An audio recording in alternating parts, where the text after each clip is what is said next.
Fire's still in a random team game. They were scheduled to start 6 minutes ago. I don't know what the ruling is. If he's not here by 9 minutes, this will be like it should be an admin loss. It's just really bad. Okay, already price per reduction. This is.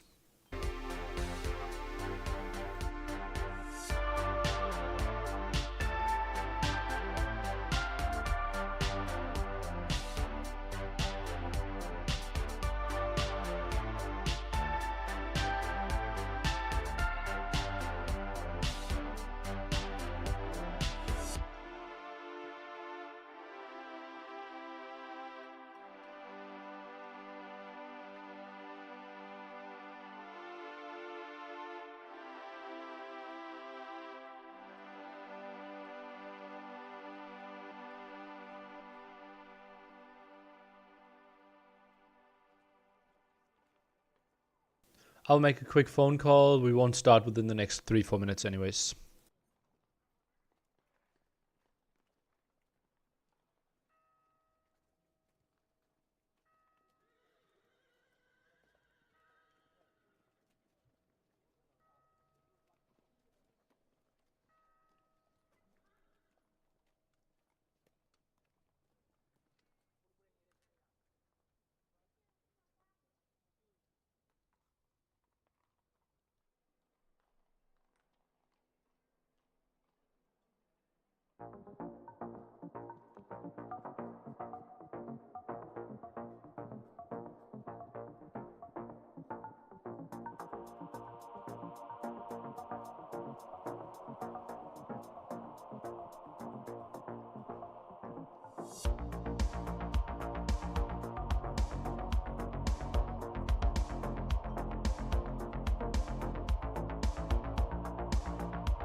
I'm mad.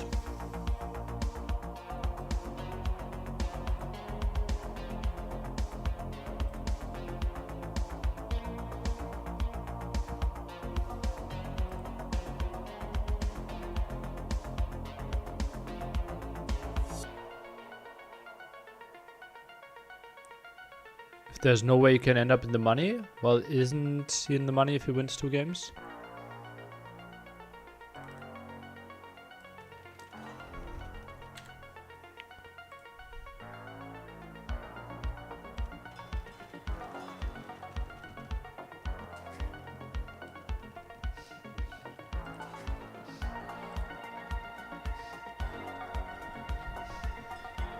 You know you're mad, otherwise you wouldn't be organizing NAC.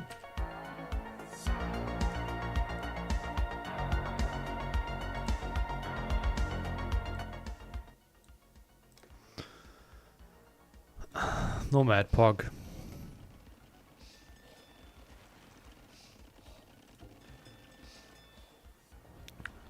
And it has to be a more than 1 hour game, right?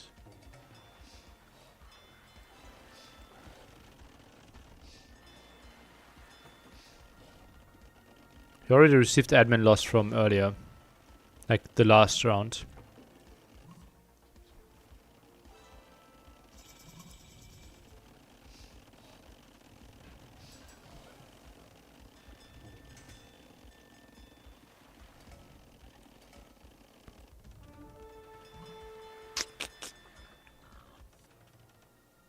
could be the worst game of Nomad Fires ever played. How many time between admin losses? 15 minutes. So 4 minutes for him to be there.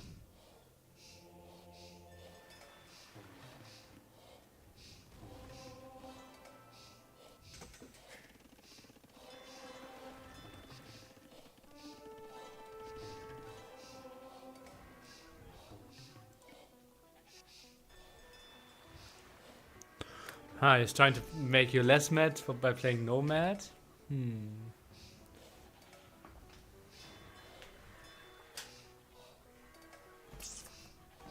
So Sakuma, more careful, not playing with fire.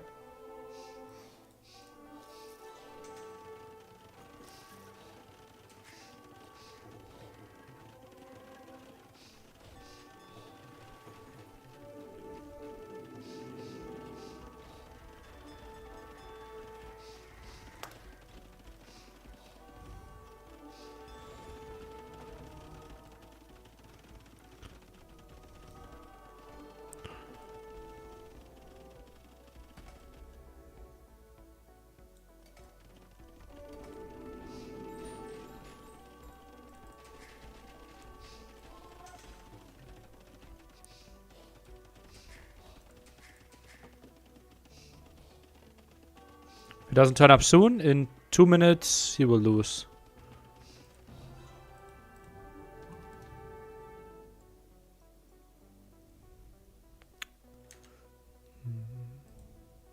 The set.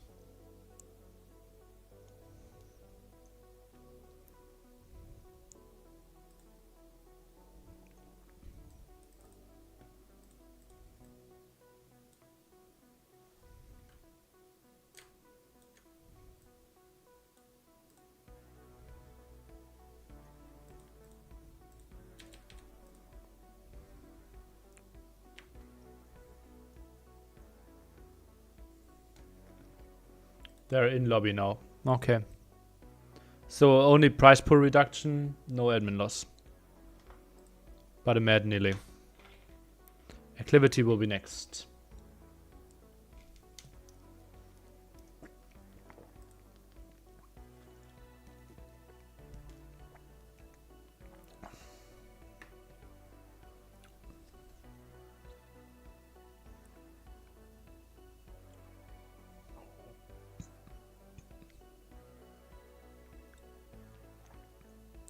Admin loss is a set, not a game.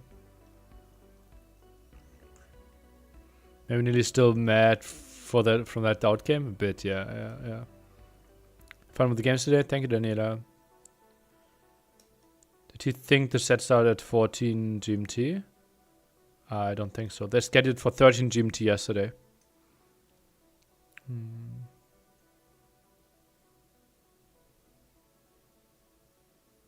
Can you admin loss one game? That's actually my approach. I simply let them lose a game every 10 minutes they're late.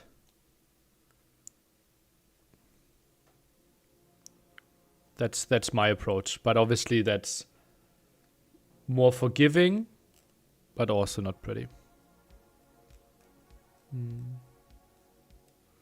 Kava just didn't make me mad yesterday. No.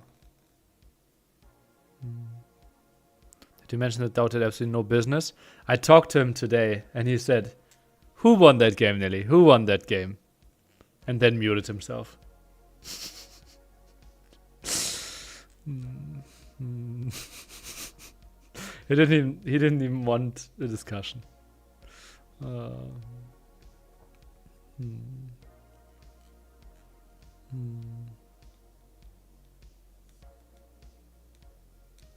So fire and Doubt qualify. I will make the 7.5k to make the co-cast happen. Okay.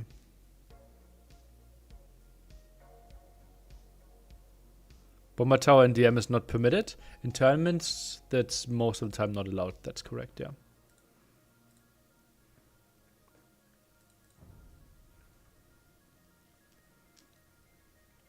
Okay, 1 minute to go. Fire was at NAC 2, yes. Can we get a close-up of the banner somehow? Which banner? In my background. A close-up. Like what are you looking for? Like this? I posted on Twitter. Like sometime between last Red Bull and NAC. So maybe search something between December, January, something like that. So like it should be a year old. Lily, I'm new to this channel. Why hippos? The city that I grew up in is Berlin. Berlin backwards is Nierrep. Nierrep is close to Nilpferd, which is the German word for hippos.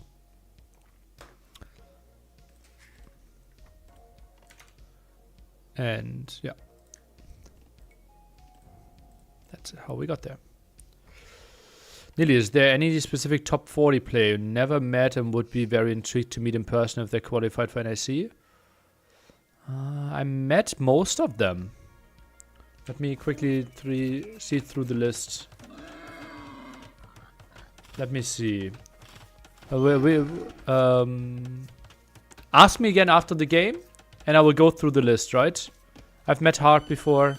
I've not met Sebastian, but I'm not really that intrigued about it. Like, it's not like something burning to me. For me. It's Dark Age, right? It's Dark Age. Let's go through the list.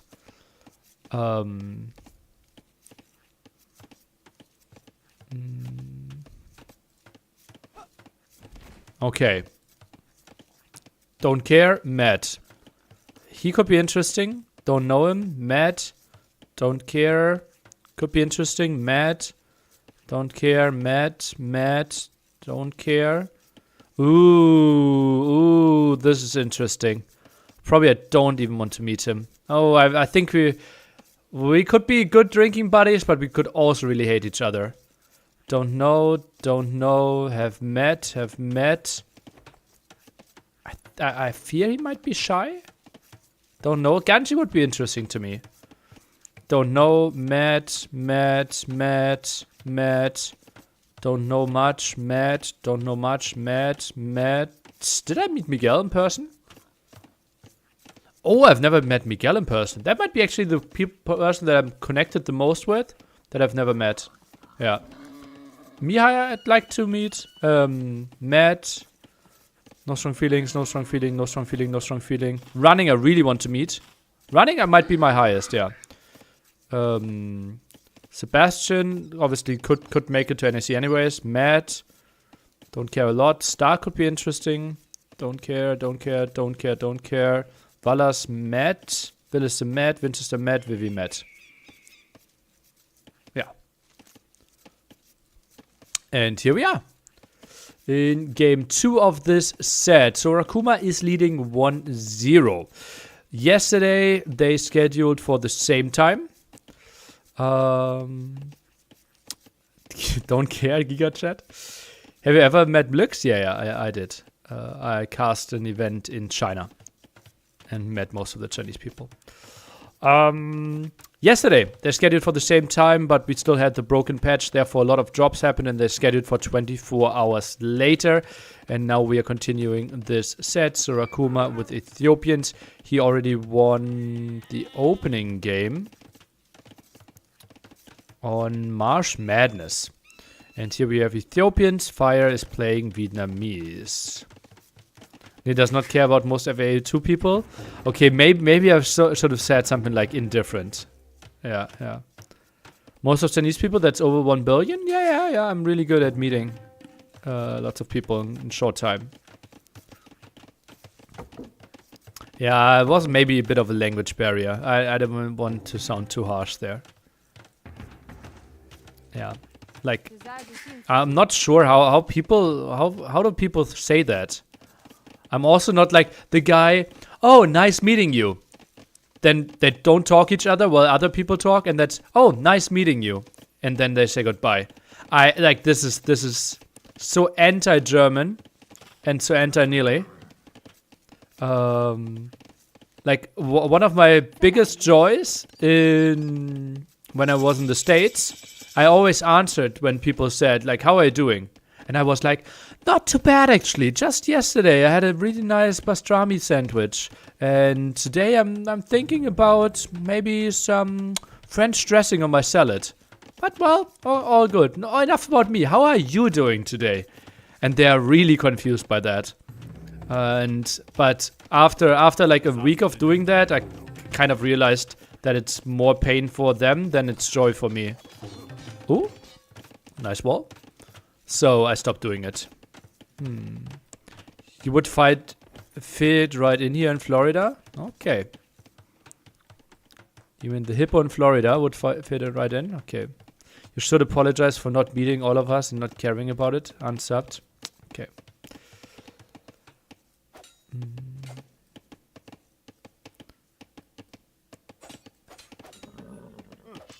Yeah, so what would have been a good phrase for like, okay, I don't know the person a lot and I don't have an urge to meet the person. Like, bad koala? Like, I don't think I will have a lot of future interaction with that person.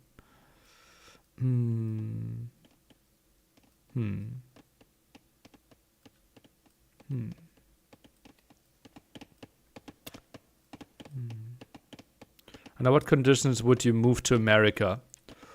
Well,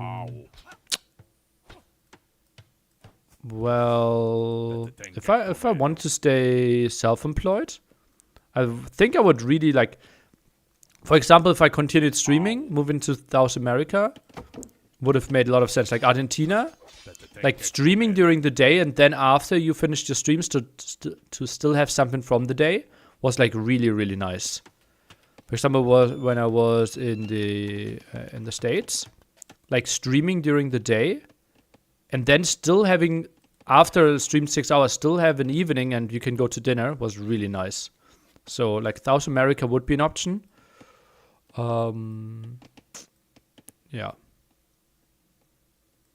but obviously there's a lot of like, I hate come visit me in Argentina. Well, not unlikely actually. When do you have time? You'd love it? I think so as well. Yeah. Sounds actually very likely that I would like it.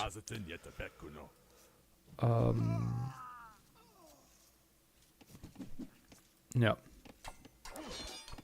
2025 Harrow's Apartment Cup.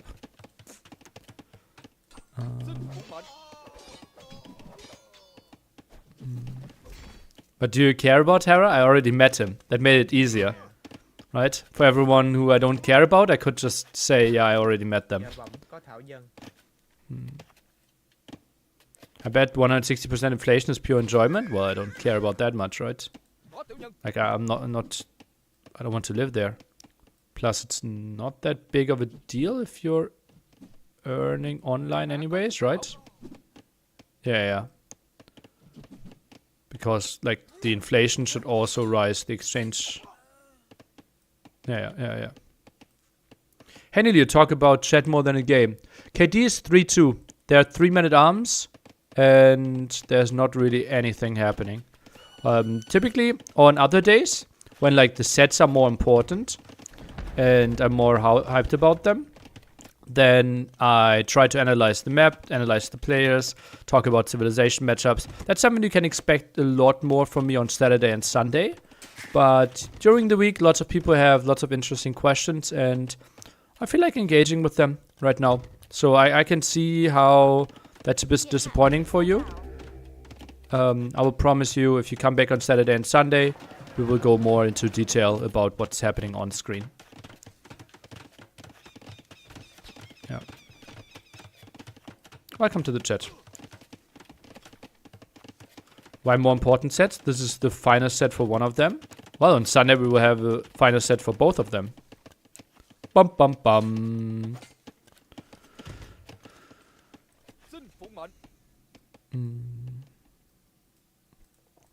And also, I don't have the highest of hopes for either of them to go through. Thinking about them facing Balds next on Saturday. Right, so whoever wins here will be a massive underdog on Saturday. Double mining camp? Yeah. Goes for 32. Fire qualifiers. Will you let him play with no shirt on? Sure. Why not? It's freezing cold in Germany, but if he decides to do that.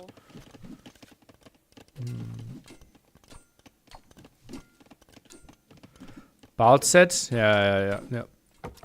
He could have qualified. If qualifiers were best of 5, we would have had Balds there. The last round. Okay, for everyone who wants to know what's happening here. Ethiopians, archer civilization. Vietnamese, archer civilization. But also more HP on their skirmishes, not only on their archers. And therefore Fire went for the defensive approach against the man-at-arm. Was defending quite well. And is now investing into more units. Is using the market. Will be up to Castle Age later. With some pressure right now. Those archers are trying to run away. And the typical approach for Ethiopians here is now to get to crossbow and a siege workshop with mangonels. So what Sakuma wants to do is actually use the scout in the center area to see if there's army around. And if you get a siege workshop up here, he's in a really good spot. So I'm a bit surprised that he's not doing that right now. Because if he just goes full archers and runs into full skirms, he did not really gain too much. Prediction for best new player in 2024. Jack 11223344. He's so promising. Yeah. Think that he will easily climb the top 1000. Is NAC 5 acclivity different to standard? I don't think so. Yeah. Yeah, Korosh, I think you need to specify your question if you want a serious answer. Like, what is a new player? Ah, look at that siege workshop. Isn't that pretty? Nikov to qualify. Well, that will be interesting. So you're implying MBL will already make it. Okay, crossbow aggression now. And now the skirms, they don't really know what to do. Do they want to clear this up or do they want to chase the villagers? Right now the plan is to chase the villagers. Therefore, lots of floating resources.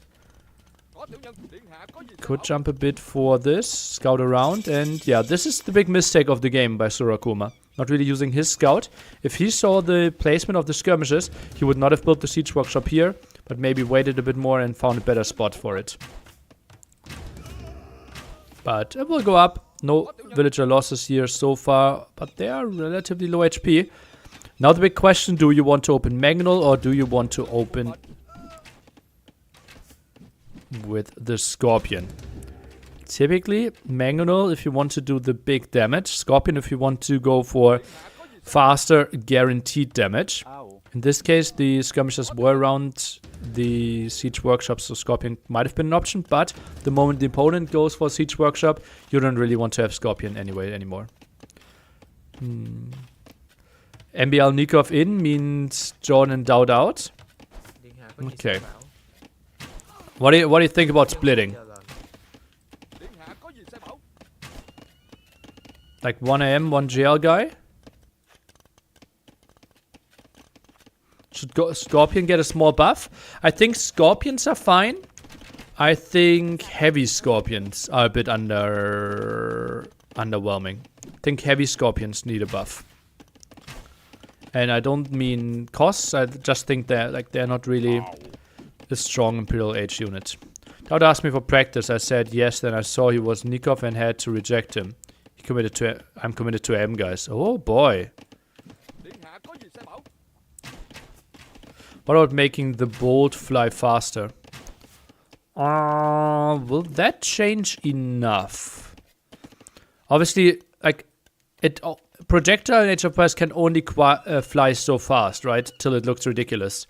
I think the cannonball of Spanish, for example, are not really part of the Age of Empires identity, and I don't think it's a great mechanic because it's like it is somewhat funny how fast it flies, but it doesn't feel Age of Empires-esque.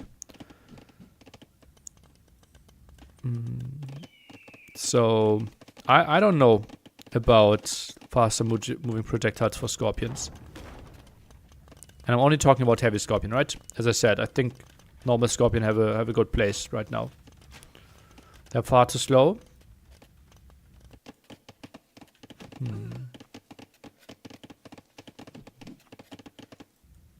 Crossbow being scared away. 2 Mangonels out on the map. Is he sending? Okay, he has 1 in the back, 1 at the front here. Fire bought himself some stone. No, actually collected the stone. Or bought, yeah, collected the stone. And now it's another town center for himself. Crossbows and Mangonel combining forces. Plus 5 HP for heavy Scorpion. Shouldn't make huge difference against melee, but will help a lot against range. Isn't the problem something like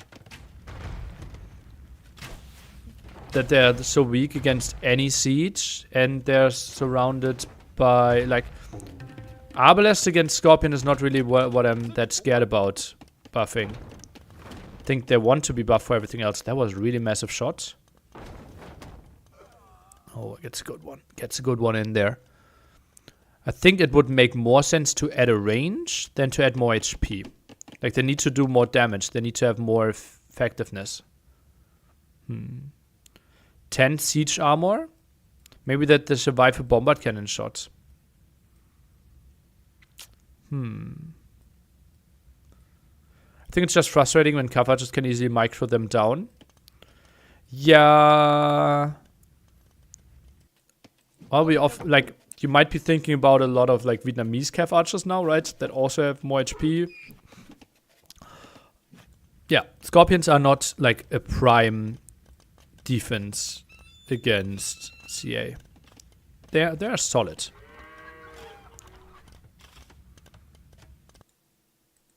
Scum still harassing, therefore no stone income. 30C not even an option for Sakuma, who continues to play 1 single archer range. Wow. I think plus 10 range and plus 25 damage might be a bit too much of a buff. Agreed.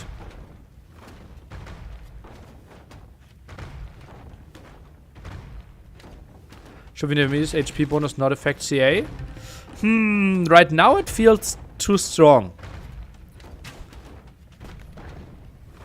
I don't know. I think it is part of their identity. Although archers should maybe be more of their identity. I honestly wouldn't hate it.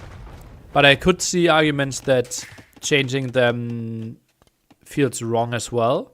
Simply because, like, it's not like Vietnamese are screaming Imba right now.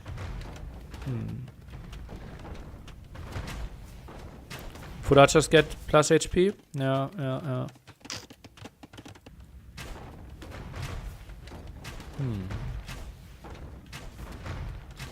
We often see 20 CA versus 3 Scorpions. Yeah. The thing is, like, mass Scorpions are really bad, right? Because 12 Scorpions lose to 1 Mangonel, kind of. What if Elephant Archer replaced CA for Vietnamese? I would not hate that.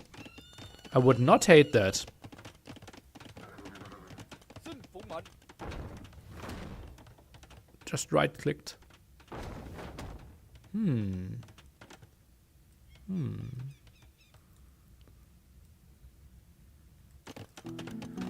University now for Sakuma. 30C as well. Not sure if he's thinking about imp or not. Has 7 villagers in the queue. So could certainly think about imping.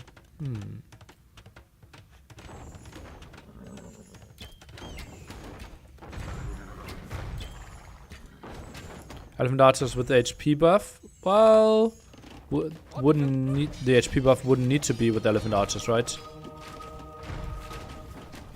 Gets a conversion here. This is on the new patch. Outpost at the sides. Love to see it. With Ethiopians here. Look at that vision. Oh boy. He knows what's up. One more outpost here and he sees the whole map kind of. Ballistics now. Not sure if that's adding too much. Fire 10 villages ahead. Just to make something happen with the 2CA. Mangonel here. Oh, seems like Sakuma not really watching right now. Okay, now Micro's back. Nice move.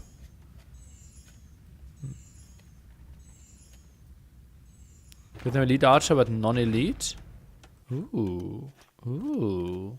Now we might be cooking. Don't hate that too much.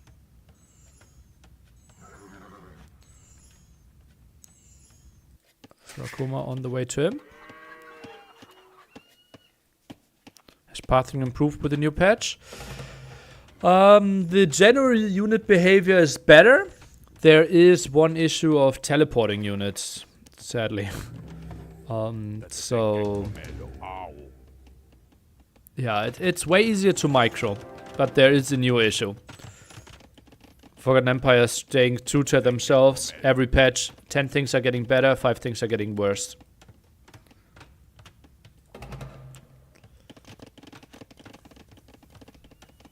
What about special upgrades, such as a different upgrade path? Non-elite elephant archers, but instead one gives +1 range, 2 damage, little bit movement speed. Hotfix out for teleport? Yeah.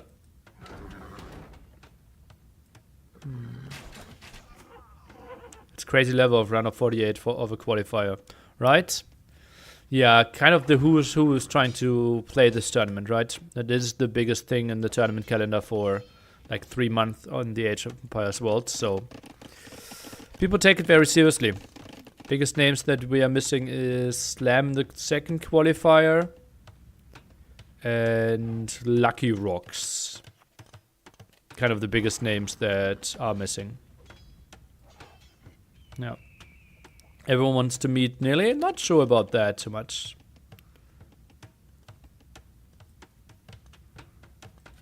Knights. I don't think they really want to go in there. And yeah. They didn't think though either. Obelisk could be forded as well now. Yeah, just waited for the resources. Clicked instantly. And Trap War. The castle goes up relatively late. Chemistry not clicked. Builds the castle now. Ideally, he'd like to have... He'd wanted that one way earlier. Now 3 Mangonels. We'll arrest this a bit. But obviously with the Obelisks around and Bracer, there's not too much that's going to happen here. 1 Mangle down. This could be a double kill even. Gets 1 villager. Ah, nice dodges though. Fire microing quite well. Yeah, 1 villager down. And a Mangonel against 3 Mangonels. Sakuma can't be too unhappy. A bit delayed there. Now chemistry is coming in. Why not chemistry before Obelisk? Yeah, I would have liked to see chemistry as well before Obelisk. Gives him the tech towards the bombard cannon. Also, it's the same amount of damage output. Only difference, I think, might be HP, right? From 35 to 40. Imperial Skirm, the first click. So Sakuma needs to tech into something that is not Obelisk here. Fire should be able to defend this.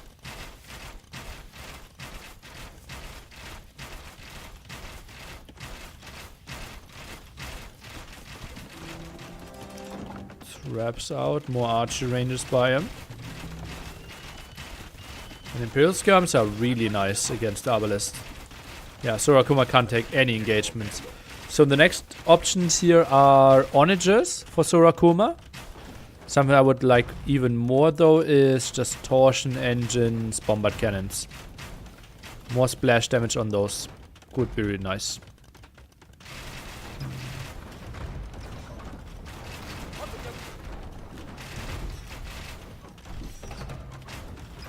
Some dance, but those imps, they survive a Mangonel shot, 42 HP on them.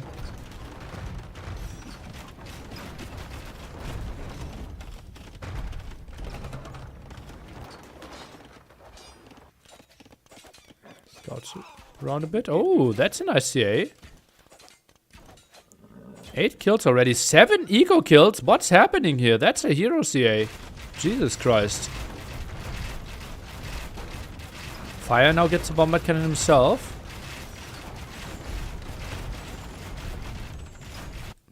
Castle at the side of the map. Controlled some gold, controlled some more wood lines. And fire with more imp scums here. Which Civ do you think is better late game? Well, if it's super late game and we can get to our ideal army composition, I like Ethiopians.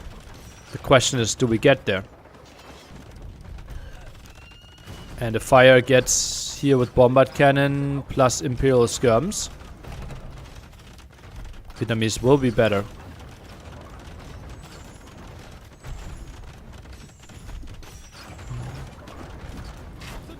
Yeah, and if we think like gold is running out, then Vietnamese are better again. Bombard cannon micro. Traps are falling. Can't really move too much. Yeah, it seems like both castles will live because both traps are dying. Sakuma not on gold at all right now. Had to pull away from here. No control there. This one not really shifted onto. So this is a dicey spot, and fire stabilizes. This game will take quite some time, I believe. I don't see Sakuma pushing from this. Huh. Those imp-skirms still harassing quite a bit. Knight obviously not the greatest addition. Without bloodlines and only one armor upgrade. Those imp-skirms will do reasonable damage. Some defense here, some rage there. Obviously this is still the main story.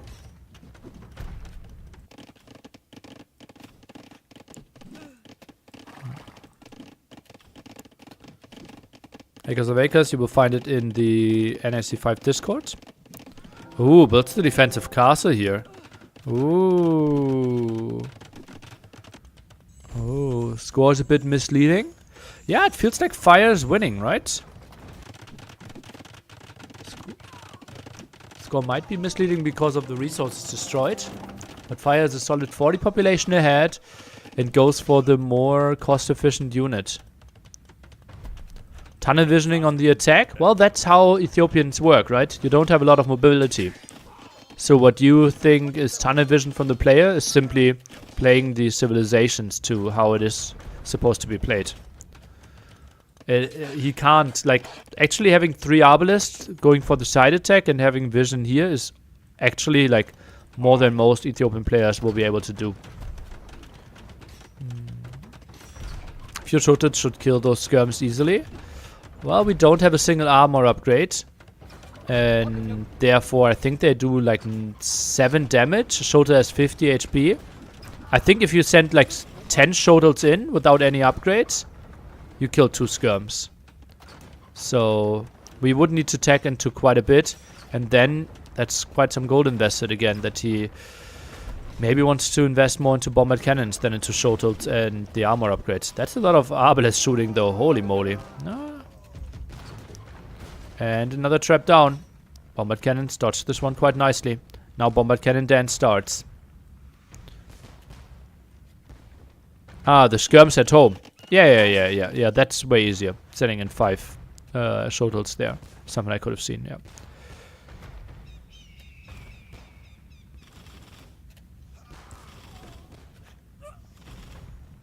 Ooh.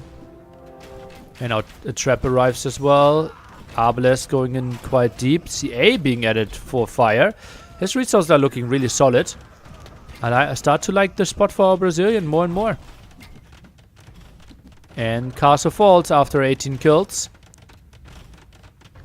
Imp-skirms moving in. And not much else happening. So very one-dimensional fight here. And now Sakuma is switching into light cav. But as we know, big problems here. Yeah, you have hussars, but you're missing bloodlines. You don't have the last armor upgrade. So those imp-skirms won't struggle too much. And Vietnamese CA will actually do really well against those hussars with only 2 armor upgrades. It's not going to be pretty here for Sakuma. Small pause. Might be a lack on their end. Light cav on a mid map which has lots of gold. Well, he didn't really have the gold control for such a long time, right? Only reclaiming it now. The raid move of the imp-skirms just made it really tough. And maybe Sakuma could have played a more stable late game by building the castle on the hill. But easier said than done. He might have thought he had the imp timing advantage. Would camels be better against CA? I thought there was only melee armor. Is it all kind of armors? Then yes.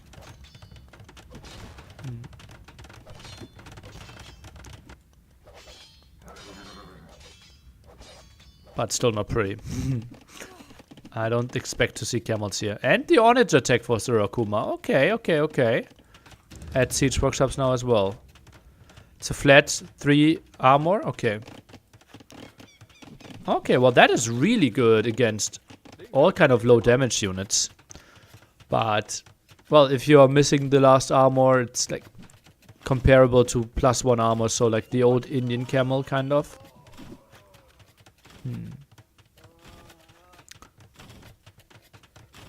Do elephants make sense now? I think that's a good way to lose the game. I think just playing Imskirm Heavy CA is a good approach. I think Lightcav would make more sense if he was starting to face some skirmishes. I think Elephant is just such a big investment, right? He doesn't really have the resources. Like just taking him, you are at 0. Building 10, you are at minus 1200 or something. Or however expensive elephants are. Maybe 80 gold. Yeah.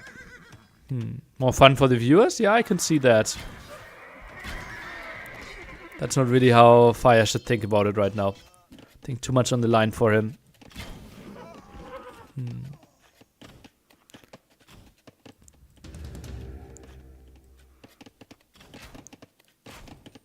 Second attack upgrade for the light calf. Still can't afford Hussar. One single villager on gold. Does he not see all the golds here?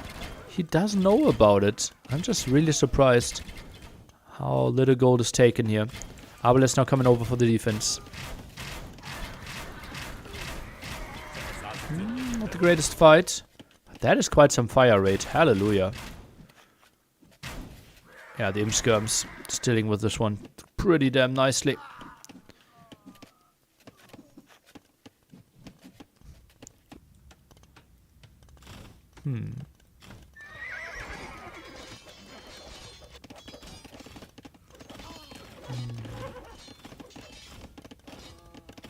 Tomorrow, round of 24.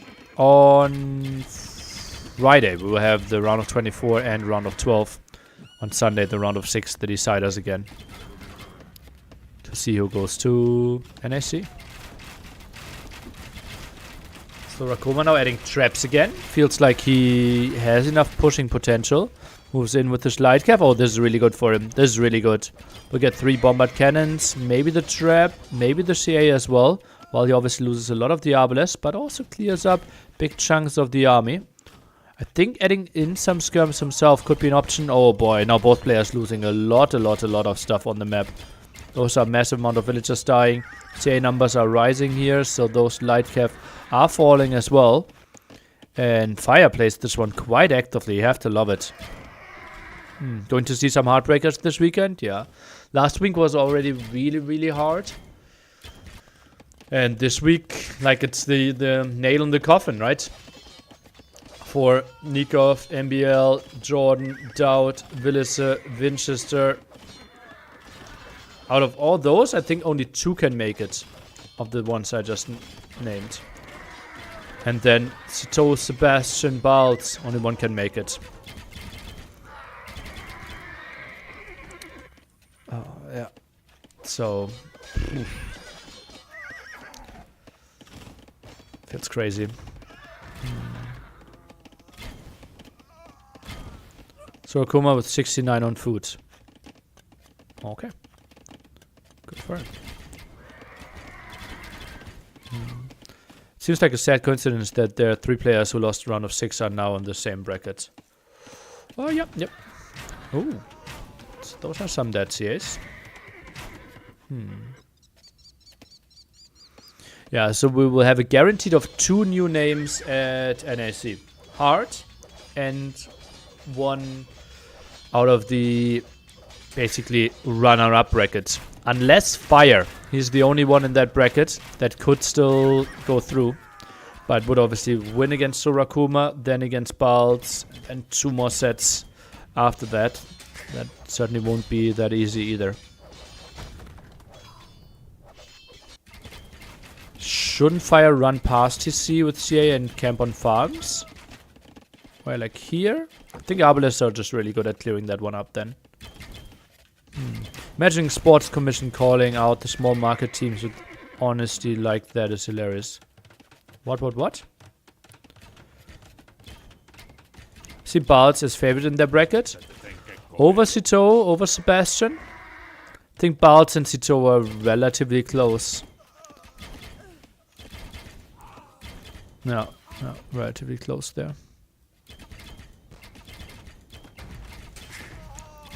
I even made the prediction before the third set that none of the losers of the round of 6 matches from Qualifier 1 will make it. It's obviously now very likely that one will make it. Yeah, so I was off there.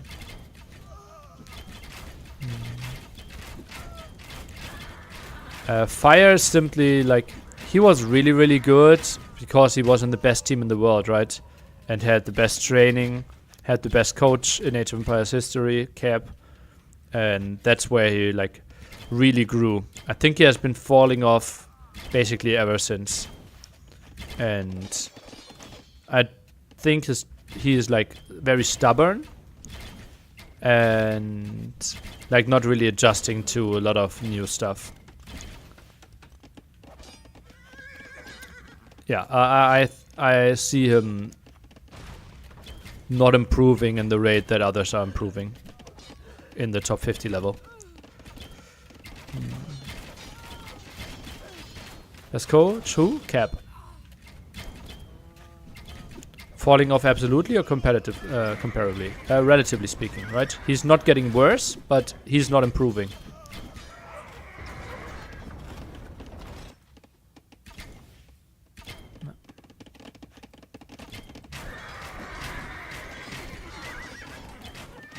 Not better than Cap as coach? No way. No. No.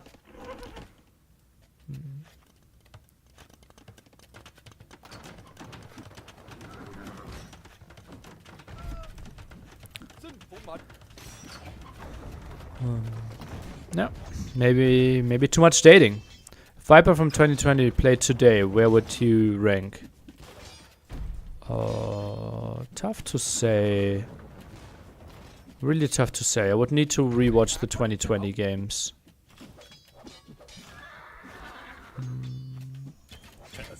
I don't know. Top 5? I don't know. How awful would Royal Heels Shota be? Against CA, I think they're really bad. Yeah, I don't think you have an option. What makes for a good AoE2 coach? Oh, lots of things. Well, obviously knowledge, dedication is what no one was better at than Cap. Like, I remember, like, we trained Shine and me against Cap and Viper. And we played, like, let's say 10 2v2s, right? And it was deathmatch 2v2s. And the year is like 2013, I would think. 2014? Something in that ballpark. Like War is Coming training. The biggest Age of Empires tournament of the new era at that time. And we are down 9-0. We win a game. And suddenly it's 9-1. And Cap says, okay, training ends here. And he instantly goes to analyze the recorded game. And said, okay, let's schedule again for tomorrow. And go for another session. We had time, so yeah, we meet back at, I don't know, 18 hours later. And play them again, same Civ matchup. And we win again. Against Viper and Cap. Like, who should be the unbeatable team at that point in the world. And he goes into the... like, he says, okay, let's pause for an hour. He goes through the recorded games both of them again. And we meet back an hour later. And he says, okay, let's play it again. And then they win. And they said, okay, let's play it again. And they won again. And then they basically continued. Like, he was so methodical in thinking stuff through and didn't try to let anything go. And just really improved. Like, he prepared build orders for every single player on every map.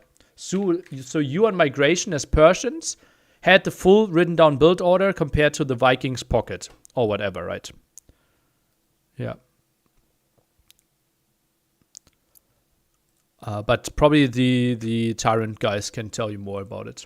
And Fire was part of that trading process, and that's where he grew quite a bit. And yeah.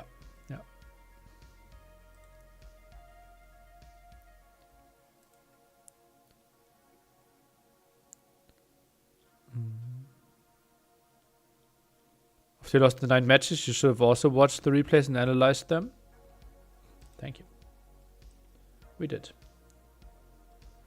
And then we traded off more games evenly later on.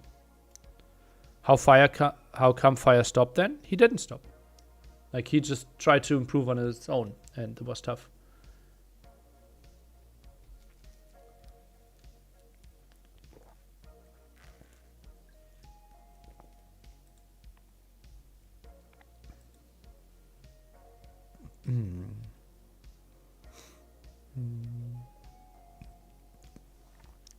Like, Fire doesn't have the dedication and the thoroughness on his own. Yeah.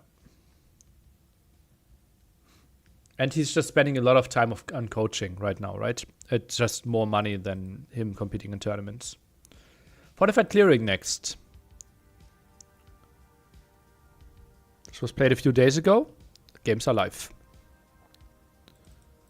A few days ago was a different qualifier, and they didn't face each other.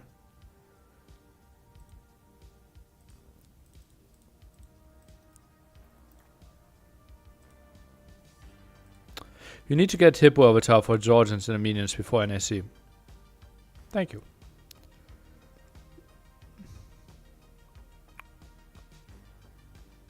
Was Fire against then? I saw it.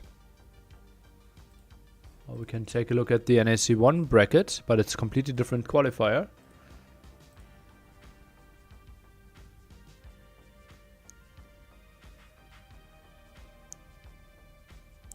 Fire didn't play last week. Yeah. Just lost in the first round. Yeah.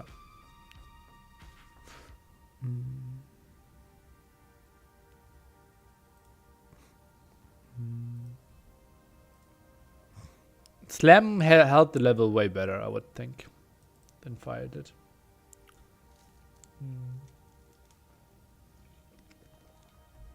Yeah, yesterday they played the first game, but that's information on the stream, right? Slam didn't feel like playing this early hours. Passing is horrible on the new update? Really? Everyone is saying it's way, way, way better than the last one. You're the first one to say that. If you have any passing issues, like if you have any clips or recorded games, please send them ASAP. Would really improve the game. I like this that Jordan beats MBL if everything in the brackets works out. I think like 65%, 70 maybe.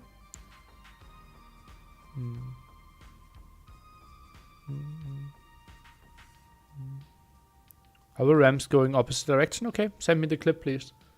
And we can report it to Age of Empires.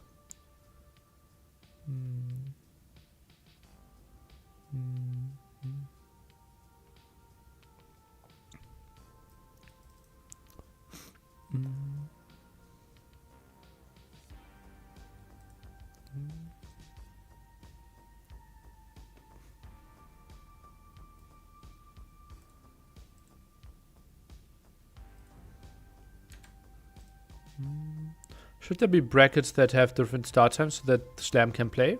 There are. On Saturday we have different start times. Was just still too early for him.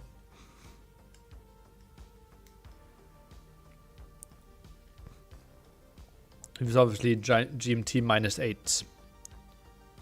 It's possible to play some older clips from previous NACs during the main tournament, maybe like in between sets. What I will do is I will have the NAC finals of each of the first 4 ones running before NAC 5 starts. So like Tuesday before the main event, NAC 1 finals. Wednesday, NAC 2 finals. Thursday, NAC 3 finals. And the Friday before the event starts, NAC 4 finals. So that's something you will see here. And yeah, so you can get hyped a bit and can relive the moments.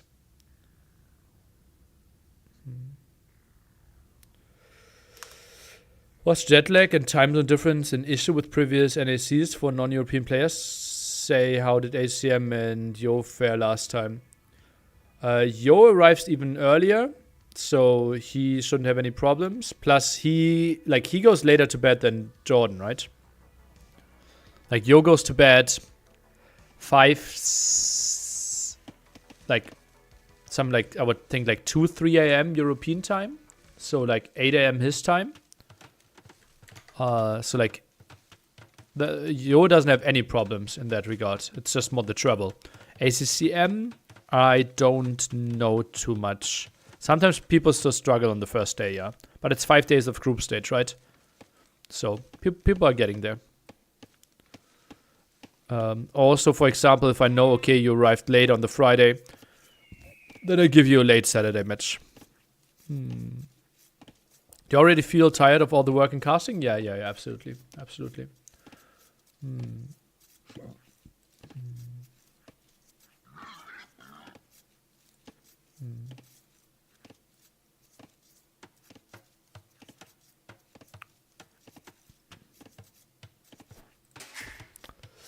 Is it possible to use pathing from NAC 4 patch? If you really wanted to, yes. But that would take a lot of work. Can you do that in reverse order? Maybe like on final day on the last NAC, play the first ever NAC finals would be great. Yeah. I don't think so. I think it would be really confusing for people.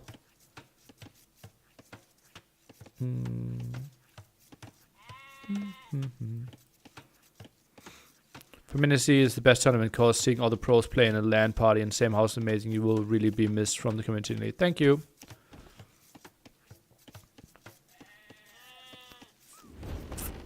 See if I played this 2 days ago. Okay. Well, then it was a different tournament. Like, he played game 1 yesterday. Of the set. Then they had some issues and continued the set today. Because yesterday was the buggy patch. If they played 2 days ago, it was a different tournament. Yeah. Why did Gurjaras on Fortified Clearing? Well, obviously your economy should be quite strong. I'm a bit surprised. Okay, there we have the food inside. You have a lot of mobility, right? You can contest. Yeah, but Dark Soccer, that wasn't 2 days ago.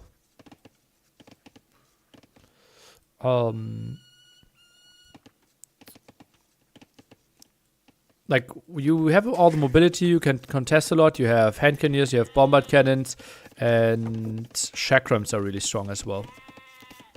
So, yeah, lots of good unit options for sure. I still believe that Malay should be way better in those situations.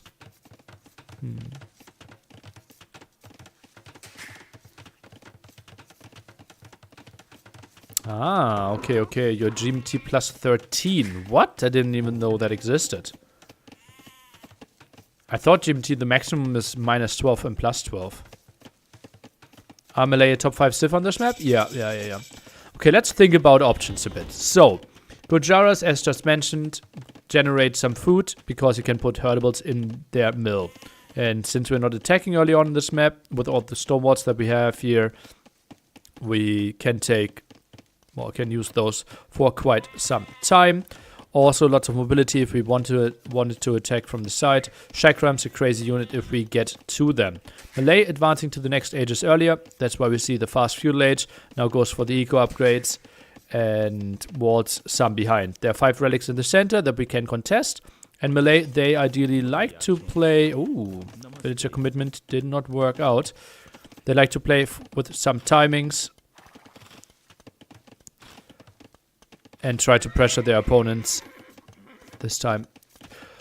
So Sakuma is not going to pressure too much more with his scout. And that's where they shine. Strong monks as well. Obviously underwhelming light cav. There are even islands in New Zealand plus GMT plus 1345. What? That completely... I don't understand that. Like, I would have actually ruled out that that's an option. How does it even work? So, if we have minus 12 and plus 1345. So, is it more than 25 hours? That's, I don't understand that. To keep the country in the same date? But why? Like, the sun takes... 24 hours to move around the earth, right? That's what I learned in school. And how are we getting to 25 hours then?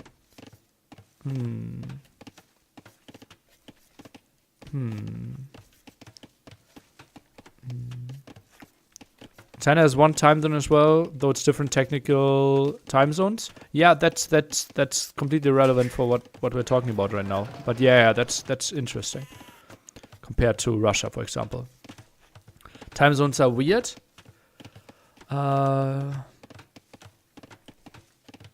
Check Wikipedia nearly. I kind of have to, right? For history reasons, when countries had colonized and wanted the same day there. Yeah, but it's a 25-hour day. The time at GMT plus 13 are the same as minus 11. On a different day, right? But like, why do we have to go higher?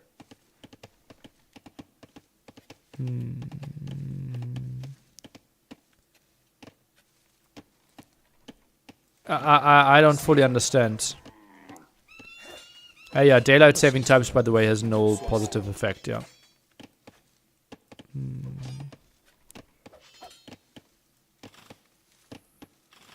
Gets the will kill, loses the camel in exchange. Neither player will have a lot of scouting here. It can go up to plus minus 24 on each side, technically. Well, apparently it can go more. That's what I'm saying. Like, if it's up, goes up to minus 12 and minus plus 12. That's what I would have thought. Then exactly like on the date border, it's basically the same. So plus 13 to get the same date. Plus 13 equals minus 11.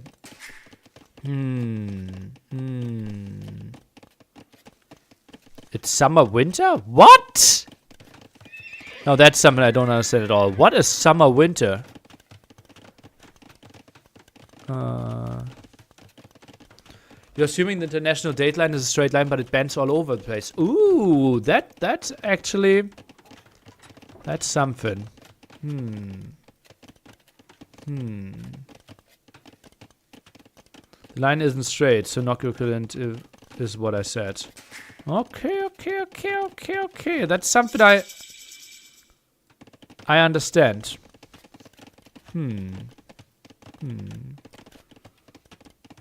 What's the estimate on how far Fire gets in qualifiers? He loses the set. That's my estimation. If he wins, then he loses against Balts. Ooh, takes a lot of damage here. Okay, Spearman around.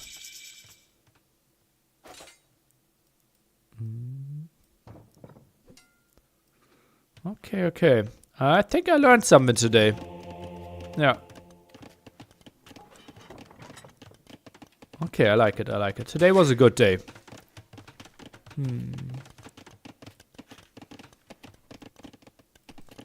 Always learning. Yeah.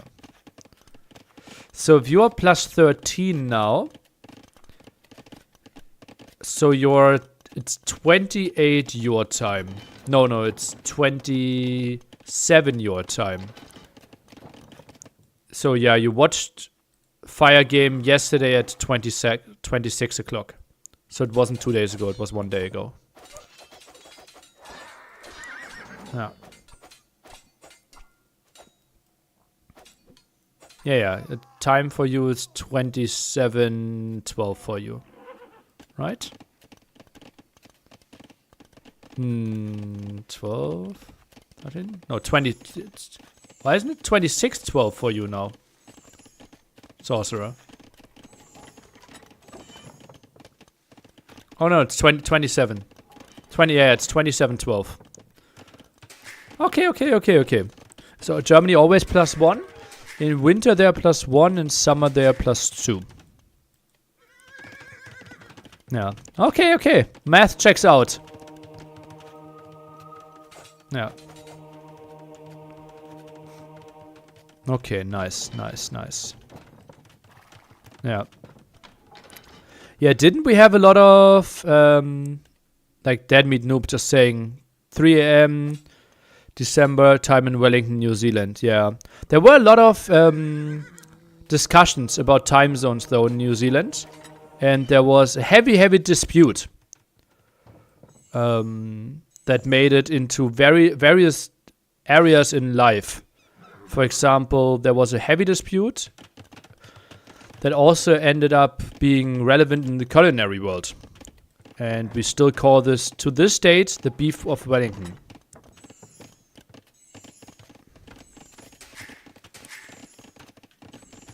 No.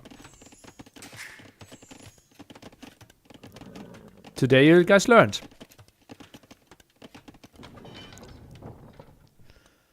Sakuma with 1 relic, 5 in the center, 4 at the side. Scout around to block this one off.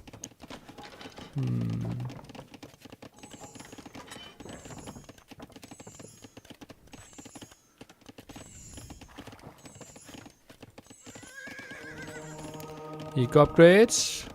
3 for both of them.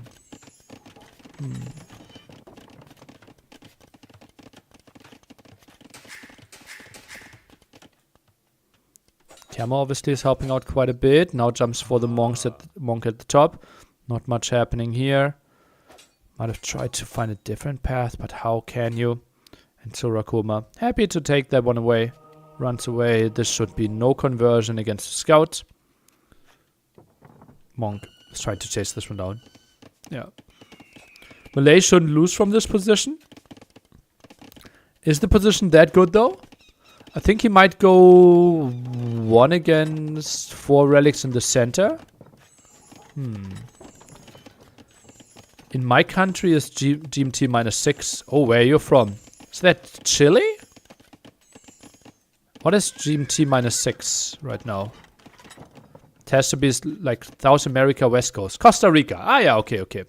So Central America. Okay, that makes sense. Florida? Florida is -5. Like East Coast US is -5. Yeah. Henry, Sebastian with Jiatong now. Yeah, it's happening now as well. Yeah. We'll finish this set and then might switch into it. East Coast -6. Oh! East Coast is 6 hours from Germany and therefore GMT -5. Yeah, I'm very sure. And West Coast is 9 hours from Germany, therefore GMT -8. Pretty sure about that. Okay, floating a bit of wood here, Sakuma. Now heavily onto stone, or repair some villages. I think adding like 3 more spearmen and getting an aggressive castle up might be an option for him. Obviously he has the armor on his spearmen, so engagements are a bit better.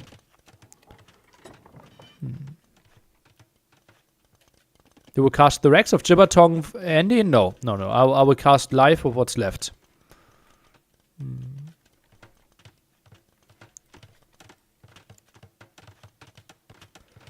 Yeah, daylight savings actually is like really, really horrible. For example, in Turkey, there was the international like doctor's exam. Like everyone in Turkey is writing their doctor's exam on the same day. And it was scheduled to be the Monday after daylight changing time. And they felt like too many people would miss time zones. And therefore they moved the whole thing for 1 week. The exam.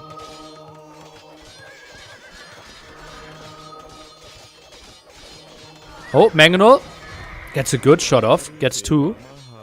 But still, that's a lot of control. And now that's a big problem, right? And that's why I said you wanted to add 6 spearmen there.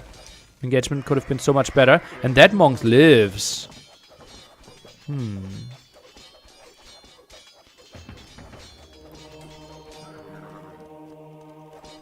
Lightcav jumps, gets the kill, and should get it out there. No, not shift clicked. And it will be the pikeman upgrade and no forward castle. This is really bad for Sakuma. Has to invest way more than he wants to.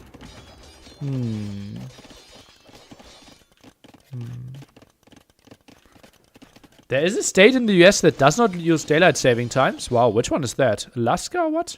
Oh, never ever. Memo, guys. Learn something here if you didn't learn anything about time zone changes.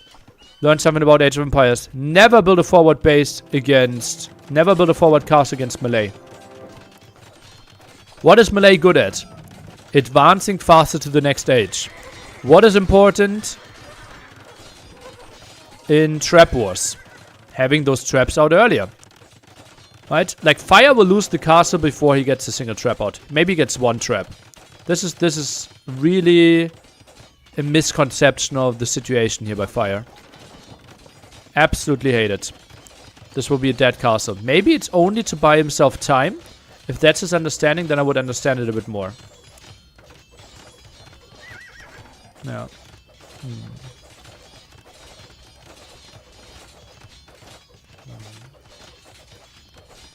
Fire isn't even close to being up. Well, he can easily click up within the next 30 seconds.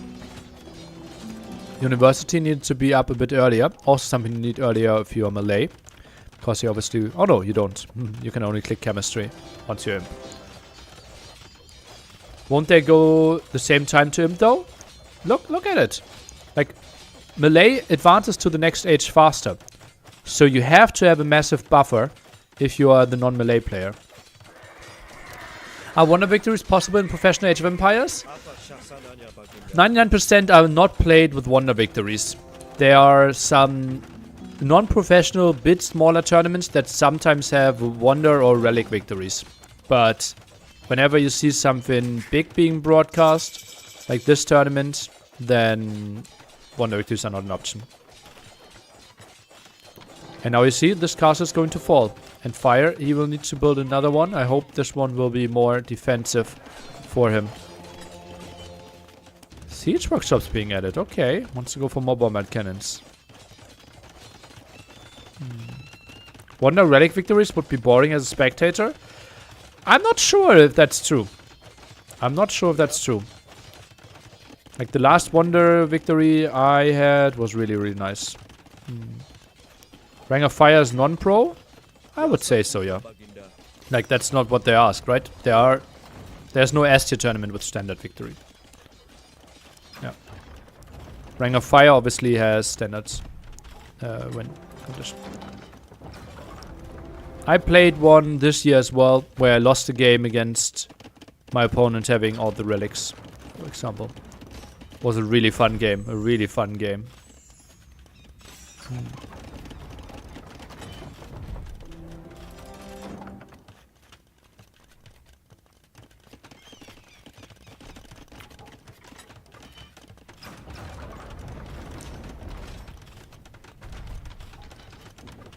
Kind of interesting that both players fought so hard over the relics in the middle while there's still multiple relics on the outside. Yeah. There are still 2 to grab, but not scouted, right? That one out of vision, that one out of vision. While Fire also both out of vision. Yeah. So 5 against 1. Now the skirmisher play here.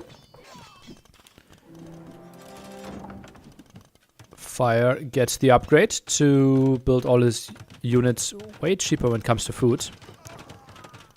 And third even in the west corner, yeah. Pikeman Karambit play as of right now, and that could be a dead castle. And then it's tricky for Fire. He won't get to any traps if that one falls. And I think it will. I think it will. Oh, baby.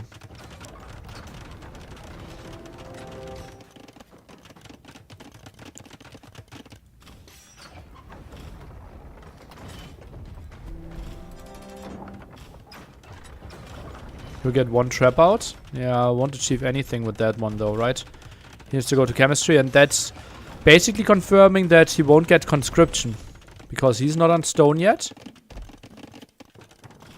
And that's why I hated the forward castles so much by Fire. I once saw a tournament game where one player got all the relics and then the relic victory banner came up. Both players got confused and the game was paused, but nothing in the rules said anything about relics, so it was won by a relic victory. Really? It's very atypical for a high structured tournament. Sometimes people put the wrong settings and then they basically quickly eject the relic and put it in again to still generate gold but not win that way.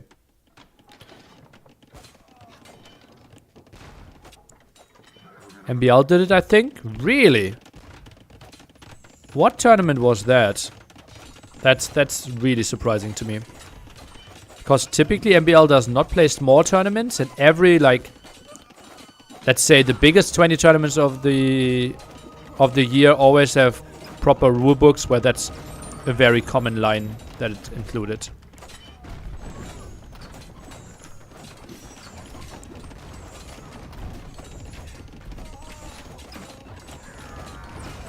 John slow show match. That's something I can see, yeah. Yeah. By the way, Sakuma with quite some nice aggression. Karambits are being added. I don't think those are elite. No, just plain Karambits right now. And, well, that's all the relics gone here. Elephant Archer being added. Not the greatest amount of damage. Look at that we're doing for crossbow, pike, karambit, monk, bombard cannon, trap, elephant, skirm. Okay, so Sakuma goes basically for every single unit he is technically allowed to build from this game.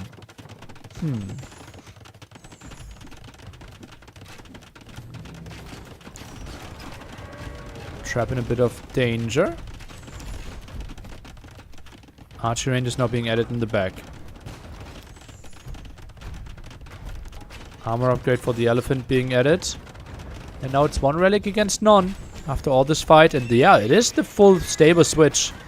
Elephants of Malay are absolutely ridiculous. And Gurjaras? Not even having pikemen. Fire's going for spearmen now. Oh, that can't be the right option. That can't be the right option. Spearmen. You don't have the pikeman tech as Gurjara. Yeah, elephants? That will be tough to answer. What does Malay have to counter hand cannoneers? Arbalest, skirmishers, elephants. Bombard cannons. Onagers. Monks. Camels against elephants? Not good enough. But maybe the unit he will have to go for. Yeah.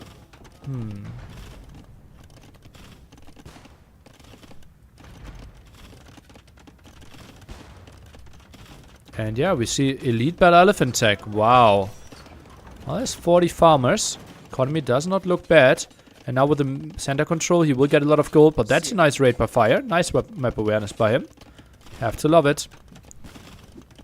Now the army moves in here of pikemen, karambit. And the elephant are starting now as well. 7 elephants. I think I would have liked to see him wait for a bit more. But okay. Monks are getting pushed back. That's a lot of siege though. Hallelujah.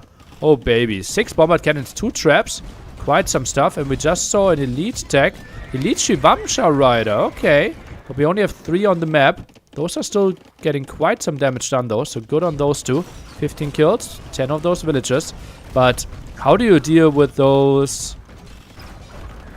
elephants? You don't. GG. So Sakuma wins game 3 here. Malay against Gurjara on Fortified Clearing. Obviously, better civilization by Sakuma. Fire with all the map control, though, was in a quite solid spot. I think a different approach here, getting into skirmishes a bit earlier and building the cars a bit more defensively, might have been an option for him. Just decided to, or maybe misread the situation. Felt like he had the better timing, but you shouldn't have the better timing against Malay. So I was a bit surprised by this choice and then just got overwhelmed. What would stop those elephants? Chakrams? Chakrams do like 1 damage, I think. Maybe 2 damage against a 300 HP unit, so that's not really an option. No, like Gurjaras are really struggling against elephant civilizations. So I would think the option might be actually mass elephant archer, as weird that it sounds. Or camels. Yeah, monks could be added in as well. It's not pretty. It's not pretty. Like, typically, you build halberdiers against those, but Gurjaras don't even have pikemen. Gurjara camels are great against elephants. Are they that great, though? Let's do the math. We will do the math on the other scene together. So, Gurjara. How much extra damage are we getting? We are getting 40% extra nimb. Okay. How much extra damage are we doing, though, against elephants? Like 12? Heavy camel? What are we thinking? Do people know how much extra damage a camel is doing against elephants?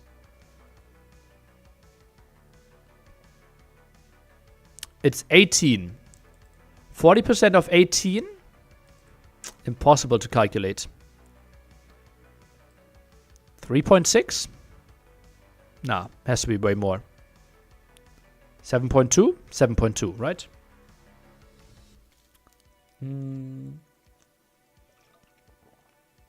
So you do 7 extra damage against a 300 HP unit.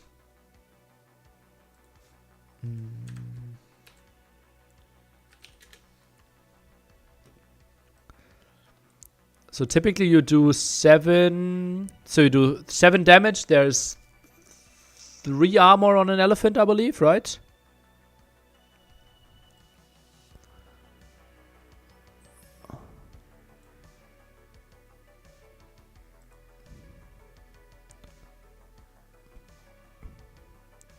Armor 1. Okay, okay. So it will be 2. So it does 5 damage plus 18. So this is the normal damage by a normal camel. So this is 13 divided by 23. So a normal... 300 divided by 23. So a normal camel takes 14 hits to kill an elephant. And now we do 7 more damage, right? So we do 13.2. So 300 divided by 30.2. So we will take 10 hits. So yeah, that's a big difference. It is a big difference. Yeah. So 14 hits against 10 hits. Okay, okay, okay, okay. I like that. I like that.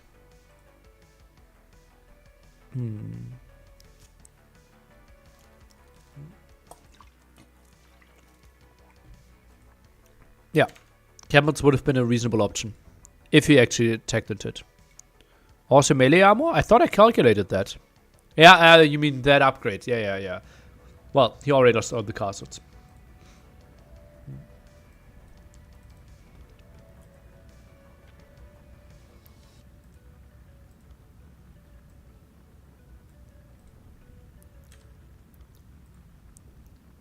Okay, 40 seconds to go, and we will see a civilization that you have not seen a lot.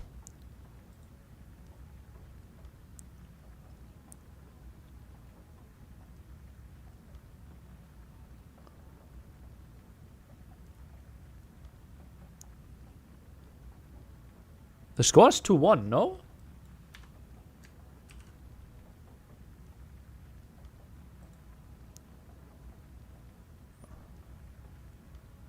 Why am I confused?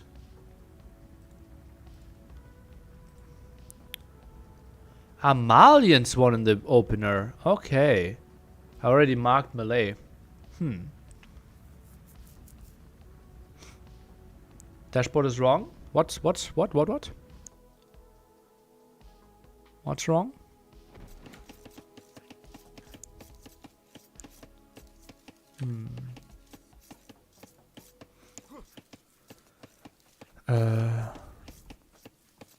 What series score? It says 2-2.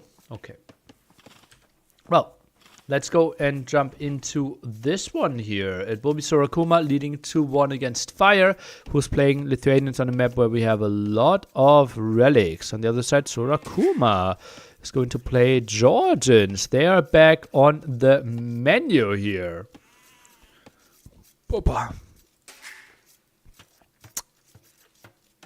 Were not allowed in Qualifier 1 because they had the bug damage. Now this is fixed, and therefore we will see them.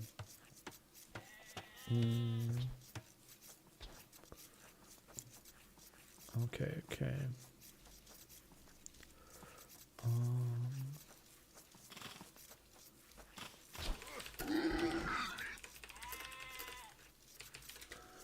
Okay, Drum Monday might be really special and really long. Yeah. I haven't seen this game. Well, you haven't seen the 3 games prior to this either. Or the 2 games prior to this either. Max Takes is here to save the day. Will you keep the random band for the main event? What band? That's just a YouTube video. Like this is no band. Yeah, this is just a YouTube video with the audio. And player feedback, I don't think they care what band is playing in my background. Yeah. Who shall I all in on? I think Fire is actually really good at defending all in, so I think if you all in, go for Sakuma. Yeah. Is Georgian a Georgian? No, Jordan is a Bavarian. In Germany. Give me your top 3 placements for NAC. The Viper, Hera. And the third one is really tricky. I will go with Leary. Melee pathing is better than in the last patch, but we got teleporting now as a new feature.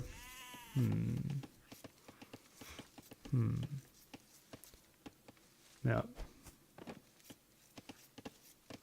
Jordan has been on tear since he went part-time. I picked Jordan. He didn't even qualify the first round, so if he is tearing anything, he's tearing a muscle. Like some crying muscles.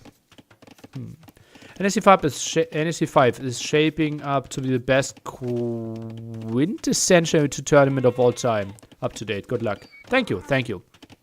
Putting in a lot of work, as you might have noticed. I'd say not including Tado in top 3 is ridiculous. Okay. Thanks for your feedback.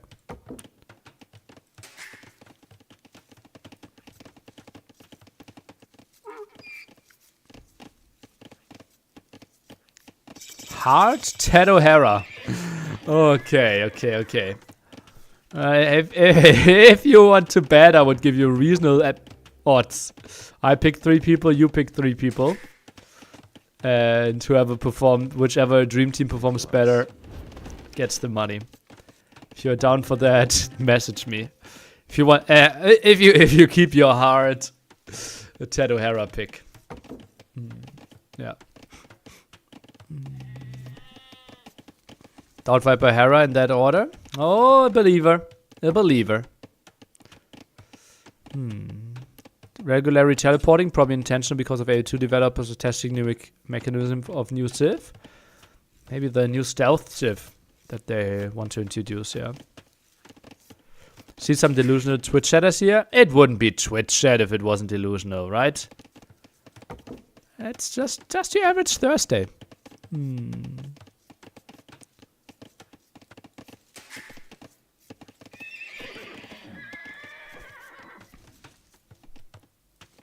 think Hera, Viper, Tado are the clear top 3, no? Not really, no. I think Yo, Leary, and Tado, those 3 are in the discussion for number 3. Yeah. On LAN events, everything can happen. I wouldn't call anyone chances regardless of who qualifies. Why is the variance in LAN events higher? Doubt out of the troll, nearly in that order. Name checks out. Leary doesn't seem on his game lately. Didn't he win the second to last 8-tier tournament? Didn't he win the last $12,000 tournament just 2.5 months ago?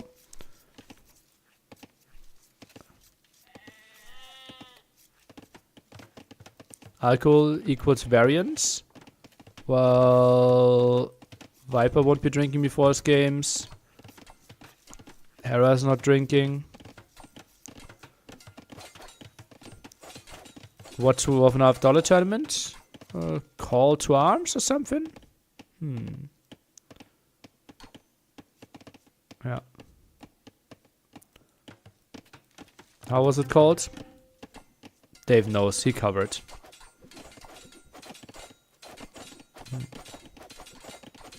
Shipwreck, Chizerino.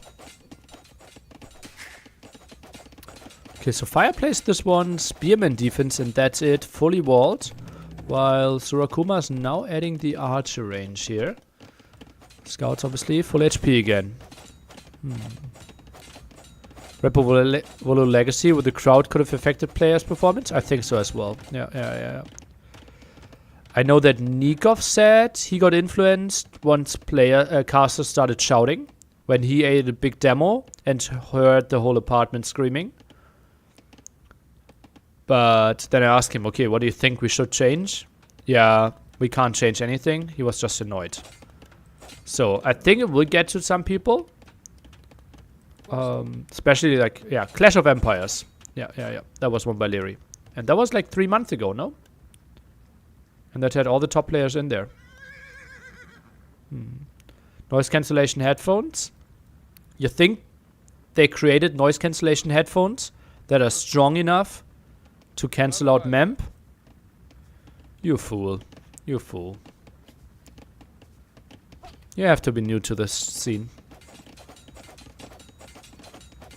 He is stronger. He will run over there and shake Nikov. What a bada boom! While Nikov actually was the one that ate the shot. So yeah. I don't think noise cancellation headphones will help.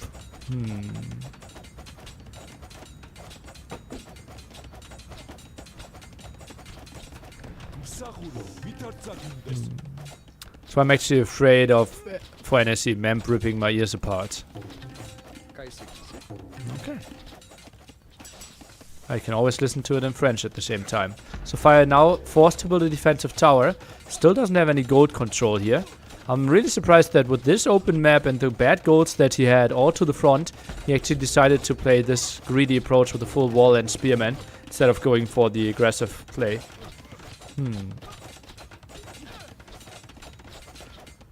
I'm not saying Leary is washed, but... Oh god, now you're saying that he is washed. I don't even need to continue reading, but let's do it for the sake of it. But he seems to be not playing as well as last year.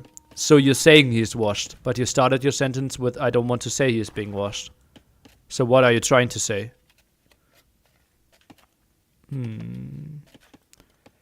Having that said, that he could win any tournament anytime. Like, this is...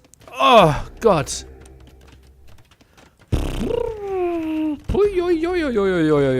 Okay, Nelly, calm down, calm down. It's Twitch chat. Everyone is allowed to type their opinion. That's good. That's good. Whew.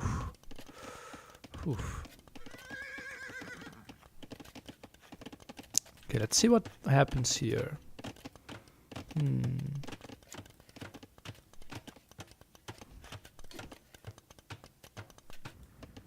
Just still resting a bit. And Fire's castle time will be so much later.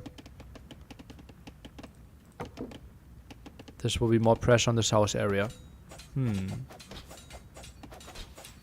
How else can I phrase that he's not as good as last year from? Well, like, you can say that, right? And would be absolutely true. Like last year, he was the clear top 3. Now we have to consider him to be part in that top 5 discussion, right? The thing is, like, you try to be the respectful way and said, I don't want to say he's washed, but then you actually said that he was washed. No. I know that you only had good intentions. All good. All good. All good. Georgians, by the way, playing Monaspa here from what it looks like. Interesting. Didn't just finish second in the 2v2 event. Yeah, only very washed.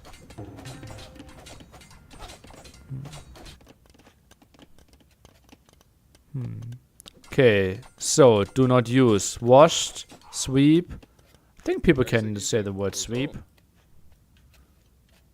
I think you can say throw if it makes sense. I think you can say washed if it makes sense. Amonaspa fixed. Well, let's figure out. Technically, there should be... Oh, that's quite some nice aggression by Fire here. Scouts are coming in. How many villager kills will you find? Enough spearmen out now.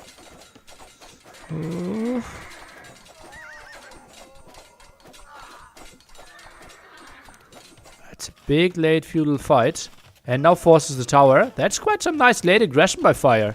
Oh, baby. Oh, baby. Oh, spearman stuck at the mill, though. And gets another villager kill. Not too bad. Ooh.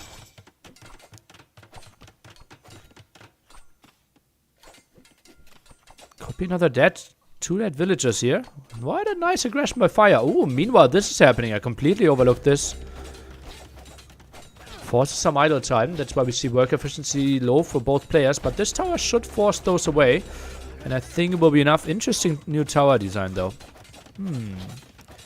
I like to watch Warcraft 3. Yeah, Heroes of Might and Magic, not that much. Diablo, I've never really played.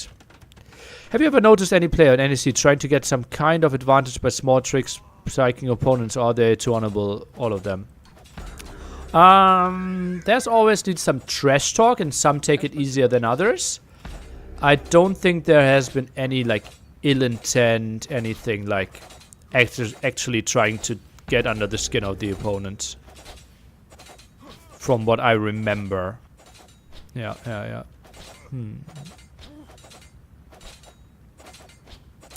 Typing the advanced castle age in chat. Well, it's kind of weird, right? You're sitting next to the person, like 1.5 meter distance, and if they suddenly start typing, you're kind of getting warned. So that's more of an online trick than an offline trick. Yeah.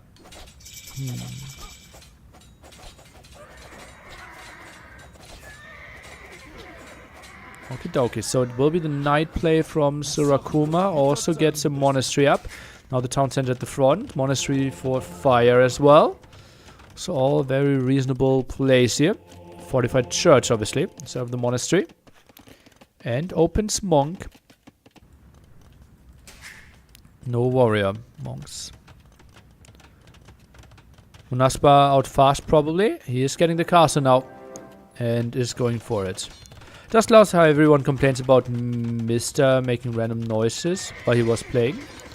Compared to me. Ah, that's what he meant. Yeah. AoE4 player Mr. He is, like, from what we heard as player feedback, he was constantly humming while playing. Like, And if you sit next to the guy, that obviously wasn't too pretty. But he's also too nice to really be mad. Would shedding too much be unsportsmanlike conduct? It's just unnecessary, right? Why would you do it? Like, typically in RTS, we're not shedding a lot, especially in offline events. Yeah. Technically could just talk to the person. Hey Neely, is there also map cults, wet graveyards, and how does it look? There is graveyards versions that are not called wet graveyards, but just standard graveyards that have water on them, yeah. Called wet graveyards. Yeah, there's a normal map called graveyards. It's in the game. You can have it. You have it as well, and that one will generate the same amount of relics, and we'll have lakes. Will all the players sleep in your apartment during the tournament, or they stay at the hotel? At a hotel. The same location as we will have the meet and greet and watch party in.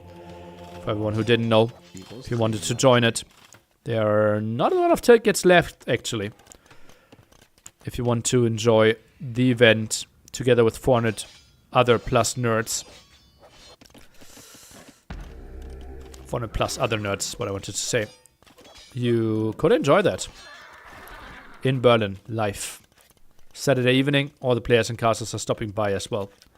I'm considering going to Berlin, but really dislike Berlin. Well, you won't spend a lot of time in the city, right? You spend 12 hours on Saturday and like 8 hours on Sunday inside watching the games. So it doesn't really matter what city you are.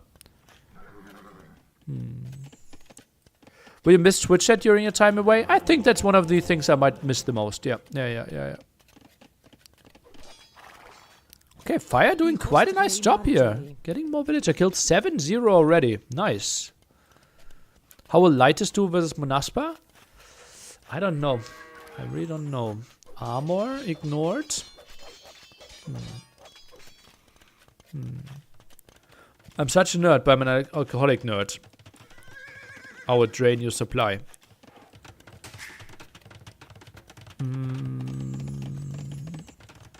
Okay, I will move on. Do the fortified churches get extra range from fletching and co? I think so, yes. You can take a look at the stats here. It is +1 from fletching, so yeah, feels like 1 extra range. And 1 extra damage. Oh, isn't no, range is not affected. Okay.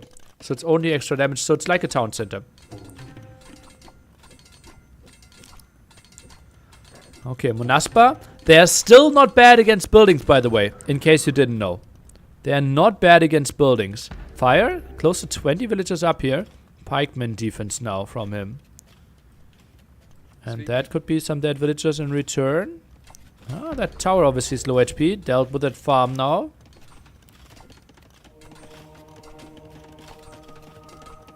Monaspa, yeah, they're trying to get out. Defensive castle. Fire playing this one really well. This is likely to go to game 5.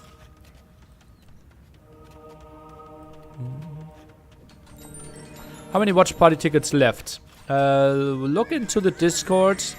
I think something like 70. I'm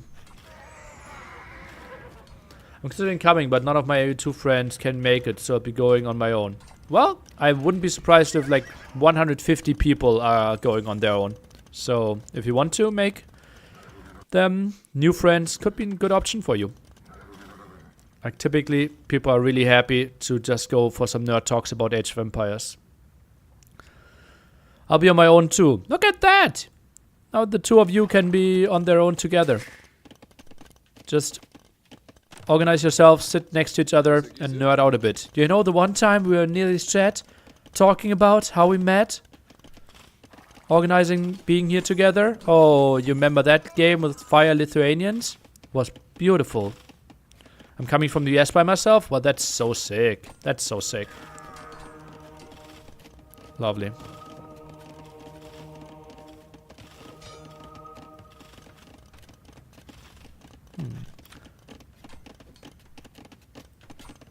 So Frosting want to go, but if Dowd and John don't make it, what's the point? All the other players, all the other casters, all the other people there? So you're not an Age of Empires fan, you're just a Dowd and John fan. Okay. Well, everyone their own.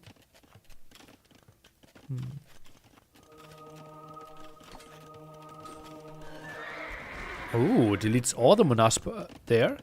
Were those the converted Monaspa? I think so, right? Yeah. Sorry for off topic. Was talking with my father recently in Germany. Is it pronounced Berlin or Berlin? Berlin, I would say. So kind of even. Berlin? Berlin.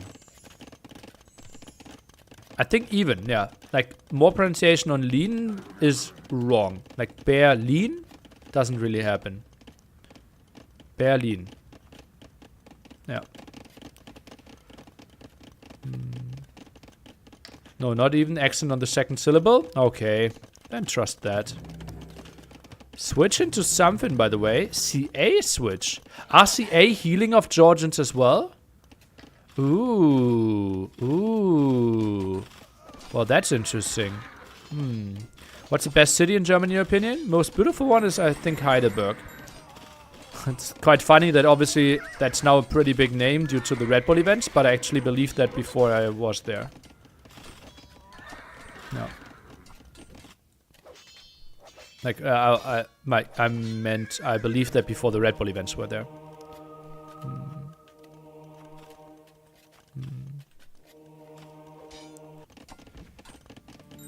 Okay, rally count is only 2-2, although both players built quite a bit of monks. And now I'm so curious about the CA healing. There are lots of really nice small cities in Germany. Something like Würzburg or Nuremberg are also nice. Okay.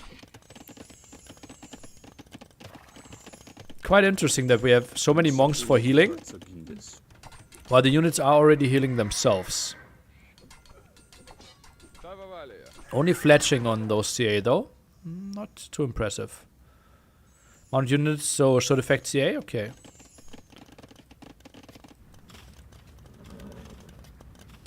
The ruins of fortified church and fire's left corner is kind of interesting.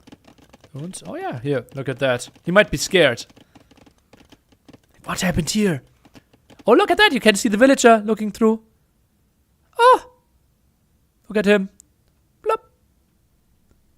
That's pretty. That's pretty. That you can look through there. I like it.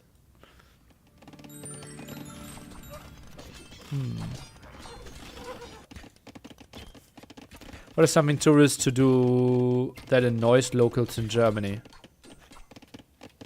I don't know. I'm not easily getting annoyed.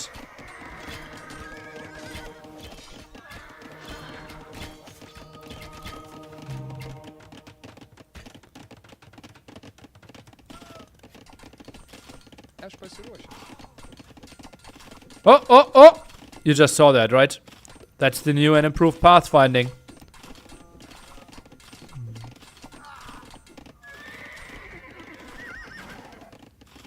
What's something American tourists to scream, look at me, I'm an American? What's something American tourists do that screams, look at me, I'm an American? Tip too much? Story about T90 that I'd like to always tell. So we were in Cologne. And we were out for food and beer. And we were at a big like location. I don't know how many people they can fit. Let's say a restaurant, multi-level. I would say 600 to 800 people. And that is 2017. Yeah. In Cologne for the Gamescom. And they were completely overwhelmed because there was like a massive event happening in Cologne, so many tourists there, so like it was wild, right? And they couldn't really handle all the heat that easily, and the service was really bad. And they were really unfriendly, it took a long time, they gave the wrong drinks or something, right? And then someone asked me, okay, Nili, like what is the typical rule in Germany? Like, do you tip? Like, how much do you tip? And I said, like, yeah, the service was bad. Typically in Germany, you tip around 10%, but it's not mandatory. And if you feel like it's a bad service, you shouldn't tip. And therefore, so 2 people didn't tip. And then the waiter tried to confront them. Like, what? Why are you not tipping? And I took him to the side and told him, dude, those are tourists.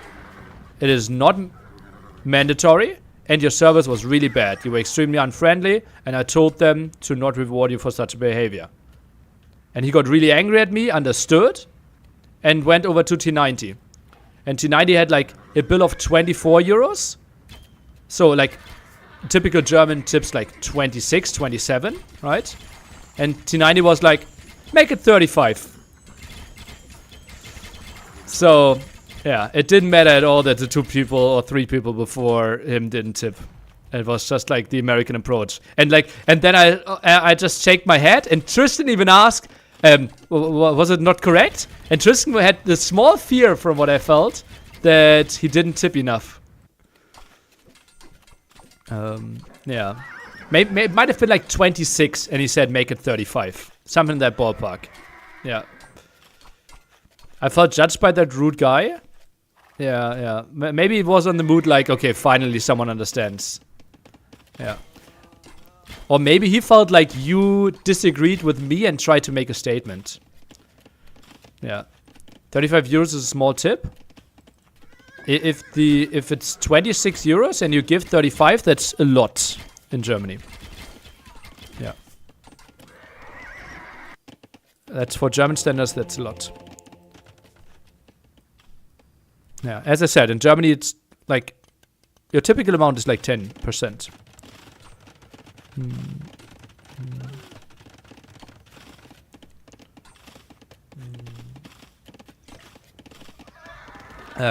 Wait, you tip in Germany? Yeah, we do. Like, for way less stuff than people in the US do. For example, we don't tip Starbucks or something like that, right? But, oh yeah, game felt laggy, yeah.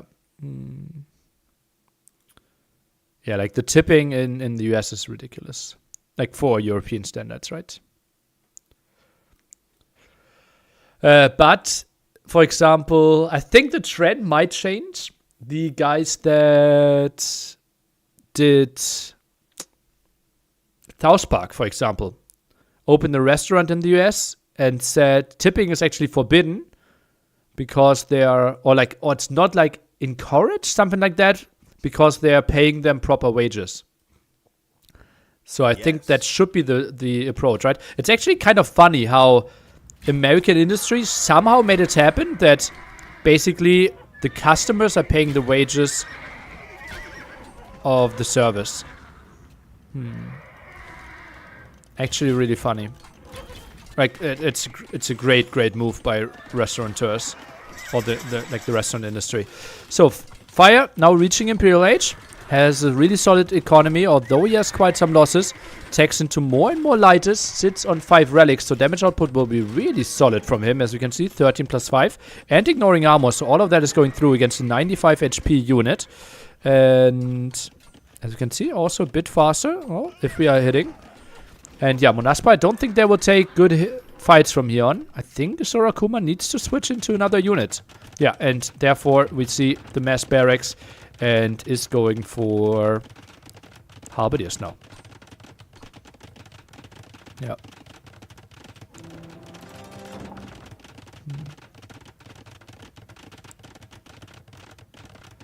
Yeah, and the US is used to it, right? It's absolutely standard. And, well, it happens.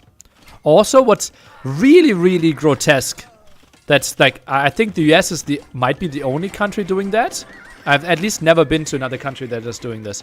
Is that the prices that you have in like supermarkets, grocery stores are not final. That those are pre-tax. Oh, that's a nice trap. That's a lot of damage done. So you basically buy something for $80, but in the end you pay 90 or 100. Because tax is not included. So it says like, oh, this banana costs $1.99. But it's actually $2.50. That is so weird. Yeah. Canada does that too? Okay. It's so weird. Yeah. No tax on food in the US? Oh, really?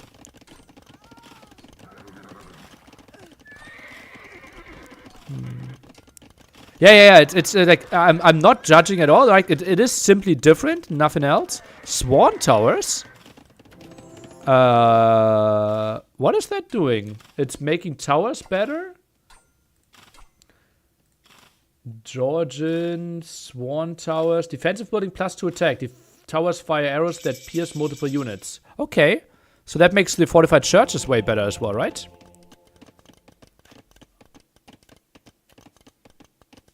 Yeah, 2 more damage there. Okay, that's nice. Plus castle should have crazy damage output now. Yeah, and that is before brace and chemistry. Okay, solid. Maybe tonight he just wanted to make you all look bad. I'm not sure if he realized what was going on before. But it's just like, that's just funny how different the world is. And those lighters are finding quite some kills. Fire is looking really hot here. Holy moly.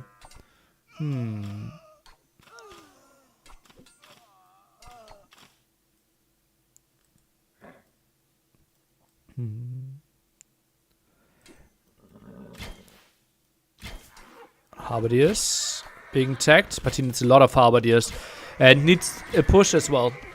Right, he needs to go with traps and get some aggression. Otherwise, the lighters will just be raiding him all day long.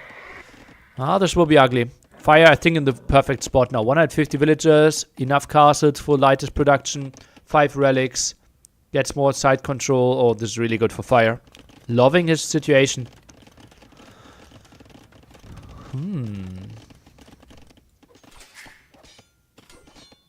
Why does he need to do better sellout for Nili than for himself? Well, a generous man. What did he do? Speaking of tipping, did you guys know how cool the emotes are if you sub to Nili? Ah, now I know. Yeah. By the way, do you guys want to join NAC? Want to be at the apartment with all the players and casters? You can obviously take a very big contribution into your hand, or take $200 into your hands and get part to be a raffle. So for $200 and with a bit of luck, you will be part at NAC. We'll get the full look behind the scenes. Can drink a beer with Doubt. Can eat a salad with Jordan. And a bit of rigging, yeah. Or just win the qualifier. That's obviously easier, but that's going to be tricky now, probably. $200 with or without taxes? Oh, baby. If Doubt is there, well, let's see.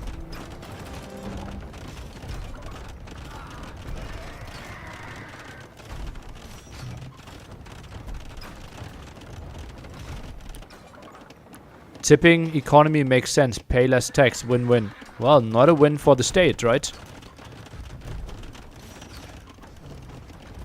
How much to be in the Department of the Pros? Exclamation mark NAC 5 support.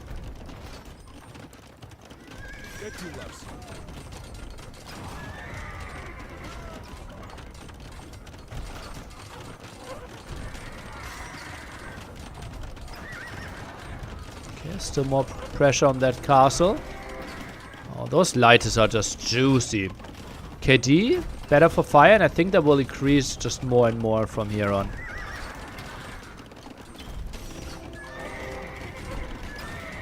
And yeah, now lots of idle times forced. Worker efficiency for Sakuma below 50%. Ram rate here at the site. Gets the ram down, so those lighters are going to fall. And yeah, that goes down. Drew, thank you for the gifted subs. Where's the watch party? In Berlin. Like 6 minutes walking distance from the apartment. Just the tip? I see what you did there.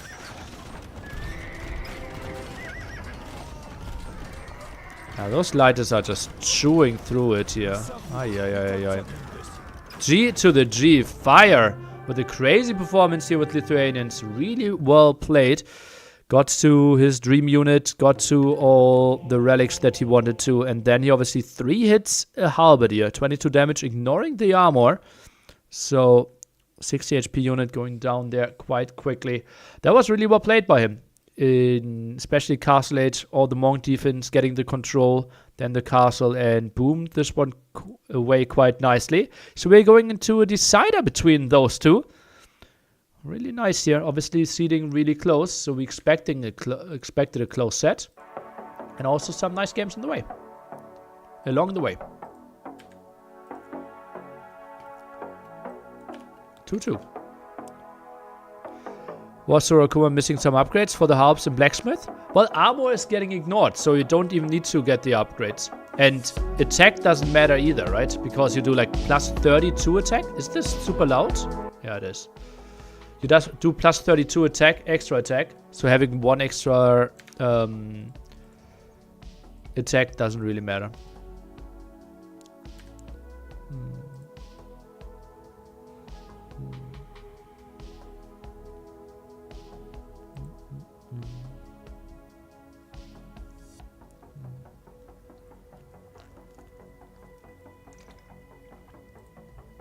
Ah. 20 attack unit ignoring armor must be nice. Yeah. What do you think about reverting Lithuanian relic cap to 5 again, plus 5? No strong feelings. No strong feelings there. Okay, so what do we have left? Yanganati, right? Acclivity and Dry Graveyards was played. Fortified Clearing as well. Okay.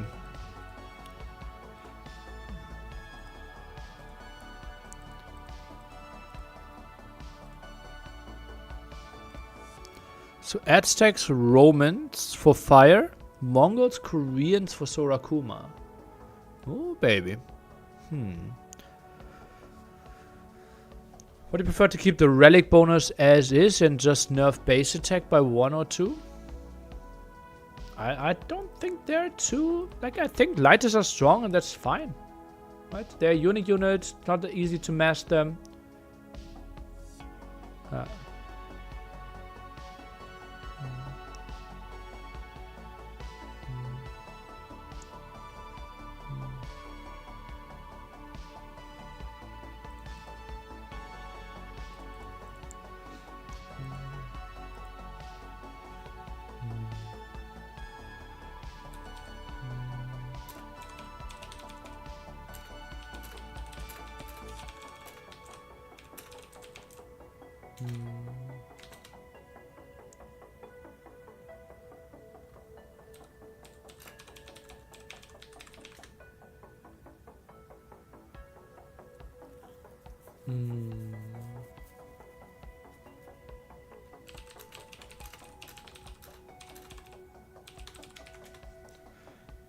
Can I kiss you at NAC?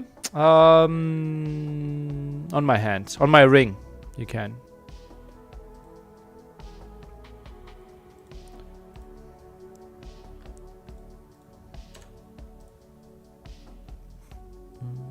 Koreans, Romans.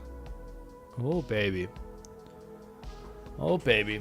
Those random Civ bands giving us quite some diversity.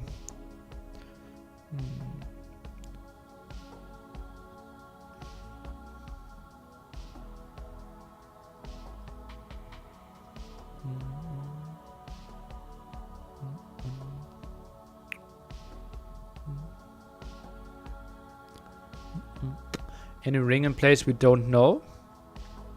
The ring on my hand is the one I was talking about. Nearly, have you completed the Mangodai challenge? No. Will the random Civ bands also be in the final tournament? Unless we get major negative feedback? Yes. Do you want to have kids? Yeah. Don't want to care about them, but certainly it's nice if they give you money once I'm old, so that's the plan. Sakuma playing Koreans in blue. And Fire is playing Romans on the right side here. Very limited gold on this map. Therefore we have to chop through this area. It got adjusted a bit. It looks a bit more square now because we didn't want to have people building town centers here.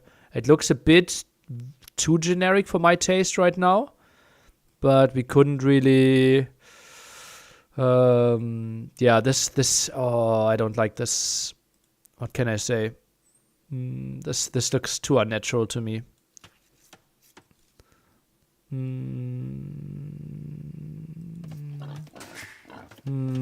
we need to find a different approach to that.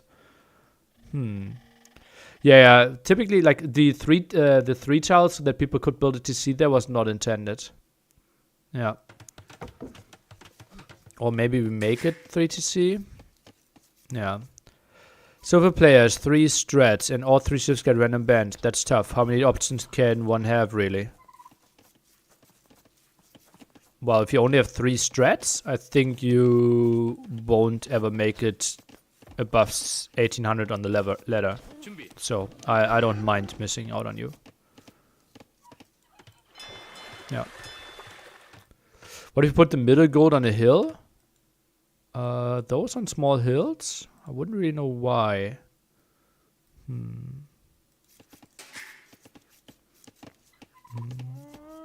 Use unbuildable terrain again to only have lumber camp space. Well, the stony thing is the unbuildable terrain, right?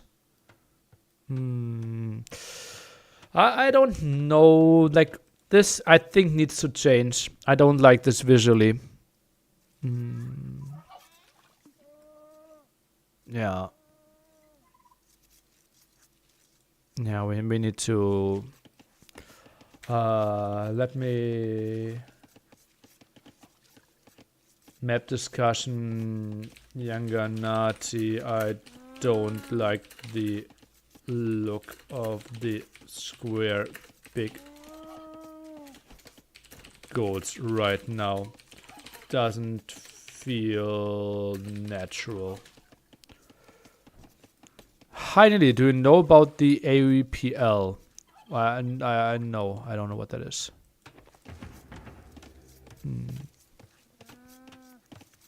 Cracked earth to weaken any possible TCs. I don't think that's important for this.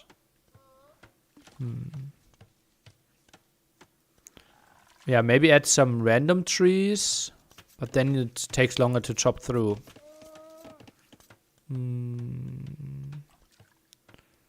Yeah, we will look into options. This is not satisfying to me right now. Just make it hilly and you can't build a TC? Well, I don't mind that they build a TC once they're chopped through. Actually, I think I think it should allow TCs. Trees amongst the gold? Well, that doesn't sound like... just like the square thingy is just not great. Okay. Apparently they're already discussing that. Okay. So I just didn't read up with them.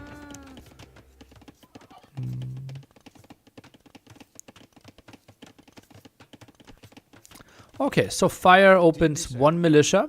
Did not go for the center water, which is quite a surprise. I don't think we have seen people ignoring the water completely for quite some time. Also, this doesn't look like loom. Oh no, it looks like loom. He's long distance mining this. This looks like a bloodlines build. Oh god, and here opens archer range. What is this? Fire.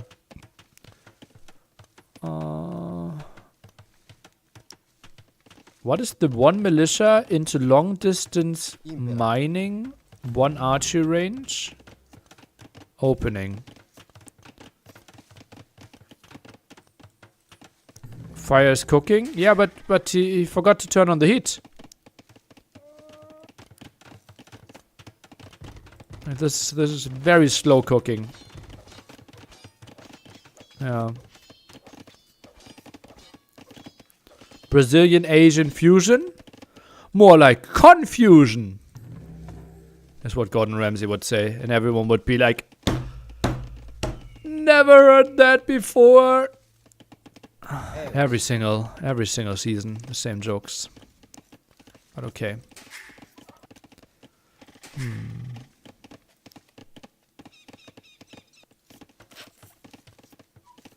Okay, they're investigating more options.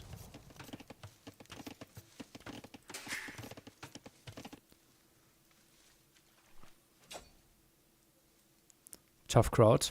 Oh, always. Sadly, always.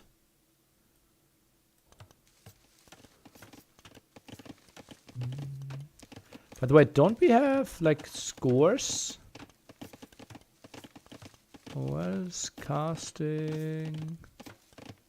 Updates, no? Updates.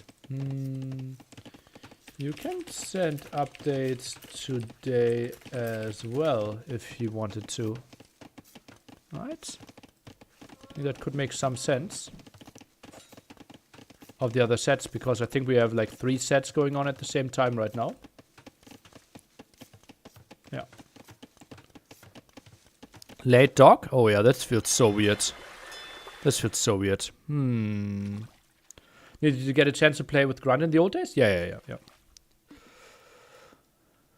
And a fire galley now. A galley by Sorakuma, but was very defensive. But like, what are we contesting? Now we're building a dock and a fire galley to contest 200 food. Oh, baby. I think we need to rethink our math in the center pond quite a bit. Cosmetic galley? Yeah. Not sure if it's shot once. Can we click it in some way? No.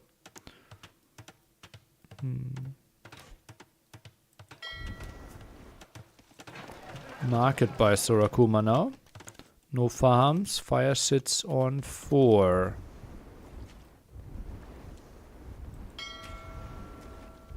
Attacks the dock. Oh no, he also attacks the fire galley a bit. Okay, now a full attack on the fire galley. Did quite some damage to the dock.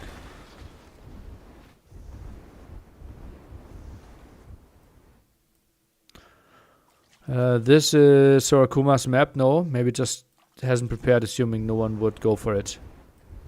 I think Sorakuma's approach makes way more sense than Fire's.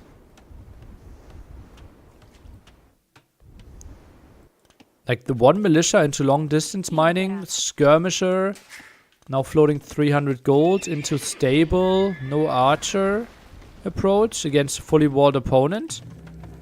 Like, you know that the opponent is fully walled, no? What am I doing here? You know that the opponent is basically fully walled. And Fire is now adding stables to add more scouts.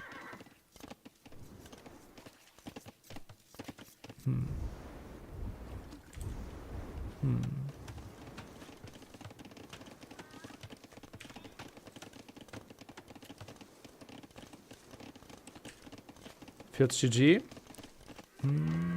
Are we going that far? Feels like Sorakuma should have a good advantage, yeah. He will get like surprised by those scouts though. Maybe some harassment on those. How much food is now left on the pond? 39.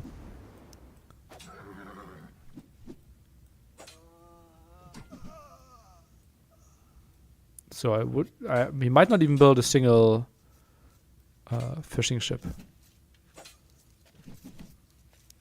Okay, HP on the spearman is the most important thing for Sorakuma right now. Trades this one off. Okay, that's good for Fire. Let the spearman die, run, produce another spearman. Barracks far off though. So that will be some dead skirms. Has anyone added onagers to cut the gold line on this map? No. Like, tech into onager costs you more gold than you have on the home base. Okay, Fire Galley had some damage as well. Archer Spearman here, and Fire not even up, so it will be more than a 3-minute difference.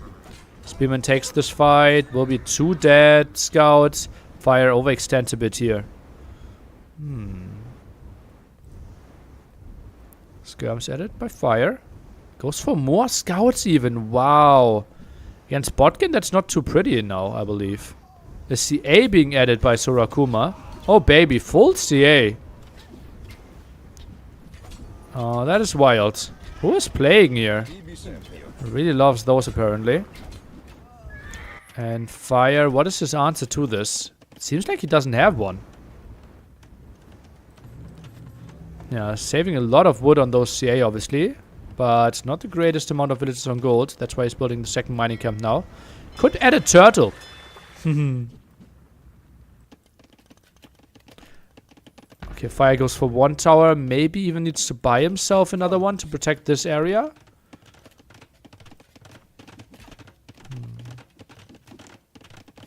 But can't you cut the tree and build a palisade? That only works for single trees. Like, if trees are on their own, that works. If they are a big forest, that's not an option. Couldn't Khmer one ballista elephant an option fast cutting on this map? Not really, right? I think you die before that. Where do you build the castle? How do you defend yourself till you get there? Stone is also very limited, like in the sense you have small tiles.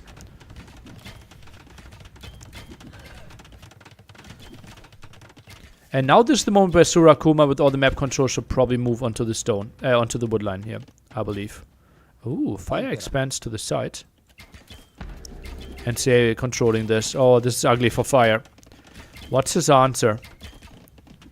Continues to go for some more scouts, but no gold income for him at all.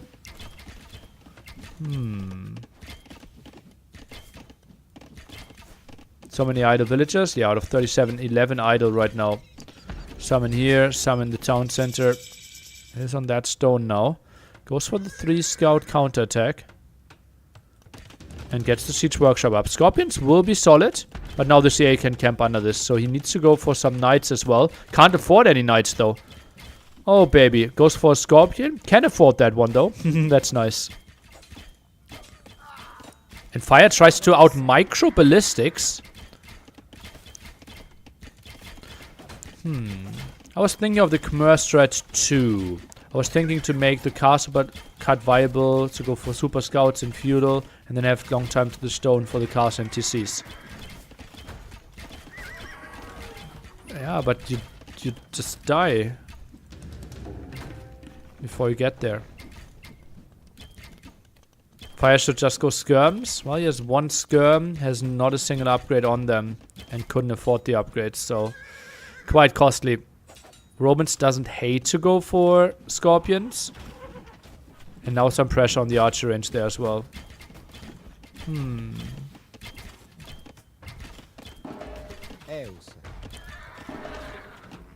CA getting away, and Mangonel pressure continues. Feels like fire won't make it to NAC. Remember, this is the bracket with Balz, with Sebastian and Cito. Up next in this bracket, most likely Balz. Now a solid 20 population lead for our player from Taiwan.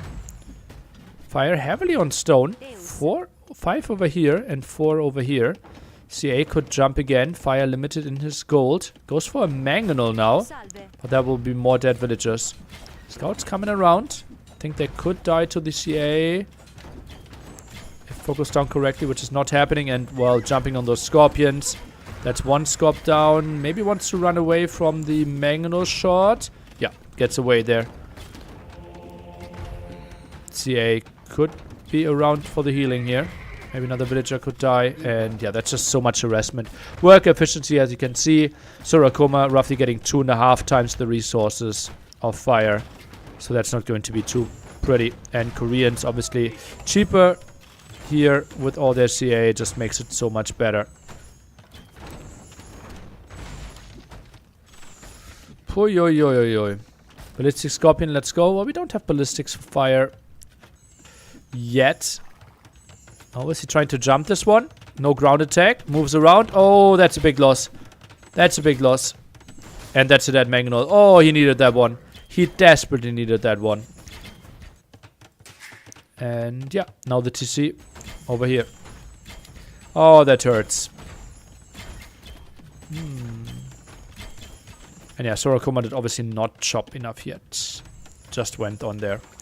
And now the big problem of Scorpions, the mangonel. And that's what I said, right? Scorpions, I think, are fine. But you can never mass them because one single mangonel kill counters like 12 Scorpions. Unless you go for Khmer, then you can somehow make something happen. And fire tries to fight this one off, but now the CA are jumping into the woodline again. Another Deadville, and this might be the jump for the GG. CA are committing against this one and can just slaughter down every single villager.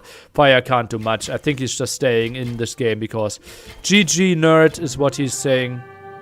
Yeah, GG next. And so Sakuma goes into the round of 24, so you will see him on Saturday if you watch carefully.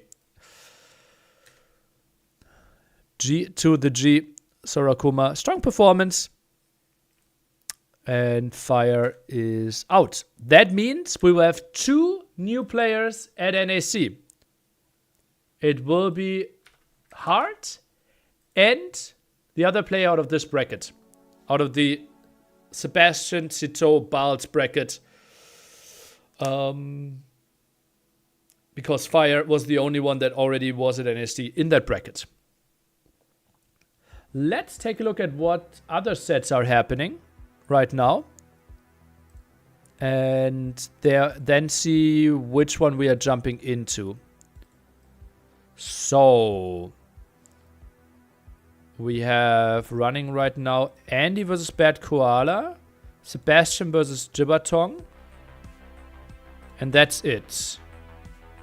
When Doubt already played yesterday. He is playing again on Saturday. Poll.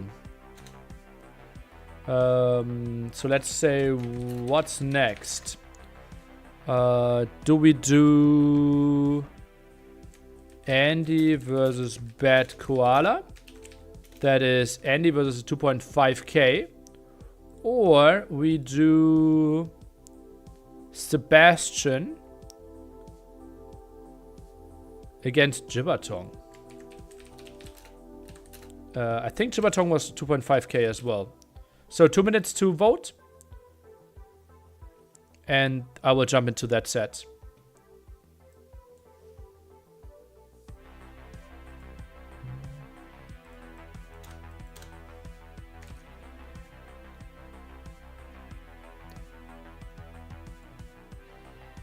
Andy versus Bad Koala, just 1-1.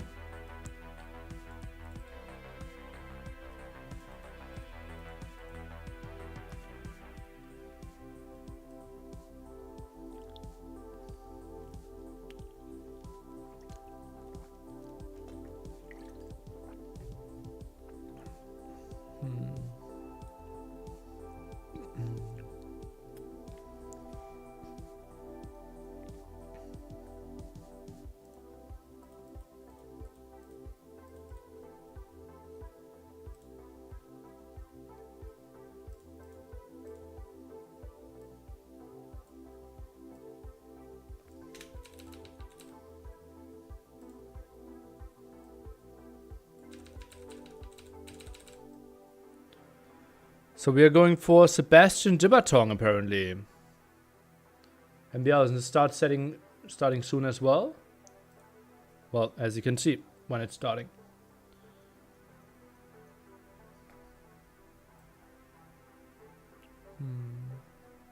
How do you make sure everyone qualifies, gets the visa in time? Who do you think could qualify that needs a visa?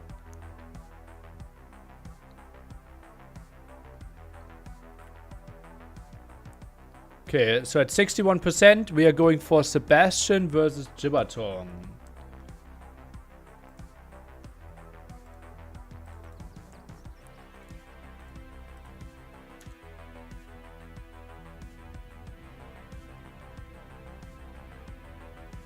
It will be Arena next there.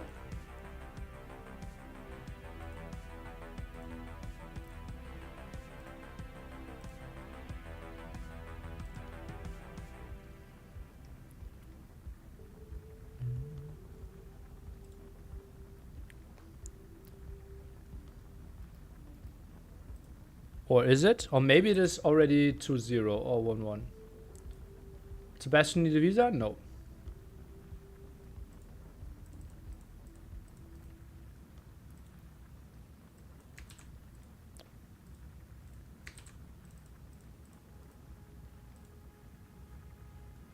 Good luck on the rest of the day, Nelly. Thank you. Sebastian wins 110%. Okay, that's impossible. CRT90.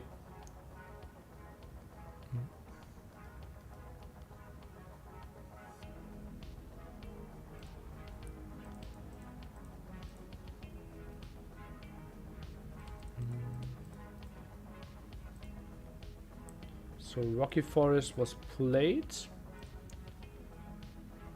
I will quickly take a look at the seedings for this as well.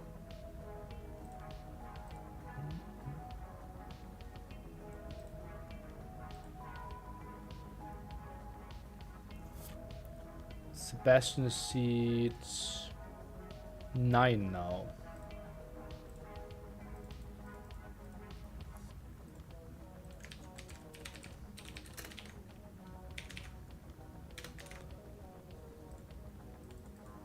And Jiatong therefore 40.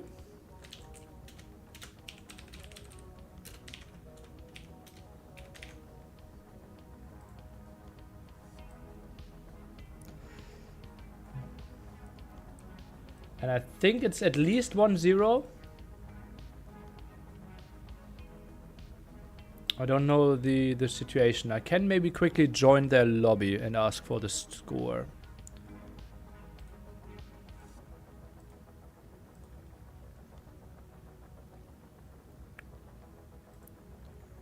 Hey, what's the score?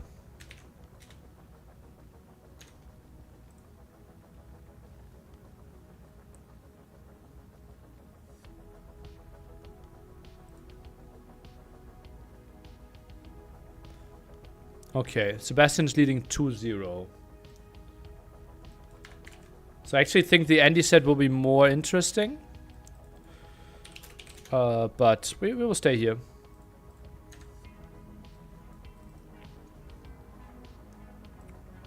I'm a man of the people. So Bohemians won and Gurjaras won. And we had Burgundians and Vietnamese lose.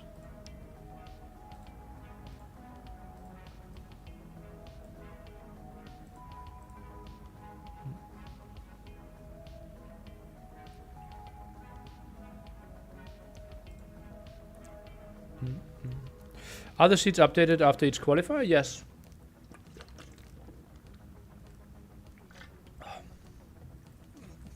For example, Nikov leads 1-0 against Siskan. Look at Sebastian's seed. He was 14 in the first one. And the second one, he is now seed 9. Or someone like, let's say, Balz, right? Balz was number 7. And now he jumped to seed 3.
Dark Sorcerer, what is happening here?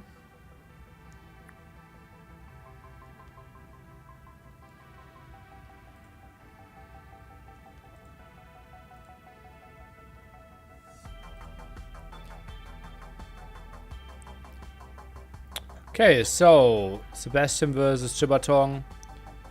I actually think like Andy Bad Koala might be so much better. Like it's 1-1 and they're going for Canberra. But we will stay here. We will stay here. I will trust your judgment, and then we might get more of the Andy set afterwards.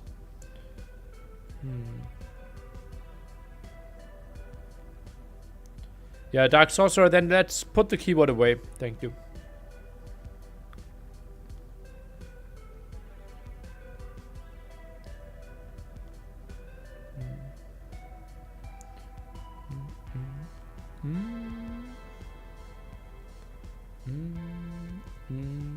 Is it possible to watch the other games at MEMP? I don't know if this is visible somewhere else. You will find them. There are lots of people there. I wouldn't be surprised if like 15 people are covering those qualifiers right now. So you will find a channel.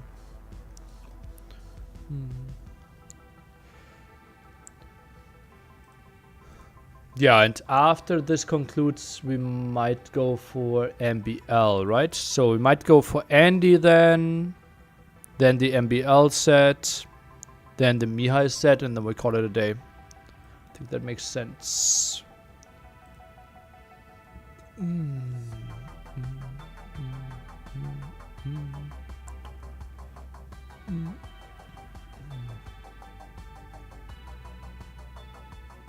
Think MBL will make it? I think we will make it in time today, yes.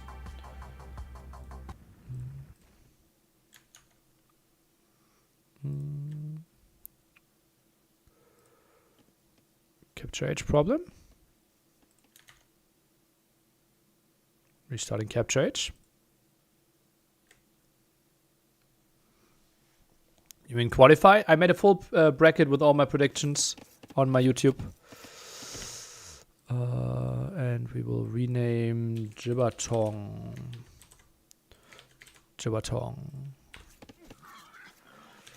Let's jump into this one. So we are leading 2-0 here for Sebastian. His opponent will be Jiatong in the red, playing Spanish on Arabia. And we have Sebastian with Malay. Okay. Quite interesting to see how this one might play out. Very interesting Arabia saves. Yep, true. Have to love it. Spanish. Let's think about the gold spots. Okay, further in the back, gold relatively close by. Woodline somewhat exposed. Not the dream map for Spanish. Barry is relatively exposed as well. I don't think Sebastian will mind this one too much, looking at the map of the opponent once he scouted it. He himself has 3 resources defensively. Gold, wood, and berries all close together can create a wall around this. Should be looking reasonably good for Sebastian to get some map control here. Something like Scout Skirm Kong for Jiatong. Yeah, not impossible. I wouldn't mind that approach. Yeah.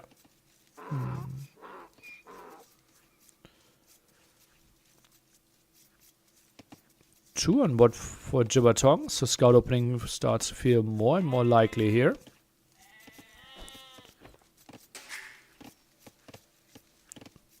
Also, I think if you do both eco upgrades, you don't need to go on to gold to get bloodlines, right?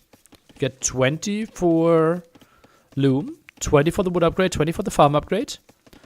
Add 60 to the 50 that you have anyways. So 110 gold, bloodlines cost 100. So scout commitment could be something here that I've never thought of it that way. Was I living under a rock or not to have heard of Sebastian to NAC 5 qualifier? It was been so impressive. Well, it depends on the rock, right? Yeah. If you actively follow the scene, then it's kind of weird that you didn't hear of him. But yeah, he obviously wasn't one of the biggest names ever. But he was going in at seed 14 into NAC 5 qualifier 1. So roughly considered to be number 18 in the world. You probably heard a lot of players that are weaker than him. Maybe just missed him. Qualified for KOTD. Probably the biggest tournament result for him ever. I think he earned like 1.5k with that one, and his overall lifetime earnings are below 5k. Yeah. Sebastian dominated TTL Gold. Yeah, beating Hart, Nikov. I think he 5-0'd his group, right? So, yeah, you must not have followed TTL or KOTD to not have heard of him. He will be in TTL Platinum next season. Who's in Fox now? I think Siskan, Sebastian, Dark, Magugu, Mihai. That's it, I believe.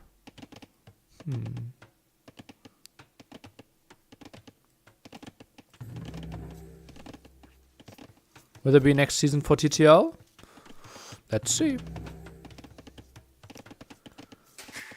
Obviously T90 announced Hidden Cup, so that might be higher prioritization for him. See?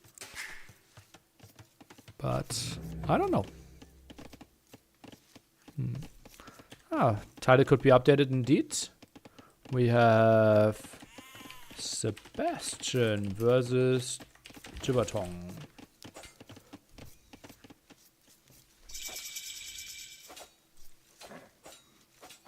Some dancing here. Way more HP for Jiatong. Doesn't want to take the fight downhill though.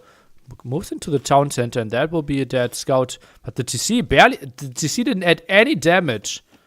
Oh god, that was rough. And man-at-arm opening from Sebastian, something we don't see too often. Malay often struggles to get the resources out, but that is in time. And Jiatong, he's not building anything right now. No skirms, no archers. Loses the scout now. Whew, baby.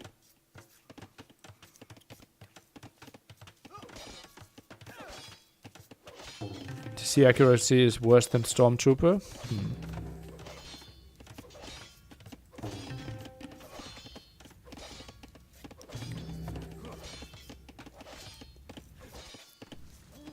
Monday? Okay, chills this one out quite a bit. Goes for double archer first. Follow up with archers, likely here from Sebastian. And those men-at-arms, they will have armor. Let's see what are they doing, what they can do. I'm not even sure what server they are playing. Maybe West US? That would be really weird, but West US feels like a reasonable server for them.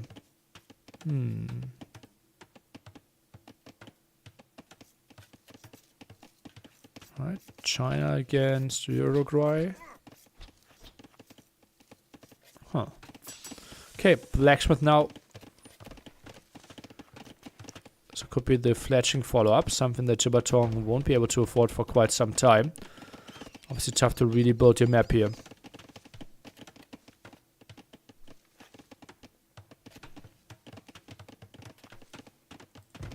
See? Skirm. Takes 1 damage from the archer. That's it. Fletching now for Sebastian. And Jiatong moves on to gold. 2 archers to skirmishers. Interesting that he goes for those. And did not go for the blacksmith yet. Okay, now the blacksmith is coming in. If we exclude your GL mids, is there any player you'd like extra cool playstyle? Is there any player you like a little extra cool playstyle, etc.? Rubenstock has an incredible playstyle, I believe. Extremely funny, extremely entertaining. Matze provided quite some interesting games against Jordan yesterday. So, yeah, I really liked how he played. Yeah.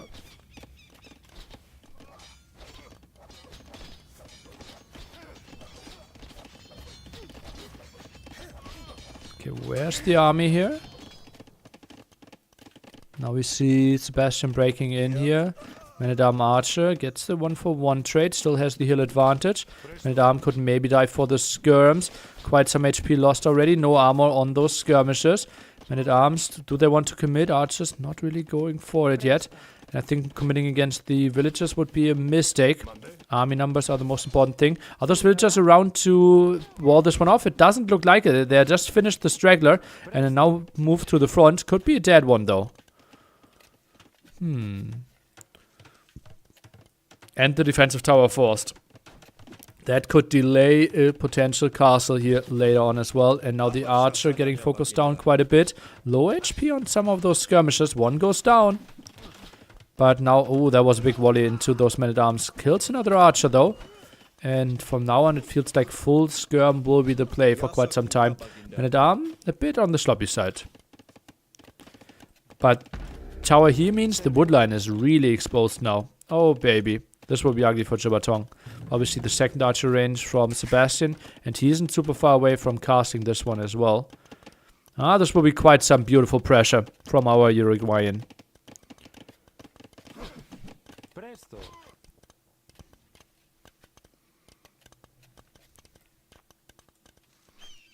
And how is Jiatong approaching this now? Pushes this away with the skirms. But I wouldn't be surprised if Sebastian just runs home, tries to upgrade his army, and we'll be back with Castle Age upgrades.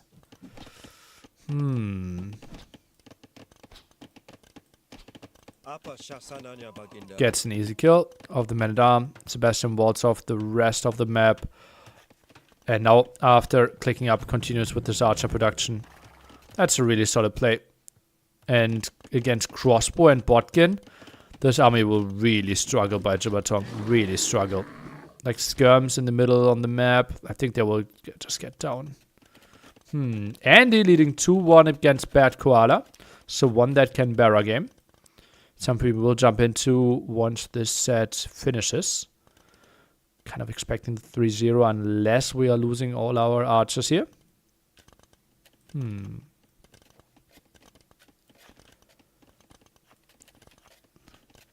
Thank you for the update.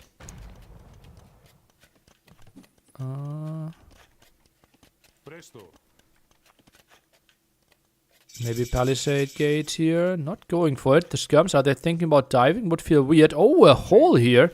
Something we didn't really see between the blacksmith and the house. You will see it in 10 minutes on Pin's Twitter. Spot the hole. And yeah, the defensive stable. Obviously, one knight or one elephant will clear this one up. Even goes for the TC at the front. So it doesn't try to go too wild. And Jiatong now 8 on stone.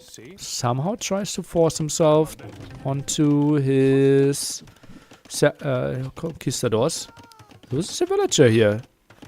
Okay. And it will be the elephant approach. Oh, and gets out of there again. Oh, baby. Benefits from 2 holds. Can't complain about this too much. And Sebastian, where will he go? Can maybe pressure the farm area. Obviously 11 crossbows enough to one-shot a villager. 8 would be the magic number there. And can take down close to all the farms. Really tough for Jiatong to contest this year. 360 stone. Castle placement will be on the questionable side as well. No matter where he builds it. Oh, I like those skirms though. Intercepting those crossbows. That's a nice addition. And they're getting the kill. Can the crossbow sit under the tower? Wouldn't hate that. Oh, this one is a nice clear up though. 11 skirms in total. And them getting home? Where are those? Where are the skirms? Okay, now they were through the middle. So those crossbows can't sit under the tower. Getting a villager kill. Forcing a lot more idle time. Idle TC time here. 22 seconds. Jiatong none at all. Really solid play. But work efficiency obviously going down really low. And another town center, Sebastian. Happy to play the macro game behind this. Not really getting too many kills. Look at those 2 builds. 12 HP combined. But both live in. Now the elephant. Did Jiatong just send villagers to the front?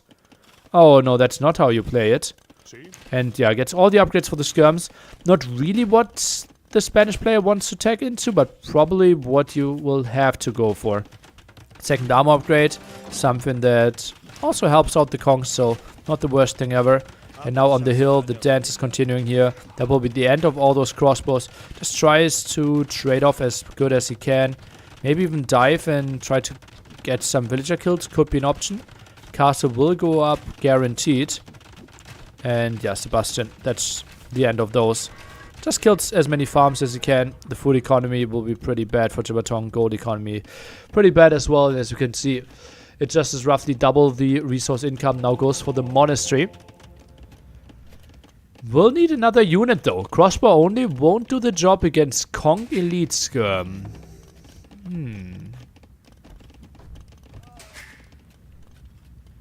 Ah, the elephant over here. Okay, dice. Another lumber camp to the left side. What are those crossbows up to?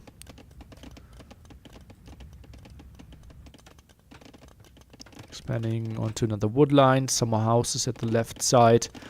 And I think Sebastian could be a bit surprised that he runs into a town center here.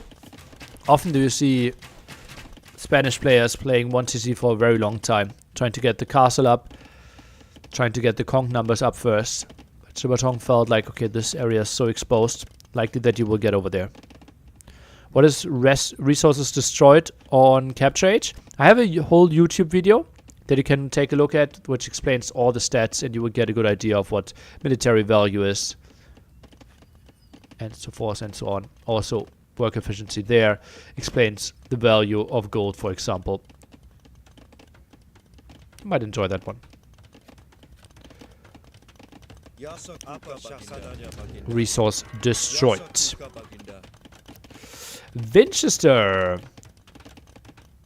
leading 1-0 against Cosmonaut. Cosmonaut, I think, also broke 2.5k the other day. I was really surprised by that. Crazy improvement by him. The value of the units that you have killed. Yeah, and I think it takes, or does not take, discounts. So, a Berber Knight is still listed as the normal Knight. A Magyar Scout is still listed as a normal Scout, for example. Resource repairing is not included. I wouldn't know how that could be tracked.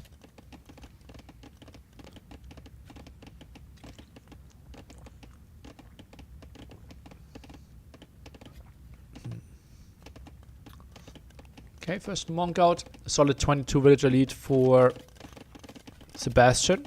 How does he want to play this? Seems like Mangonel is actually the play. And ballistics. 6 conchs out. Double TC against triple TC. And gets at least 2 relics for himself. Out of 5 on this map. Crossbows.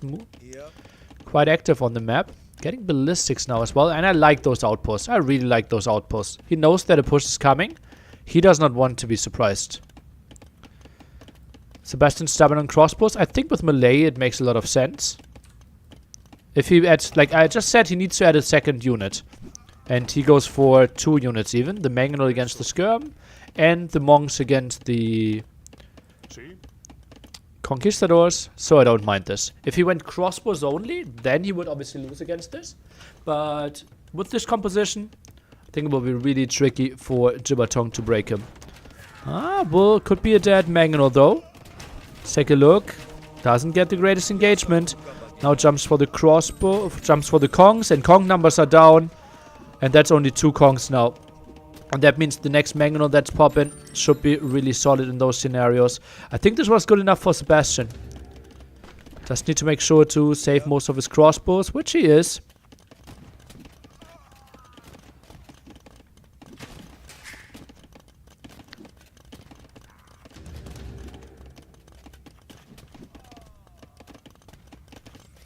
Could track the HP damage on a unit building and then convert that percent of the cost, but that's a lot more calculations.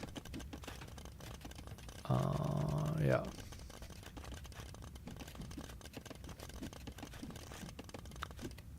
And like, yeah, it's like, it's a lot of variables and a lot of exceptions to the rule. Okay, let's take a look. Monks. Dodging that Mangonel shot. 1 conch down though. And ballistics really helping out. Now skirmish is added for Sebastian.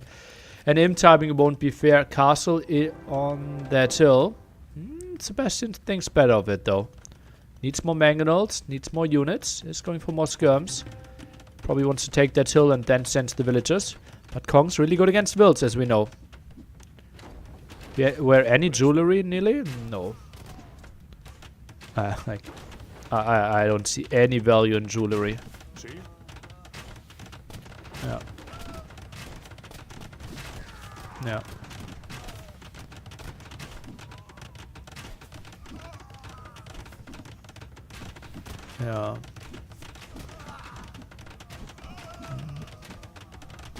Yeah. Castle's going to up. I'm pretty sure about it. Just pulled enough villagers. Castle over here will be denied. And there will be some dead skirms as well, right? He still wants to stay there. But it's just not even jumping into the castle. So some skirms are getting away. And oh, don't tell me this will be an aggressive castle. Ooh, even weddings rings? Is that considered jewelry?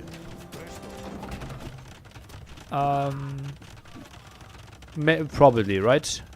Yeah. I see the value of wedding rings. Yeah, yeah.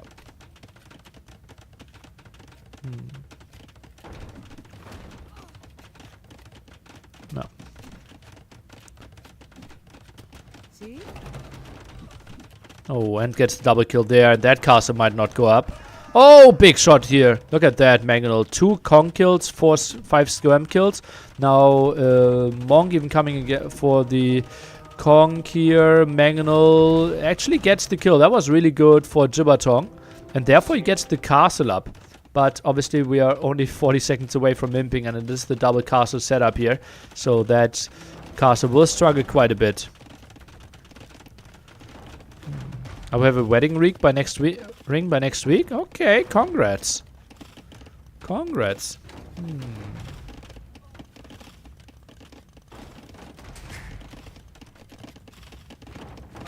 Yeah.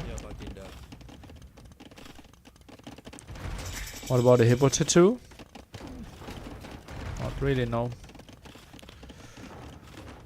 Massive score lead here for Sebastian. Quite an advantage for him.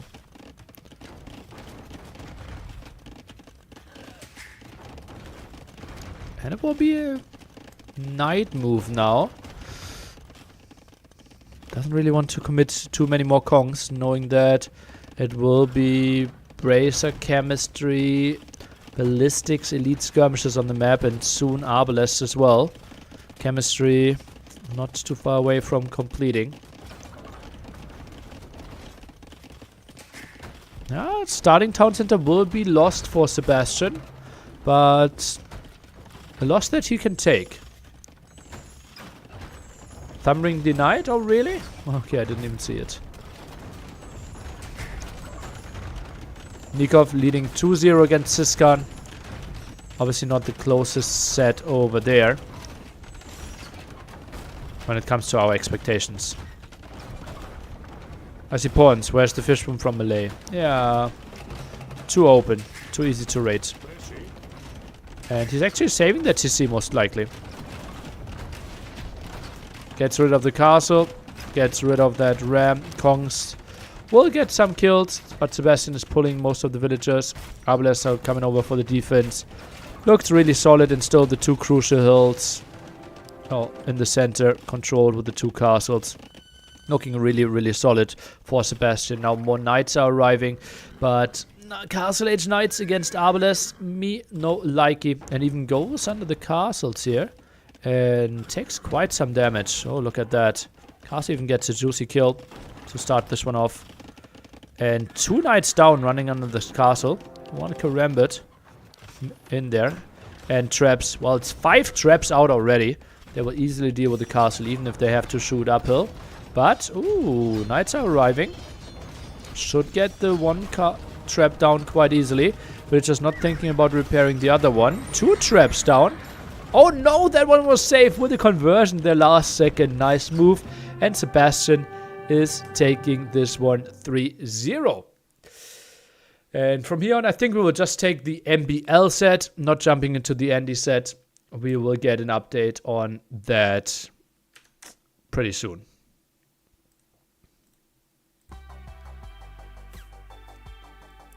So 3-0 for Sebastian. I will try to get you updated. And Jiatong won't make it to NAC.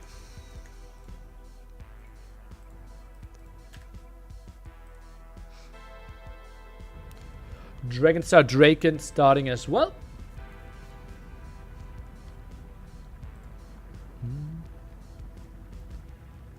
Top level performance there from Sebastian. Looked really smooth, but also bad map for a Spanish player.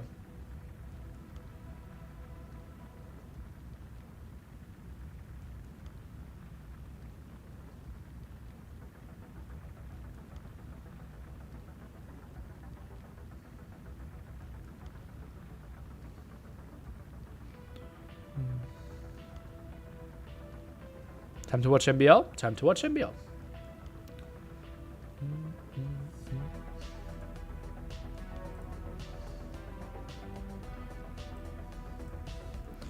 MBL is seed 8.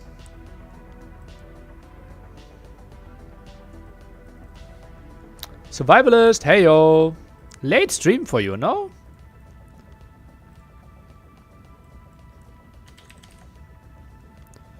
MBL, seed 8. Therefore his opponent should be seed 41. I buy power.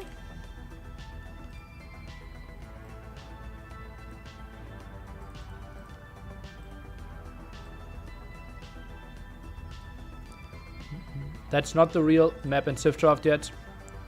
That did not start yet. Oh, title change. Thank you.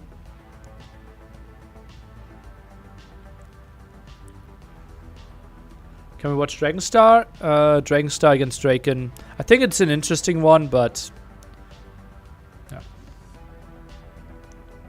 Watch MBL's record against Jordan. Well, let's look together. If you tell me which website I'm checking now, I'm checking it for you. Say it. Say the name.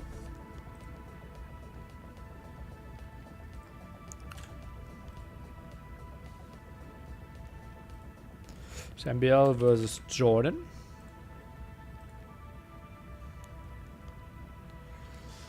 Have not played this year against each other. Overall sets are 3-4 in favor of Jordan. But obviously 2015-17 not the most important thing. Hidden Cup Jordan won, NAC 1, MBL 1. And this one is relatively close. Replacement Qualifier MBL lost, RMS Cup Jordan 1, Red Bull Legacy MBL 1. In the group stage that was, right? Yeah.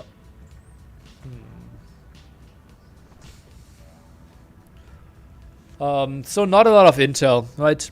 Probably the Grand Malay replacement qualifier had a lot of, like, at least 2 maps that we have here as well. Yeah. Tough to say.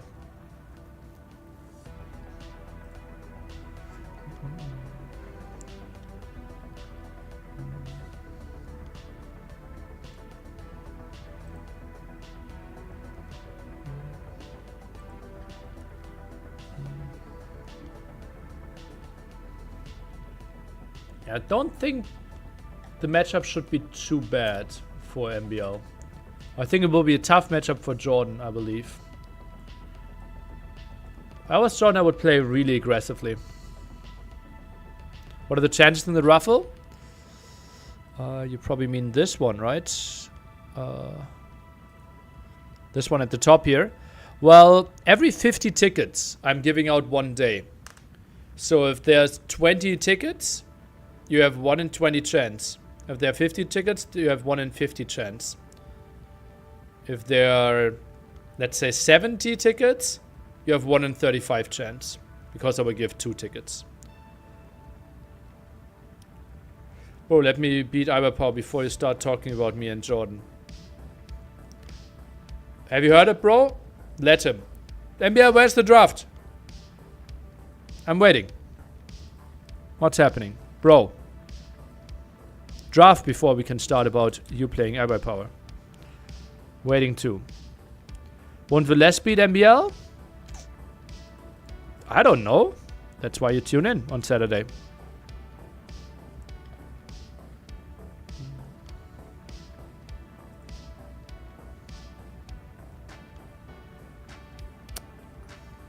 Iberpower will beat me, Idani will beat me, Veles will beat me, Jordan will beat you.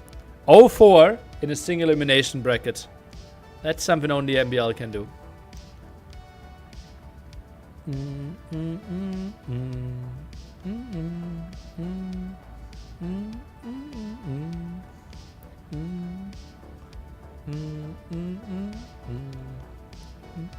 Yeah, MBL will beat MBL. Yeah, so the raffle, I think, has great value right now. I think great value, actually. Yeah.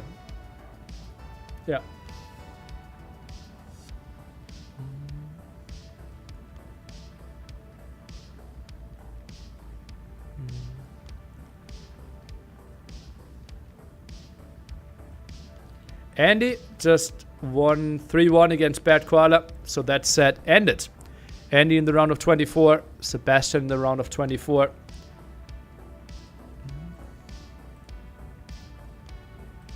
We can take a look a bit at the brackets. So this is the MBL bracket. Mihai in there, up for surprises. Andy versus Valas. That's a tough round of 24. Oh, baby. Oh, baby. Oh, baby. Raffle what? To be at the apartment at NAC. Every $200 donation, I will raffle. This is this thing at the top here. $201 added into a raffle. Spend a day at NAC. So far, 4 people bought that ticket to the raffle.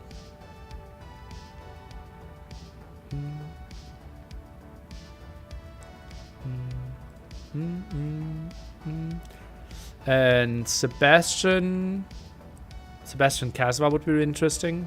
Could be against Dark though. Sakuma against Baltz, potentially.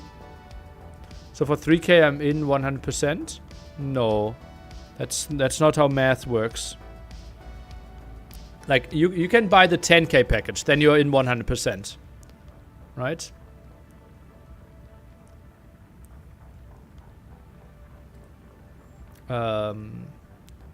If you invest 3k, you're in with a probability of 15/19th. Unless someone else buys. Hera is directly invited for the main event, yeah.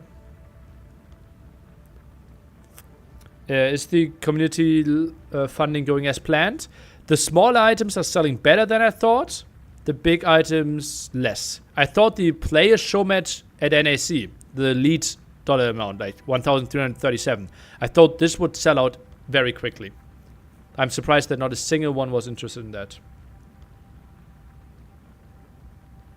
What is 60 euro cost on the raffle? Will the winner get food as well? What?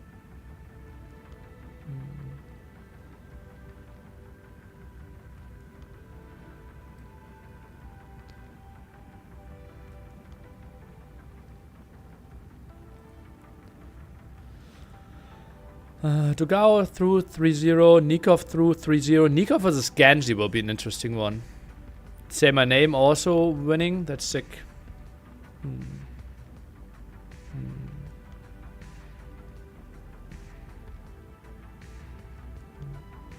People are probably nervous to go 1v1 versus a pro. It wouldn't be a 1v1. It would be like a show match. Like 8 people FFA, 6 viewers, 2 pros.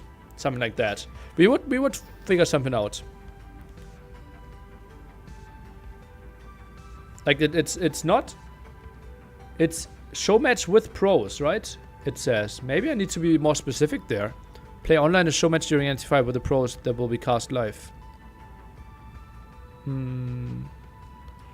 Okay. What would be good wording there?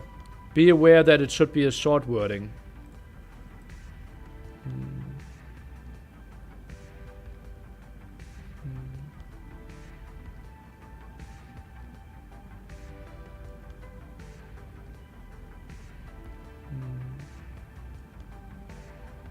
Handicap could happen, yeah.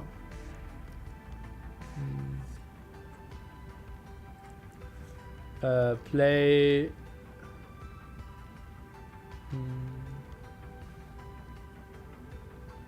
Play.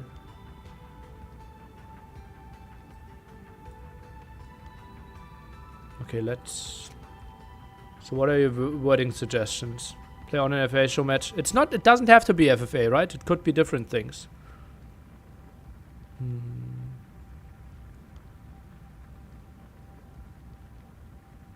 Play online FFA.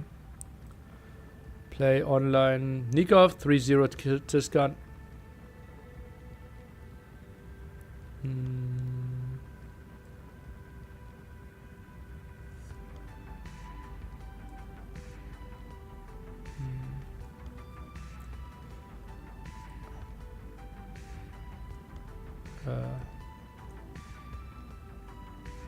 Participate in team show match. In a team.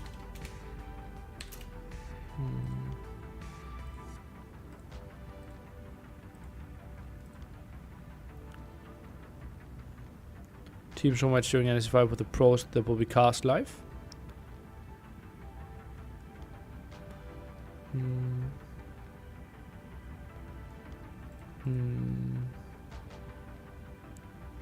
Okay, okay. Well, then I maybe...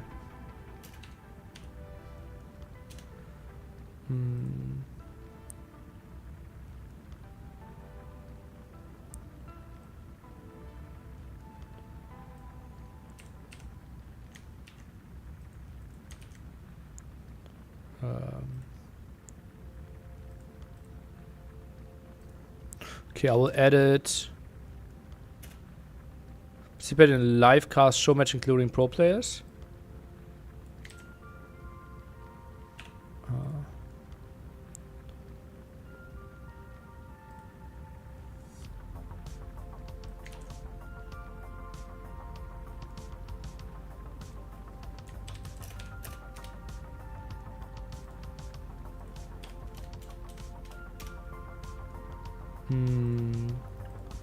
Settings agreed upon all participants. All settings agreed upon between all contributing participants. I think that makes sense, right? Is this better now?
Show match wouldn't just be for attendees, right? It's happening online.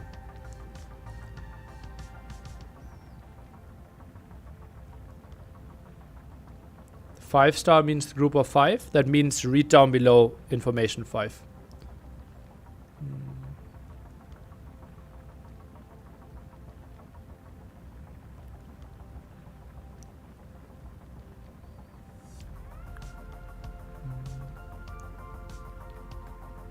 If things go unsold, I don't really want to view it as being sold. And obviously it's a lot of money, yeah.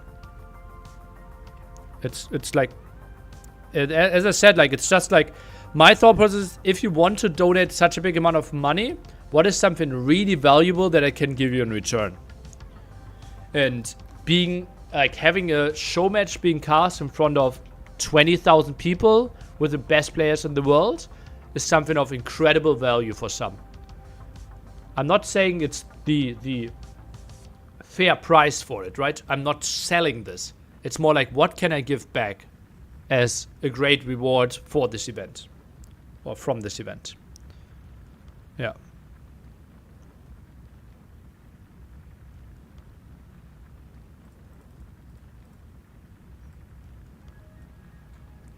I mean, it might make sense to cut prices to maximize the production experience. Production won't change. It's just like me more losing more money.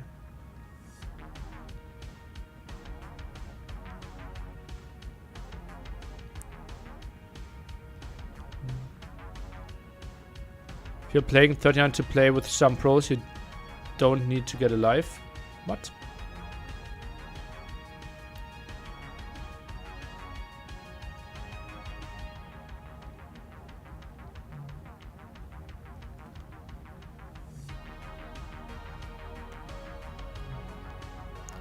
Malians neither picked nor banned. Well, what map do you think they should be played?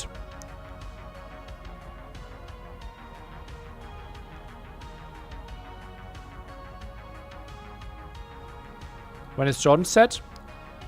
Yesterday he had one, and he will have another one on Saturday. Liquipedia is a great website that will give you info about that. Winchester leads 1-0 against Cosmonaut. I think it might be 2-0 by now as well.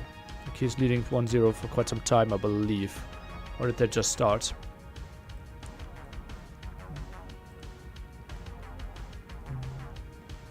"2-0. There we got it.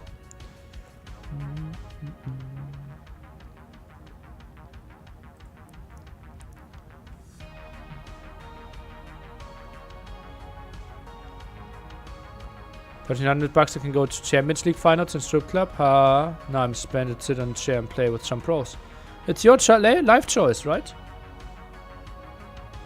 It's like I'm not forcing anyone to do anything. It's just if you feel like contributing something, I'm willing to give you something back, and this is something that I think has incredible value.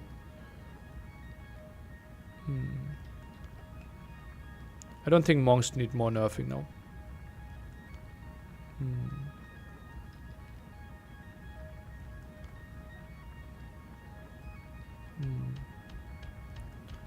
Nope, aren't Malians great on those hybrid maps? There is not a single hybrid map on there. Copenhagen and Scholz are both boom maps.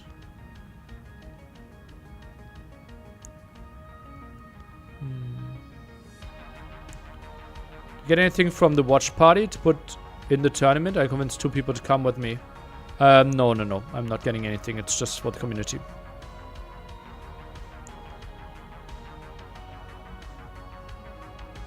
You can read bets as a hybrid map? Really?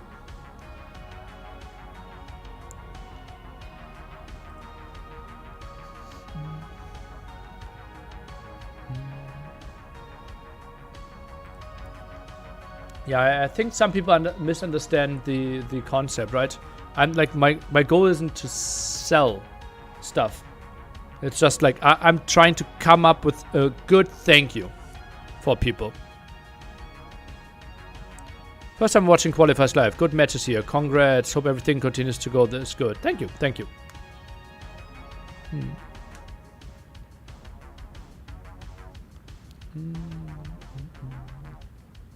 Nico vs. Ganges today? Saturday.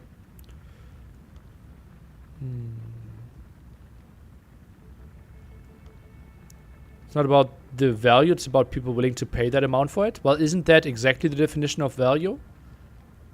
And I don't want anyone to think they're buying a product. Right? That's not the goal of any of this. Yeah.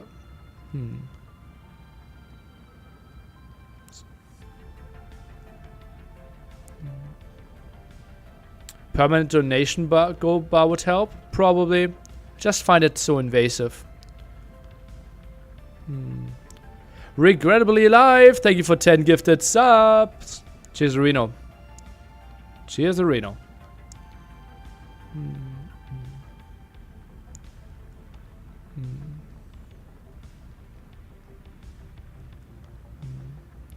I'm really looking forward to NAC 5. Already hyped, and Christmas holiday I will cover the watch time.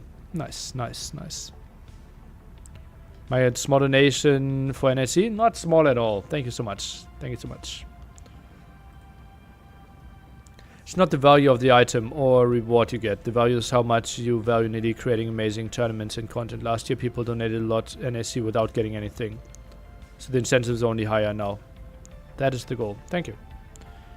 Maybe community funded show match with half going to NAC, other half to the players. Remember versus AM Tyrant show match back in Bubbly days that reached something crazy like £1. Wow, £1 would be say crazy. Yeah, when would we do that though? Now it's not an option. Before, and I'm basically traveling. We have replacement qualifier next week. Yeah.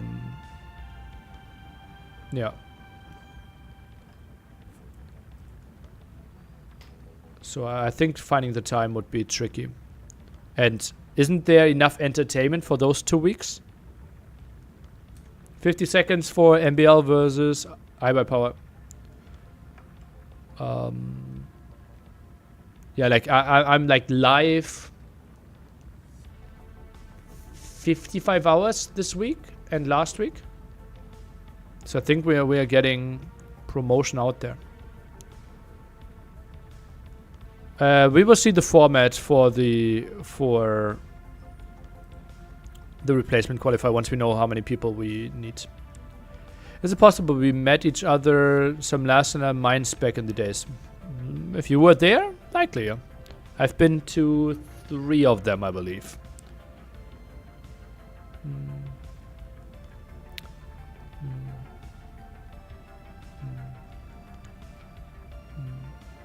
Nearly for potential tournament donation crowdfunding possibility. Are you familiar with the word Beyond the Summit? Ran the Melee Invitational. I know Beyond the Summit, but I've like only the name and the rough idea, but I don't know more about them.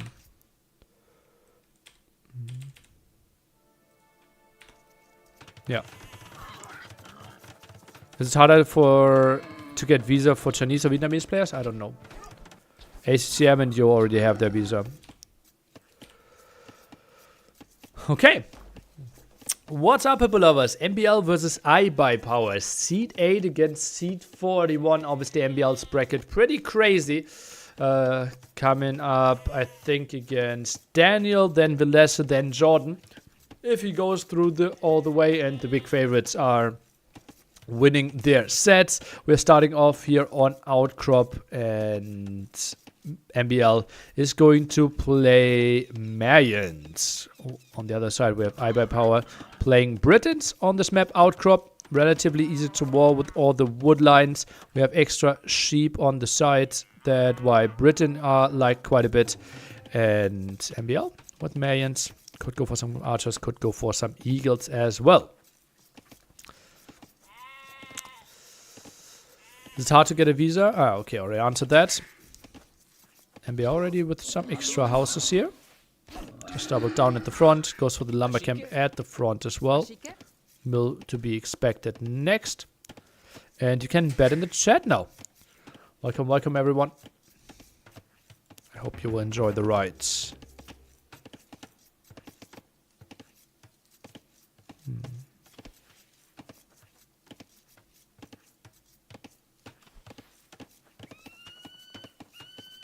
Mayans counter Britons? I don't think so. No, not necessarily. Oh, wow. MBL takes the ball from the other side of the map.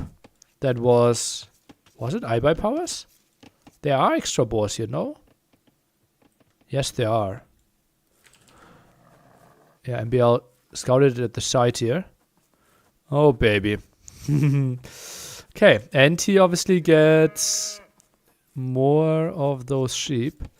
Is that 207 food on this boar? So yeah, he already got his second boar done as well. Okay, okay, so this is a neutral boar. Is this allowed to get a boar that's open on the map? Yeah, you're also allowed to eat cows. So MBL will have quite a nice food boost. Not impossible that he tries to play skirmishes here, knowing him.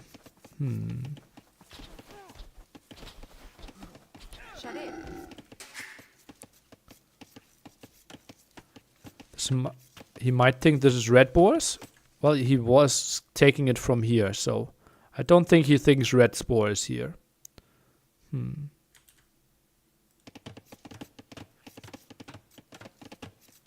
Oh, and look at that. Could be a fresh opening by iBuyPower. Ah, not impossible.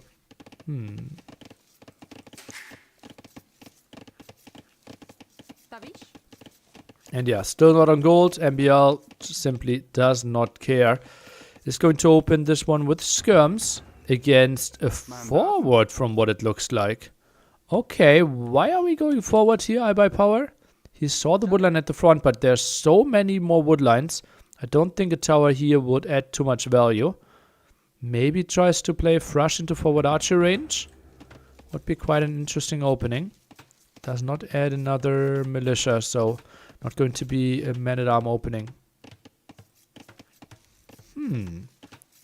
Bit of a surprise to me. Let's take a look. Waits for fuel age and now commits against that villager. Is he getting the kill? Nice block off here. And MBL, that's probably -1 will. Gets that one away and nice value by our player from China. Eagle around, should be low. Maybe takes the fight here against the scout. Thinks better of it. And this will be quite a lot of pressure. Shot it. Town Center shoots at the scout. Man-at-arms squeezes itself in and take the damage. This could be archers at it. MBL opened with a spearman. Scout now needs to run. Archer range being added as well.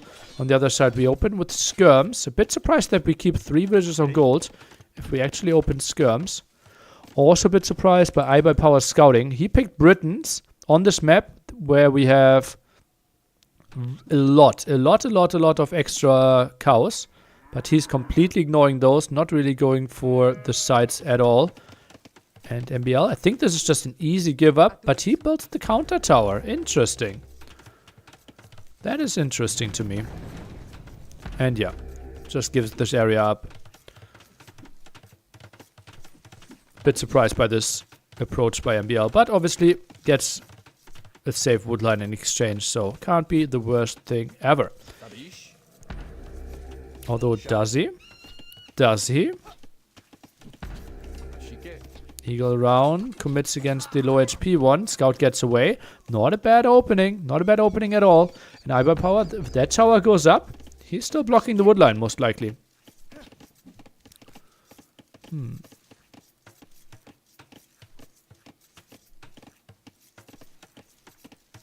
MBL, surprisingly... Oh, not house. Ah, yeah, he's just rushing 2 houses now. Villager takes some damage. MBL, more skirms in the queue. 4 skirms in the queue. Skirm spear with Mayans, who doesn't know it. He's just sick. He's just so sick in those situations. You have to love him. 3 villagers still on gold. Should be floating quite a bit. Some more archers in the queue now. This tower hurts. Well, it hurts in the sense that he built a defensive tower and now has to evacuate the woodline anyways, so... yeah, not a great scenario.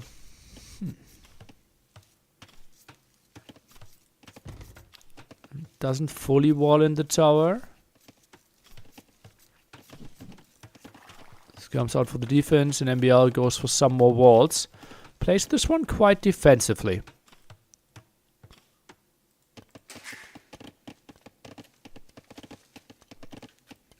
Has the better economy here, MBL, when it comes to the resource in the bank. Resource collected, relatively even. Slightly better for iBuyPower. Is Britain's faster working archer range a factor? I don't think so. Ooh, stable. Ooh. Typically, the thing you don't want to do if the opponent is already walled or if the opponent has a very tight base. Because you kind of want to use the mobility. You want to have the opponent out on the map. But if every skirm is sitting at home, MBL won't really care too much about this. 2 spearmen, 2 eagles. Add some more of those skirmishers into the mix as well. Well, if MBL overextends and we can see a snipe on those low HP spearmen, the scouts can obviously clear up everything quite easily. I'm surprised Red didn't go for a market to buy more power. Yeah, name didn't really check out, right? Add some more spearmen now. Forward stable, yeah, maybe learned that from Tado. In his qualifier match. Skirms at the front and MBL obviously very experienced in microing those armies. Spearman skirm adds more of them. Goes for fletching now as well. Forward stable. Not really a typical approach here.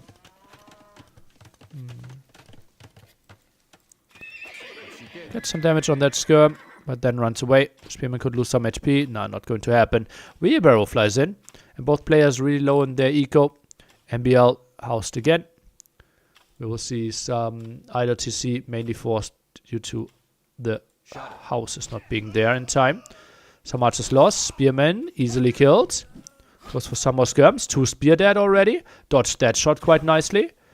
Gets more damage done against those skirmishers. Scouts doing quite some damage. But now I don't think the scout numbers are high enough. And idling there. Oh, MBL gets the kills in. Skirms are chasing this one down. And now it's no more spears left. But it's also no more scouts left. So both players trading off quite heavily. As you can see, 10 to 9 here. Not really the fight Iber Power was hoping for. Now archers being added for MBL together with some spearmen. And yeah, it's just the MBL way to play. I think armor on the infantry could make a lot of sense for MBL. Has armor on those skirmishers first. I think eagle armor could have added quite a bit. Armor for the spearmen a bit as well. And that's a lot of skirmishers that are arriving by MBL here. Quite sick. Archer should probably deal with the scout. Now it does damage to it, and one scout alone won't do the job against that amount of units, especially if more archers are arriving. And MBL takes a solid lead here. Military count now 14 to 2. More archers, more scouts in the queue. And both players might be thinking about castling here, looking at the resources. We quickly need to see everything walled off here. Not sure what those villagers were up to. Oh, baby. Okay, going for that gold now. Maybe he wanted to expand to the side. And I don't think the Britain player really played the full Britain potential here. Nice follow-up kills by MBL. Now goes for the market. Can't really use it too well, right? A bit of too much wood. Could go for some more farms, but that's it. No massive amount of gold floating. No stone to sell either.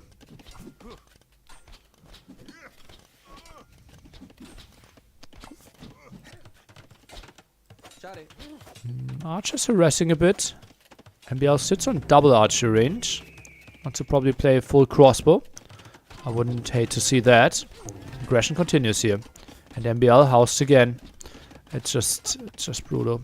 Oh, but those archers overextended quite heavily. A bit of a surprise there. Ready.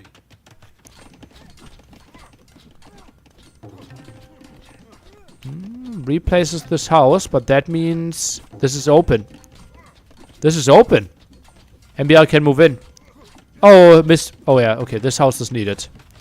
Okay, that was desperately needed. But still lots of low HP houses and now a lot of surface area as well. That won't be pretty for iBuy power.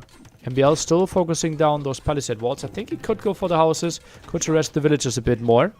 Not that easy to maneuver against this. And that is a tower that is not fully walled in. And therefore MBL will reclaim his gold. Draken! Leading 1-0 against Dragonstar. And unlikely that the neutral map is Arena or Fortified Clearing. So Draken also still having one of his incredibly strong home maps left. Oh baby, Dragonstar in trouble. Losing the neutral map against Draken? You're not looking too hot in the set. Thinking against other players that aren't specialized as much. It is okay to lose the neutral map. But against Draken, that hurts. Draken won on outcrop. Okay, yeah, doesn't surprise me too much. Is it a best of 5? It's the same round. Ready. So both of them. All the games in the round of 48. Best of 5s. We only have best of 7s on Sunday. Yay.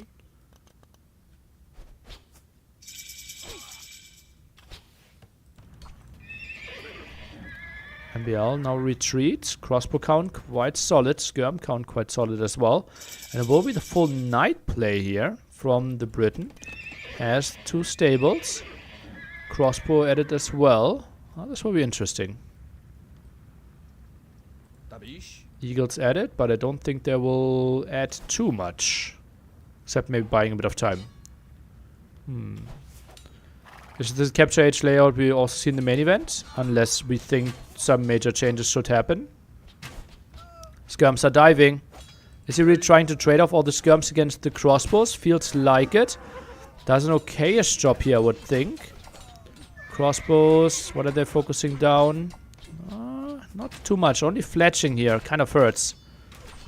No bloodlines, obviously not an option either. So I buy power, not in his final form yet. Okay, Knight arrives, 2 hits, 2 kills. Oh, but now he's losing his life in exchange. 6 crossbows, nothing else left. And that is the 1 archer range at the front. Still no botkin. Meanwhile, the aggression is continuing here. Siege workshop.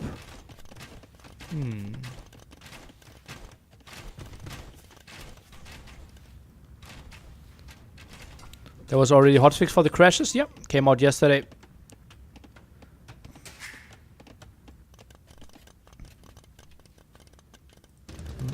Scorpion. Shot it. Can do quite a lot of damage. I think MBL needs to run. Oh, that feels risky diving here. Really risky. Scorpion pops here. Gets a shot off. And MBL, yeah, he just needs to jump for the crossbows. The only way to still do damage. Okay, dives in. Continues to do, well, some harassment. And those villagers are moving back again. That TC at least will go up. But door is opened. Crossbows arriving. Scorpion scares those away. And villager working time. Not that pretty for Fiber Power, but MBL, he just moved away around here, I believe. That's why his working time isn't too great either. I don't really like Britons nowadays. I think they've grown outdated except for the 1v1 Black Forest with all the longbows. I think they are good for arena, fortified clearing as well. I think they are great on this map, but you simply need to get your cows. Otherwise you're not really gaining too much from your civilization. Like, one of your major advantages will be lost. Also, Botkin needs to be in there earlier. But easier said than done. Double Scorpion. Nice moves by Power. Scorpion stealing quite some damage. Now the crossbows are lining up. Scorpion getting closer, but the Eagle is getting the kill. Nice moves. Oh, but right click this one and we'll lose his crossbows here. While this army is still active. And annoying. Oh, crossbows intercepted. Oh, that's bad. That's bad for Power. And that's like... T90 would like not stop talking about how bad it is to have a forward archer range. And I think with Britons, you kind of don't want to have one, yeah. You want to continue your production and mass up numbers, and that's tougher if it's more forwards.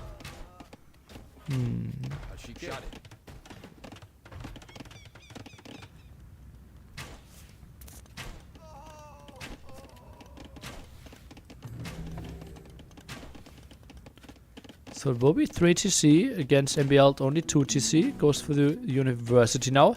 Has a lot of stone, so plumes might actually be an option. What buffs would Britain need? Britons are 100% fine. I don't think Britons should be buffed. They are the best Arabia flanks, for example. Like, any buff you do to them would make them, like, nah, not really, not anything, right? But it's... you have to be really careful to not get them even better in team games. And the forward castle by MBL. Okay.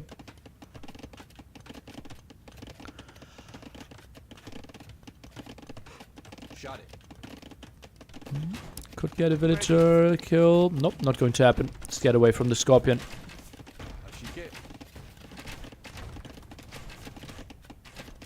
Can we see the repair? Okay, looks like it, but some villagers are dying. Now open the door with that. Castle will go up. Ballistics coming in as well. Now ballistics, or at least university for Power.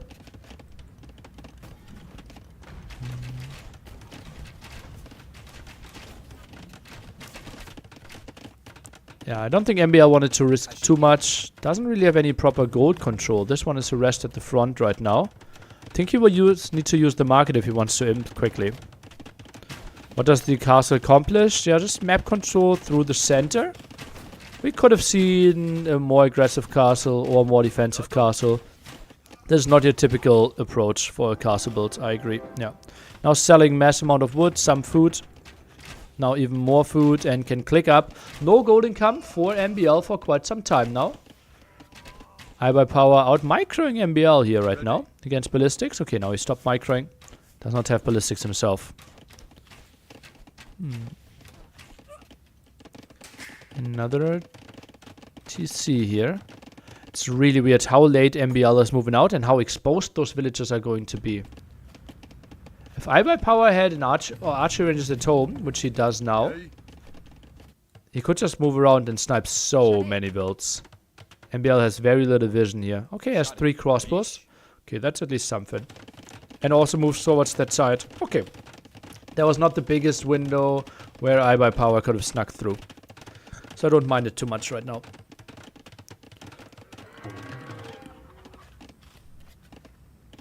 And MBL obviously can, with a faster aim time, start trap production and can pressure this town center a bit. Can take out those farms. I don't think he will stop imp though, even if iBuy Power goes imp with the starting TC. Oh, this could be big shot. No, not going to happen. Or is it? Okay, takes some hits. No idea why MBL feels like this is the fight to take. Like a Mangonel on the hill. Okay, it's just sick. Takes a shot there. And now the one at the top. That's an easy split for him. And wins this fight. Also was harassing over here. Oh, got quite some villager kills. Lost some crossbows at the same time though. And iBuy Power, some more villagers. Military-wise, we're looking pretty close. It just feels like... Oh, MBL still 2 TC. This is his 3rd TC. Pretty sick. So villager production won't really fly in too much while we see TC number 5 for iBuy Power. It just feels like iBuy Power will struggle with eagles. If we ever get to them. Oh, gets both. 2-man saw even. Chemistry and bracer. So really good options here. For his plumes. Plumes really solid against Mangonels as well with the 50 HP. Can take a shot to the face.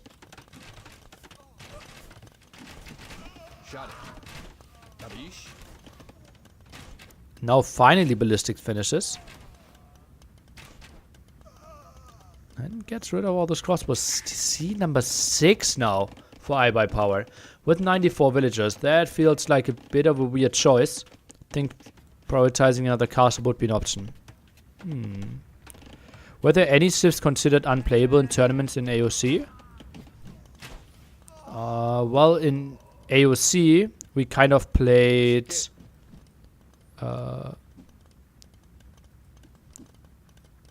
hidden pick civ. Like, well, you could just... If you wanted to play Ad 6 on Arabia, you picked Ad 6 on Arabia. Like, we didn't really have civ drafts. So on Yucatan we had Mongol mirror. On Arabia we had Aztecs mirror. On islands we had Vikings mirror. Yeah, most of the time. Koreans before Tower Rush became popular. Well, Koreans was not a 1v1 civ, yeah, but they dominated Black Forest team games, for example, right? With their crazy range.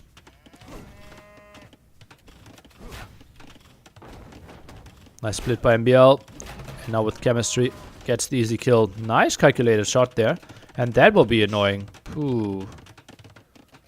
That will be an annoying raid with those 3 plumes.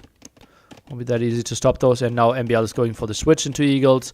And they should kind of be unstoppable right now. Britain's completely open. The front castle here gets control over all the relics and MBL in a really, really solid spot now. What's the answer? It seems like now taking into champions. I think this is the correct response.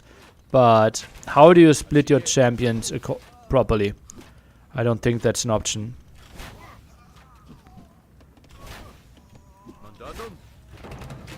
MBL dodges that Mangonel shot. Doesn't get the kill right now. And no ground attack by iBuy Power. Felt like a ground attack here. Was the typical natural choice.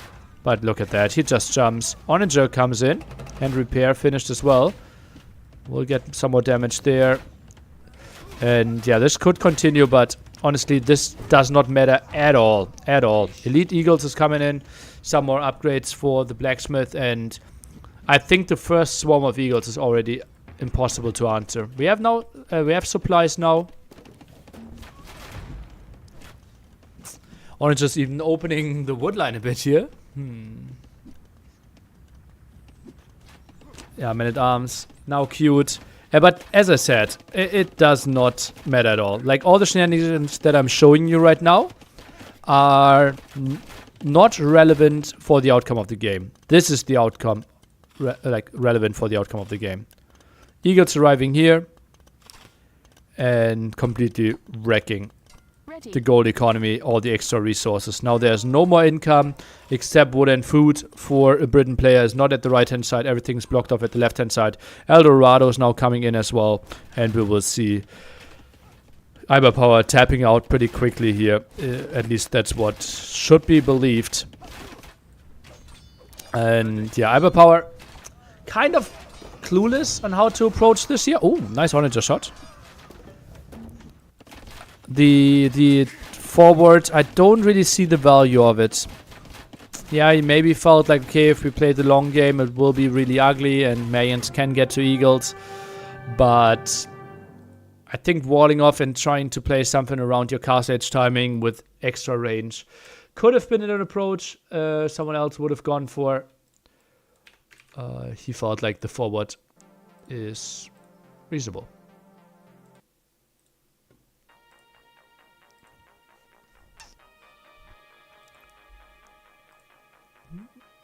Better economy for MBL. More gold collected. Kind of interesting how long he stayed 2 town centers. It's just, this guy is just special. What can I say? Isn't the value just to be off meta because he thinks he will lose to the meta game? Yeah, but can't you pick a better civ than Britain's then? And if you want to be off meta, like, throw something wild at them. Not the strategy that MBL has played against 1,000 times. That is not a good strategy.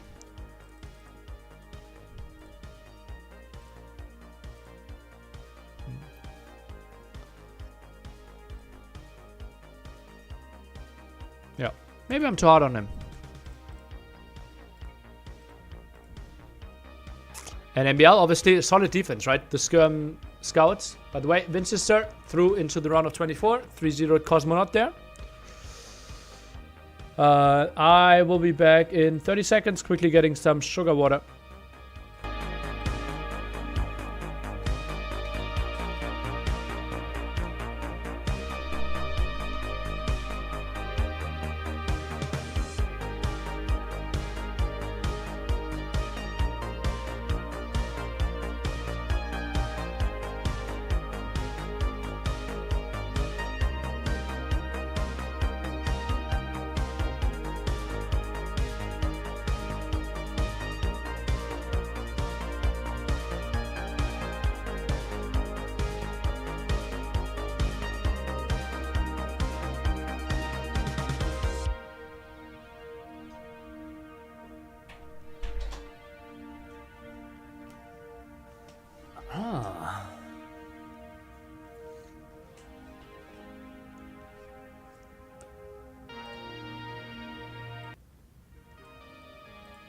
Cosmonaut resigned early last game. Okay.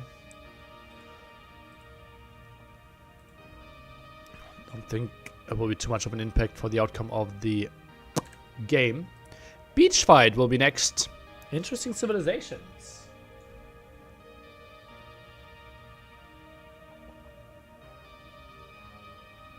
Giving Bloodlines to Britons would be too OP. I think their imp game would be just crazy then, right? If you had Bloodlines plus 4 Light Cav in addition to your Arbalest. Like, so many civs need to play skirmishes against Britons to survive. And if they were facing good Light Cav, I think this would be tough.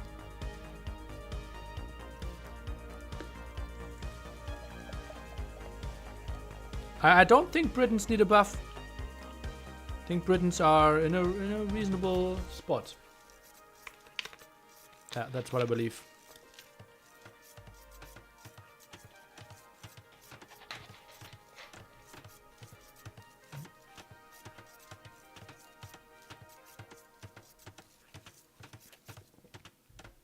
What's the command for current score?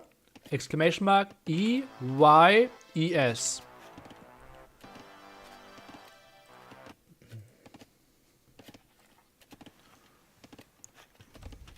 And then use them and look at the top for the score. Jumping into game 2 here. We have is that what happened here? iBuyPower, did he not know where the food spawned? Oh baby. Oh baby. That's weird. Okay, so we are looking at Beach Fight, a map where we have a lot of wood in the center. We're starting with some farms. In the top, we have some extra food. At the bottom as well. And east and west, we have some extra gold spots. iBuyPower is going for Mongols. Obviously, would like to take some advantage from that hunt. MBL is going for Aztecs and trying to get a boar for himself. Seed number 8 is for the second qualifier. So MBL right now considered to be roughly number 15 in the world, therefore. Yeah. How does a map draft work? 21 maps, 16 bands. Seems like 5 maps are determined without selection. I would recommend you to go to this website here. Here. This is the draft. And then you can basically just go back and click it through. Right, and you see ban, ban, pick, pick, ban, ban, ban, pick, pick, ban, ban, ban, ban, ban, ban, ban, ban, ban, ban, ban, ban. Number 1. To have a good understanding on how map and civ drafting works.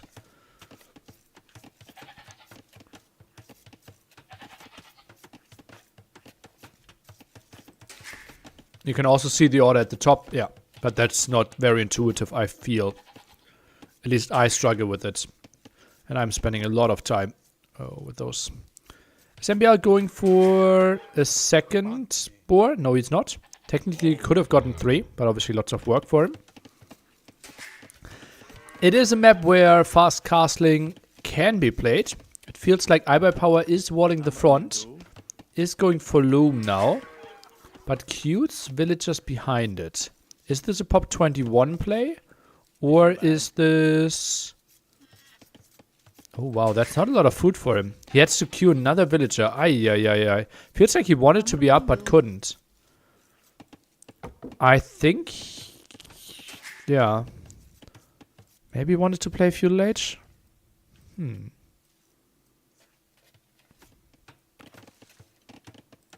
But nay. 10 on wood. MBL now goes for more walls, and this will be Feudal Age aggression again. Gets 3 more goats for him. That's quite some. Egg time? yeah. For MBL, it's always egg time. Sometimes it's potato time. That's a lot of villagers. Wow, barracks down here. That's a surprise to me. That's a real surprise to me.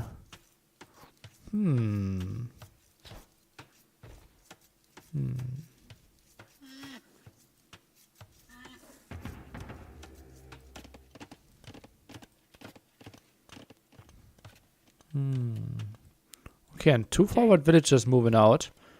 Do we have a barracks? Yeah, we do. Maybe he's going for the sneaky archery range and some aggression then.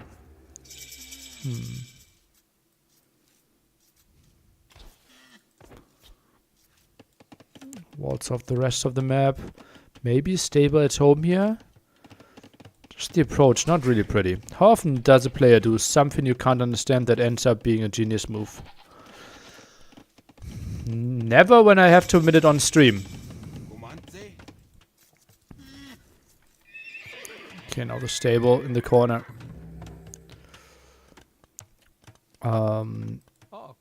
Well, it depends a bit on the level, right? And how new the maps are. More than often when you watch MBL. Yeah, like I'm questioning a lot of moves by MBL. Like he is the player that I kind of like accepted that I don't understand him. Though, right? I think there are lots of moves where I think theoretically what MBL is doing has to be wrong, but he can make it work. Like this tower, for example, I don't like at all. Right, this tower is okay if he walled the sides, but even then it isn't great. Like he would need the tower more to protect the hunt. Like archers can now go around and the tower won't do anything. Like this tower, we will finish the game with this tower having 0 kills. Yeah. That's what I believe, right? And yeah, in all honesty, how often does it happen? That's something I don't understand. Well, like there are obviously different levels, right? Of not understanding, disagreeing with, or thinking it's a mistake. Obviously, like the biggest misstep in that was my belief that Gurjaras should easily counter Turks on Arena. And Balz thought so as well. I talked to him. So I had the same belief as Balz, but obviously Tado and lots of other players disagreed with me there. Yeah. Can we get a prediction on the tower KD? Well, I think D will be 0 and K will be 0. That's my prediction. And yeah, look at that tower. That's so nasty. And now, like, if iBuyPower thinks like 300 IQ, he doesn't build this mill, but opens this wall and sends 4 villagers over here and to get those deer. I think that's the way to go now. But how do you know this? How would you know it? Is there any other top 20 besides Vivi who would need a translator if they're qualified? Not really, no. No.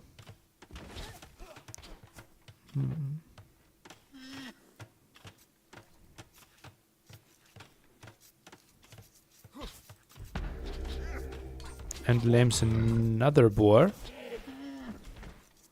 Can now kill all the hunt. I think iBuyPower should just run. Scouts are around, but yeah. The Eggmaster is there. Also Tier Spearman at home. Yeah, Lux and... Oh, this could be a deleted barracks, by the way. And then 3 villagers could attack this tower. Yeah, iBuyPower gives it up. Can obviously go for those farms. Can go for the berries. And yeah, tower could go down. If MBL wanted to commit to it. Doesn't really need to, though. Resource collected way better for MBL. Yeah, that's something that should never happen, obviously.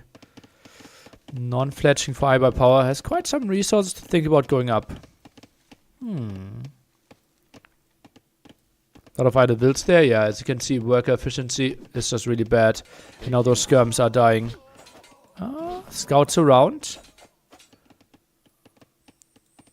Skirms can die for this one, though. If only they had fletching, they would pretty much destroy this army. Looks for more of the archers, but now spearman count is becoming quite high all of a sudden. And the skirmishers are really struggling. Those villagers moving away. Could be 2 dead wilds if iBuyPower realized that. Is on the way to Castle Age. MBL. No, a bit away from clicking. And iBuyPower, that could be 2 dead wilds. Feels like he's mismicroing and will only get 1. Could have maybe blocked the other one a bit better, but easier said than done. Obviously, China versus Europe. Maybe you play on Indian server, which isn't the greatest. I honestly think they are capable but not confident when they are speaking English. Vivi is not that capable, no. And Lux, I don't know. Could be confident and capable. Like, you see how Vivi is typing for us as well, right? Just compare it to ACCM. ACCM, like, is relatively speaking confident.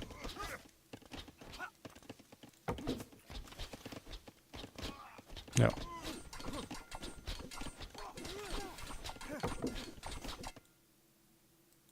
Tries to get the kill here against MBL, but MBL has no villagers around that area.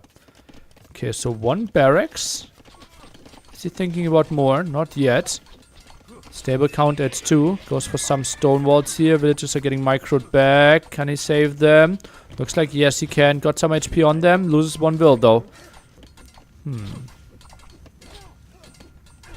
now more pressure at that side. A bit surprised that we're not trying to make house walls or market walls happen. Okay, now gets those up. And villagers are moving towards the top. I like this. As I said, would have loved to see that one earlier. MBL wall open. What?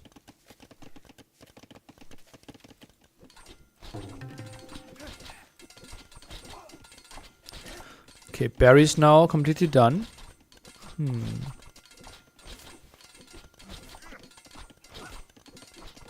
So if you don't speak English as a Vietnamese, you can't play AoE2? What? Why?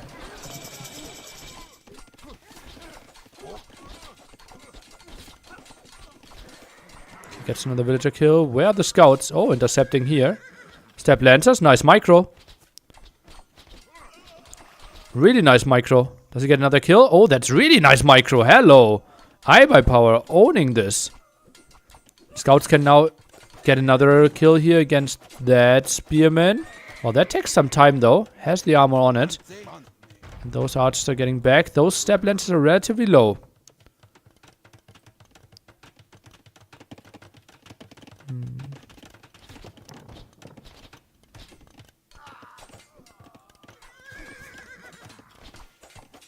Yeah, lots of nice kills here. And step lancers can maybe get rid of that gate. MBL goes for the repair. Needs to make sure that to not open it. Pikemen being added. Monks now being added as well. And step lancers, I think you could get even more in there. But MBL, I think he's getting proper amount of repair in there.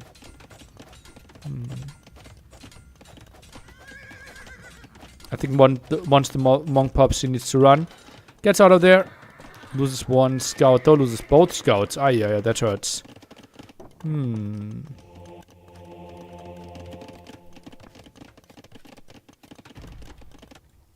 I really like this. No control over here.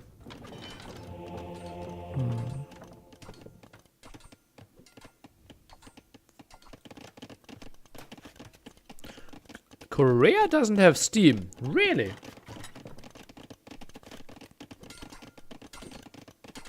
I did not know that. I did not know. What to do next weeks with my Twitch Nearly points? Does saving make sense? No. Like, I won't have any more streams after 4 weeks, right? Like 4.5 weeks and then I will be gone. So spend them as quickly as you can. North Korea definitely doesn't. Really? I thought it was the real Dennis Rodman that I had on ladder the other day. Okay.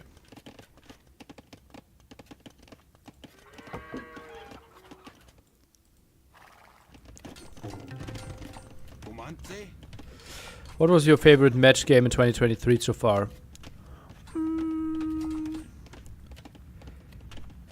NAC 4 qualifier, Doubt versus Nikov, African Reed Bets.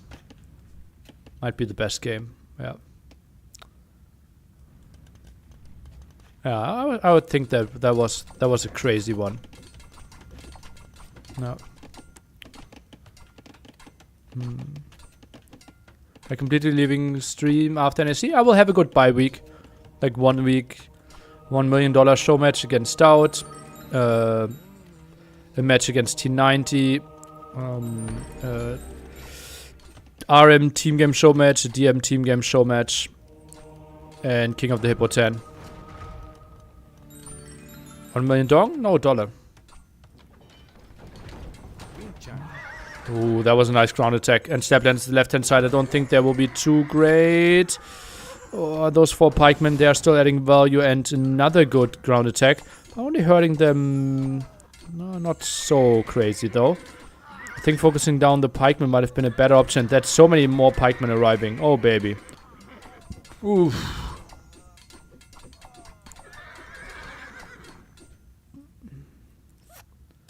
Yeah, anyone who wants to know more about my situation, the It's Time video on YouTube will explain why and what's going to happen.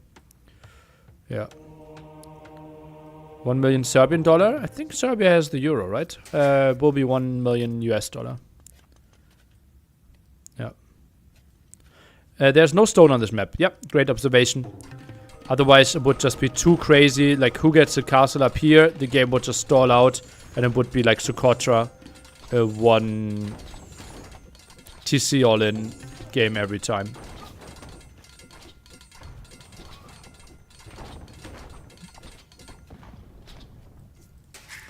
Dragon Stuff is Draken, made it 1-1.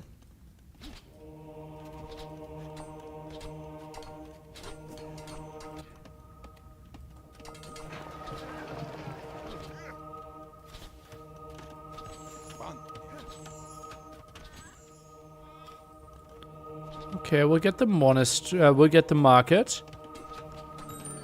13 on 13 step lancers, 6 more on the queue. Really struggling for houses right now. Also gold, some problems. Tries to intercept here. We get the archer range, but archer range obviously doesn't matter at all right now. Mother wants to patrol over here. MBL getting another town center up. Oh, that's a good one. Still 2 monks at home.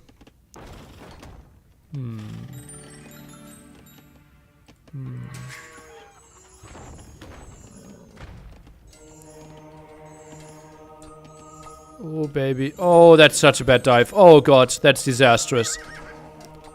Full disaster. Eats 2 conversions. Loots so many step lancers.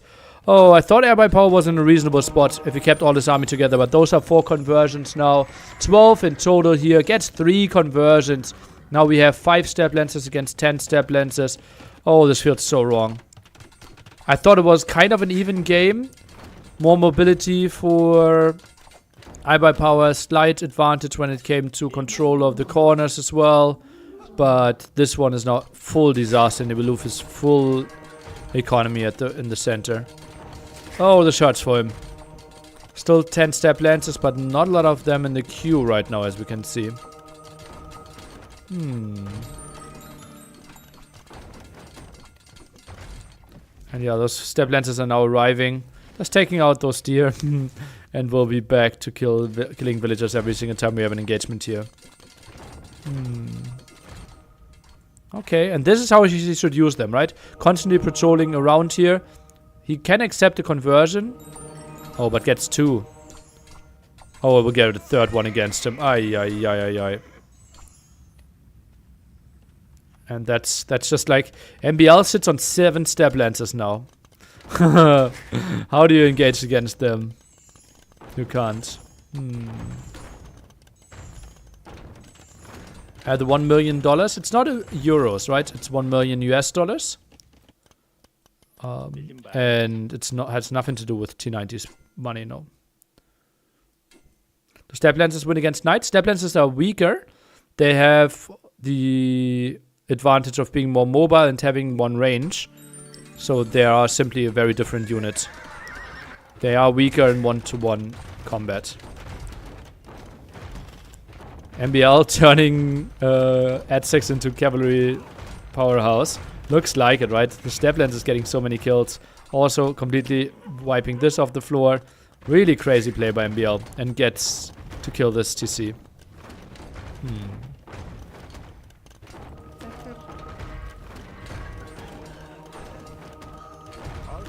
Goes for it again. More HP on those monks. Oh, patrols in. Therefore, he kills his own step lancer now.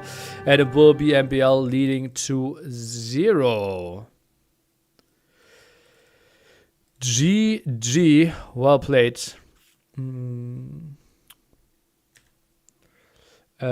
Fresh AC. No, that's not correct. Phew. I thought iBuy Power was in a reasonable spot in the mid game. But MBL just short distance, right? That's why ad6 are so good. Fresh AC. Wouldn't that be like $10 versus... Yeah, that would be only $10 swing, right? Yeah.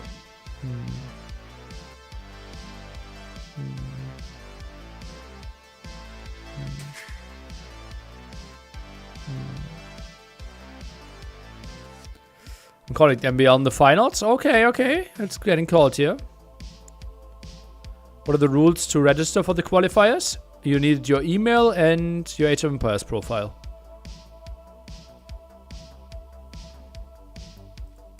Yeah.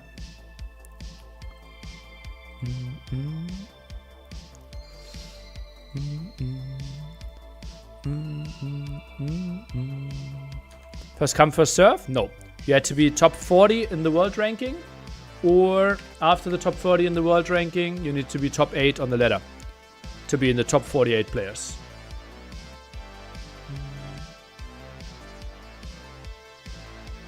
Oh, we just got another donation. Another mousepad sold. Another $300 in. Let's go.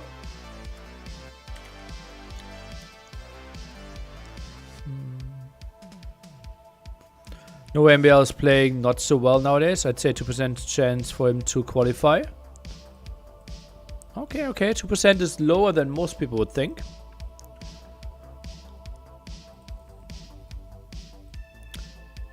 Beach fight going in MBL's favor. Mongols the first pick. Losing.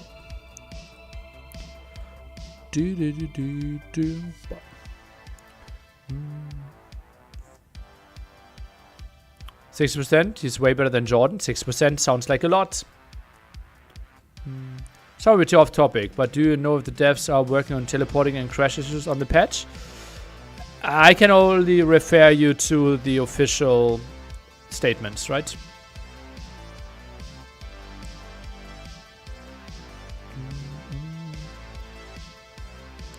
Hey Nilly, is Pretix the right place to buy tickets? Yes.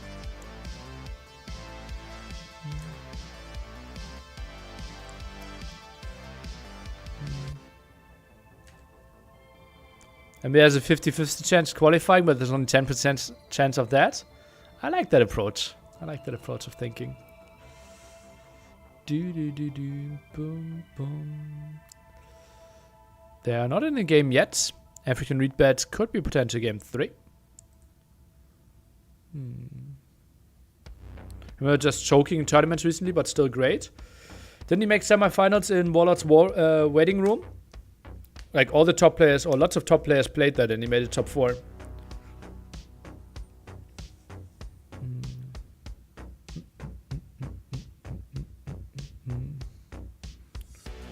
Looks like Sebastian could low-key qualify. Needs to go through Cito and Bals.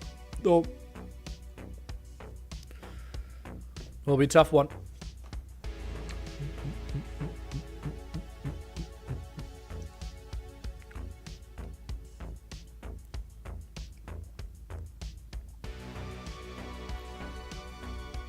And be out Copenhagen and Scholz. What is happening there?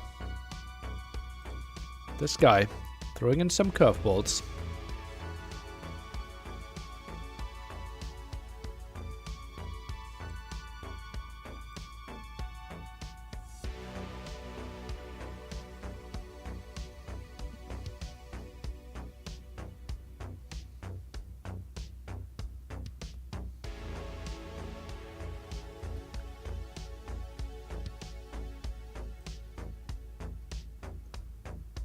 Emil's favorite unit is the Spearman. Spearman or Skirm?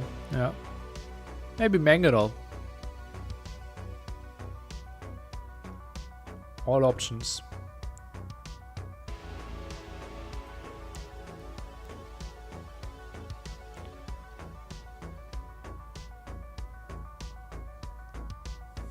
Why are we not having a new game?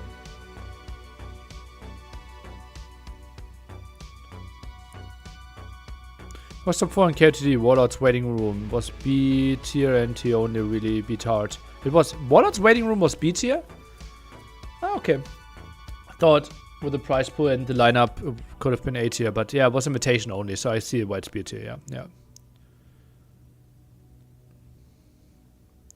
Map Suleiman and NAC, all options. I think Arena will be the toughest. So let's say 20 maps. Ring of Canberra is also not tricky. It's also not easy. So 19 maps maybe. Someone said in another channel they thought it was a best of 3, but I don't know if that's true. I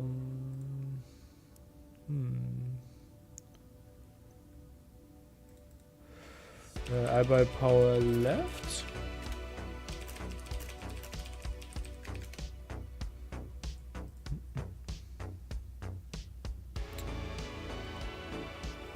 I'm joining the room with MBL.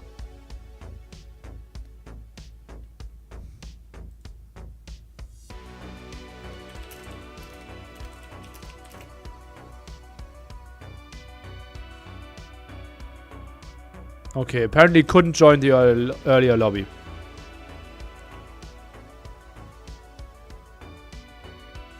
MBL rehosted. I'm in there now. Hola, wanna play? No. Too good player. Are there really that many bans? Like players and playing race that they probably don't play too well? Well, then they should learn to play better Age of Empires. In Age of Empires, typically the civilizations are very close to one another. And Iber Power is here.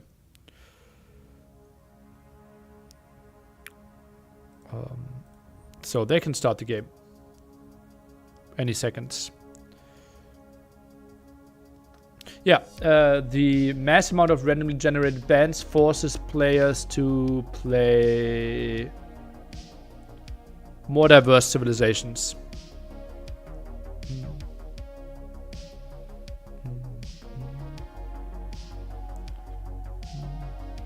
Have Teutons been played already?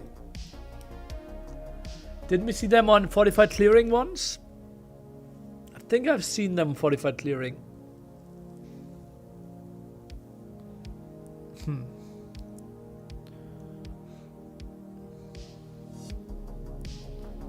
Is that name a sponsor or is he just a big fan? I don't know. Draken leading 2-1 against Dragonstar. Hello. Upset incoming. But I think Dragonstar should have, like, I have no idea about the draft, but this is exactly what I expected. Dragonstar, if he wins the first one, it's likely that he wins the third game as well. If he loses the second one. So now it should be the home map of Draken and then his weaker home map. So I think it goes 2-2 and then it's a really interesting game 5 between the five of them. That's what I would predict.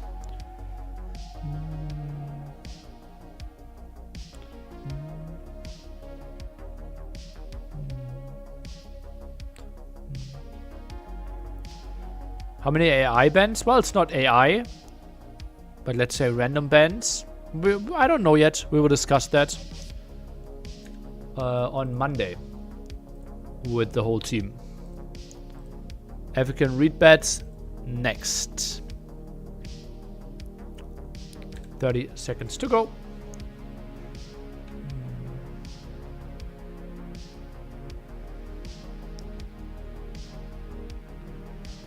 Why not just go random civ? That would be unfair. Like, or it would just have a very heavy variance, right? If I get the best civ and you get the worst civ, and we're playing for tens of thousands of dollars, does not feel nice. But if we just say, okay, typically there are 45 civs, now we'll only give you 33, and out of those 33 you can design a new fair match for yourself that gives the viewers way more diversity in the experience, and the players still have a fair competitive game.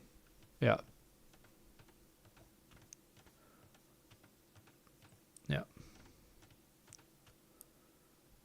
Has there been a Mirrorsive tournament? Not in a long time.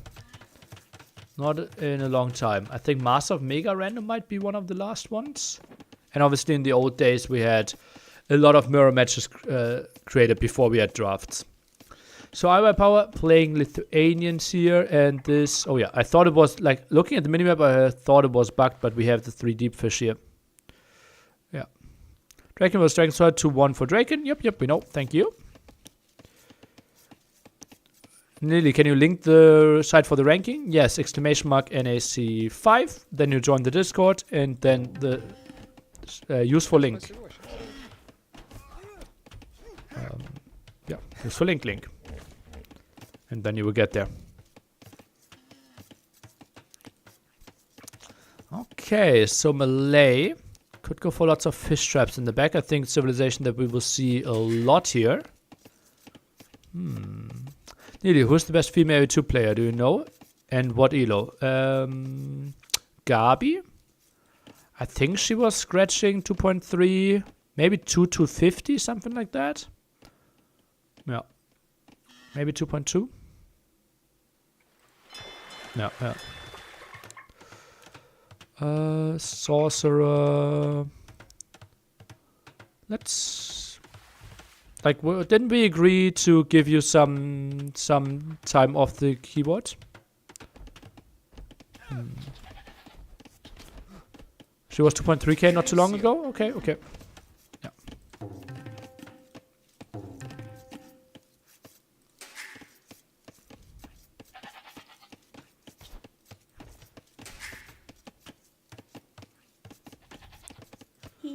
Okay, 5 on wood, sends to 6-1. And ooh, starts to wall already. Not a great wall against ranged units, but against melee will be good. Why are Teutons your favorite civ if they were? They aren't. If they were my favorite civ, then because of the stylishness of the Teutonic Knight, obviously.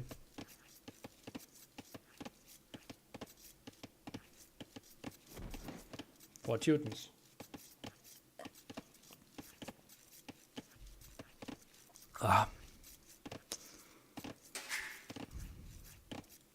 I would think so, yeah.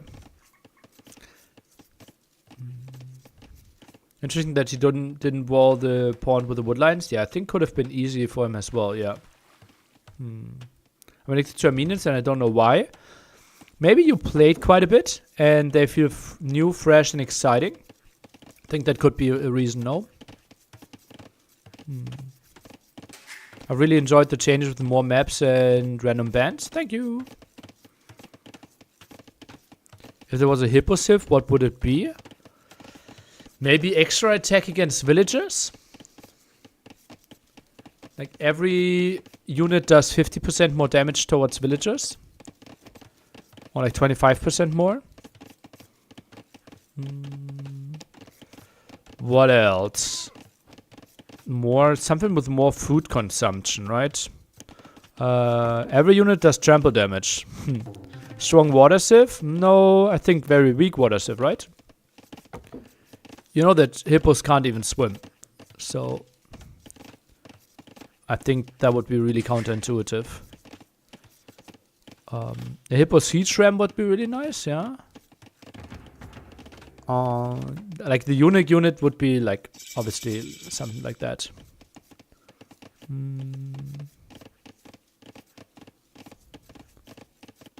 Ah, that's why they make good ships, because they can't swim. Okay, okay, I can see that. I can see that now. I can see that. Okay, well, then the story checks out. Okay, okay. Some harassment now. Gets the palisade there. Could maybe get one. Now the hit. Could have fought back. Scout a bit out of position as well. And MBL with a good start. But obviously the MBL specialty being fully housed.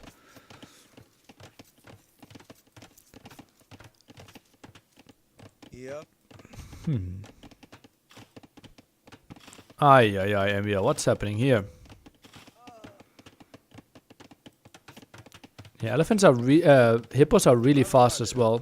Aren't they outrunning a human even? If they're sprinting? Obviously they only sprint like 50 meters at a distance. But I think their high speed is better than the one of the human. I thought at least.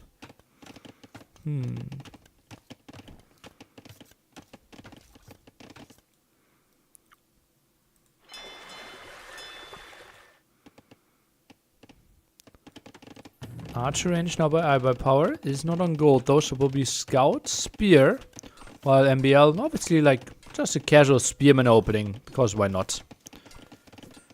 30 to 45 kilometers per hour, it was Google says. Okay, well that's faster than a human, right? Doesn't like a top human do like 35? I thought so. 40 even? Okay. But that's like 40, isn't that like Olympic sprinter level? Like if I'm trying to sprint now, I'm not doing more than 30, right? Yeah, obviously very short distance. No. Isn't it divided by 3.6? How many meters do I make per second? Usain Bolt was 45? Really? Oh man.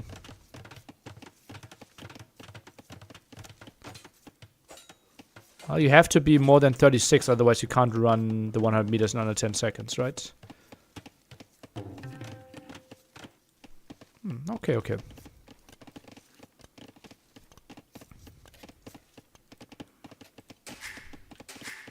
And humans use equipment? Well, I would love to see a hippo wearing running shoes. Yeah. Villager moved away. Scout's still around, trying to harass a bit. But I don't think too much will happen. So many spearmen here for the defense. Jesus Christ. 6 and rising. Phew.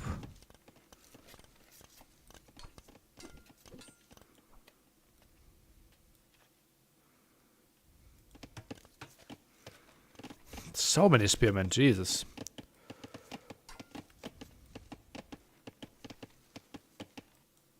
Did that spearman kill fishing ships? He killed 1. He killed 2. So yeah, all the fish is gone while MBL continues his fish trap world here.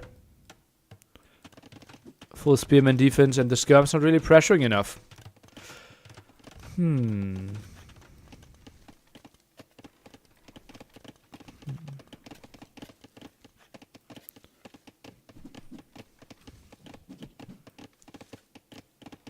Apa syasananya Baginda?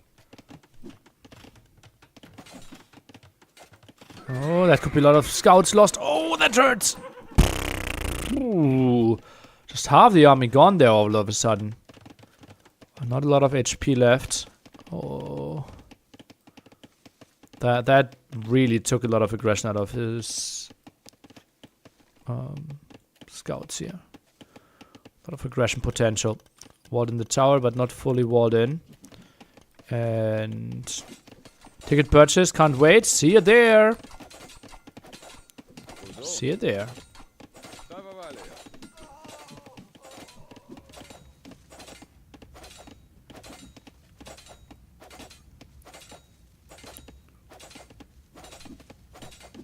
Apa syasananya Baginda? Full Fushbum seems like the way on this map. Haven't really seen these aggressive strats work. Okay, then watch Dragonstar versus whoever you played last week in the first round. I don't even know. What? Teleporting skirmisher again. And yeah, that's just all the skirmish going down. And MBL now adds scouts here behind this as well. Who did Dragonstar play in the first round? A non-European top player, I believe, right? Who was that? Ozone, maybe? And I by power just called it here. No, it's okay. Malay will be too good in those situations. MBL taking it 3-0. Not too contested at all here. And this should be him going through against the winner of Daniel versus Stark. They will play tomorrow, 17 UTC. Then he will find his opponent. And this match will happen on Saturday. So if you're an NBL fan, turn in Saturday. I don't really know what match we are starting with. This one seems to be maybe one of the middle ones with Capoch and potentially Vivi. Biri, Mihai, NBL, Daniel could be one of the later ones. This could be one of the earlier ones. And one of the later ones, I would assume. Yeah. So that was it. What's up next? We have Dragonstar Draken. I think we were jumping into that, right? Mihai Uzi also started, but let's see the conclusion of Dragonstar Draken. If we have an idea of that.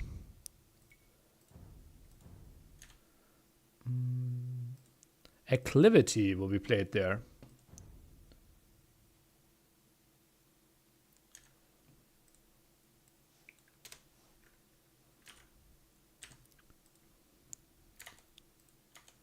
We're loading up Capture Age. We'll put Dragonstar in blue, I believe. Draken in red feels very reasonable. And I think we will go with 4 times speed. And oh, baby. Draken losing a villager very early on. He is leading this one 2-1. Eagle now walled in.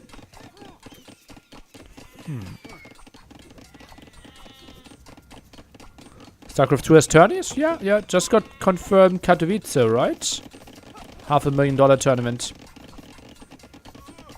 Against Kingston. Yeah. Kingston versus Cito. Kingston versus Dragonstar. The African Reed Bets game. Was an interesting one.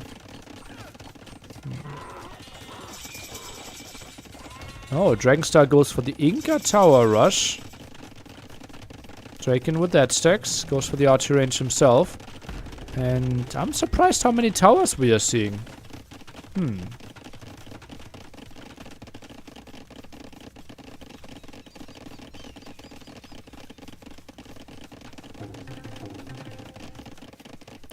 Archer range at home together with the barracks. So tower and then moves away is the plan of Dragonstar here. Draken now generates more walls for himself. You play Stormgates after it's available? Probably not. I looked into the alpha. I think it's a very good game.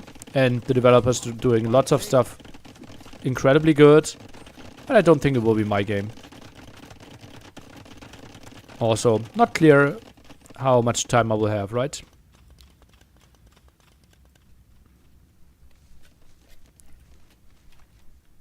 Okay, we're obviously fast forwarding through this because...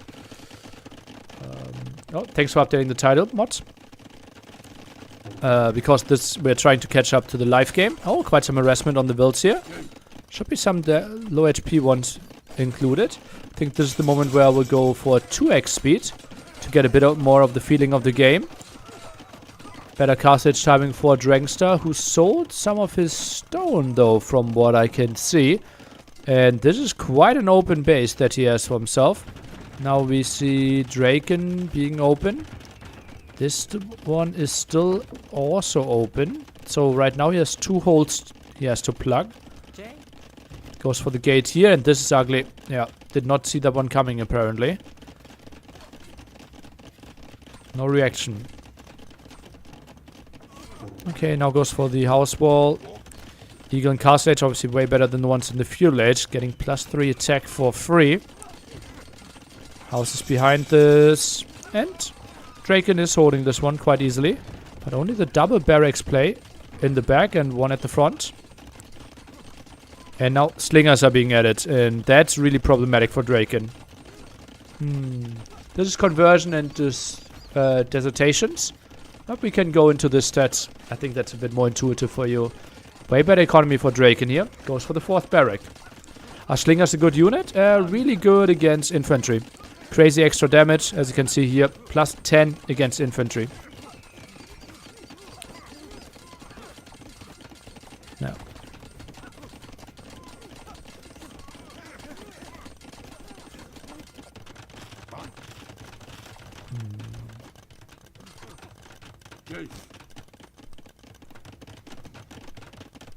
What is happening here? 2 eagles, not really knowing what to do with their lives. Eagle warrior upgrade for Draken. Can add a bit. Slinger count at 6. So we'll take way better fights. What is the desertation? Well, basically the opposite of a conversion. Like if you lose the unit. I wanted to send an eagle out. Oh, that's horrible. Oh, baby. And those Slingers in the back just did so much. And Draken now has to run. Loses his gold here. Oh, baby. The KD just so much better there. And Eagle Warrior upgrade comes in now as well. Military count is 20-2. GG, well played. And we are going to a decider. And it should be the second home map of Draken.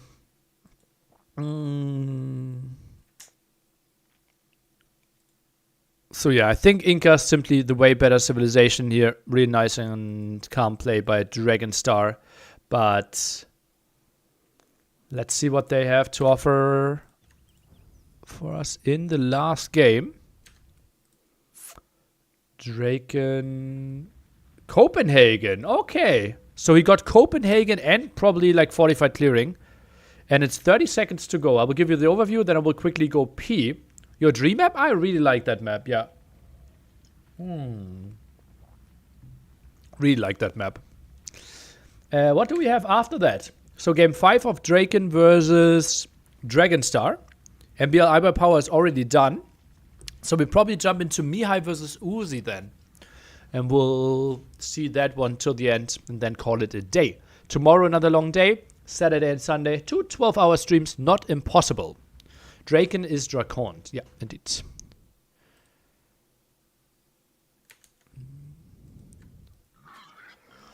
And I will put Dragonstar in blue, Draken in red. We'll zoom out and you get a bit of a feeling of what's happening on this beautiful map. And I'm back in a minute.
Okay, early uptime here apparently from our Italian player. Dock at the top, gets some fish here on this map where obviously the moment a king falls, the game is over. And Draken is going for Chinese, 3 more villages at the start. His economy will be really, really solid. And he goes for the approach at the top, while Dragonstar also goes for the bottom. Oh, and Maxtex took over the Civ introductions. So now you know everything about Italians. Cheaper pasta and also cheaper gnocchi. Let's go.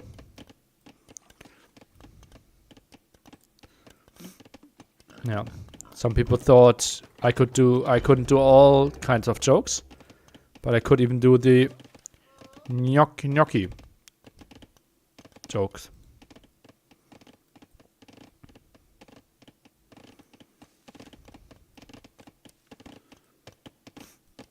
Gnocchi. Who's there? Pasta.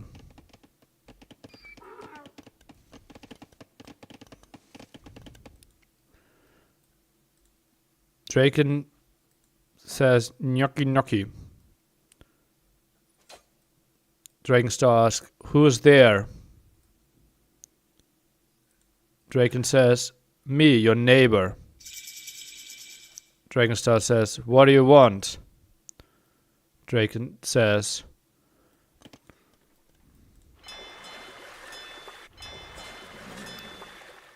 Can we see the save of the village? No, we can't. Oh.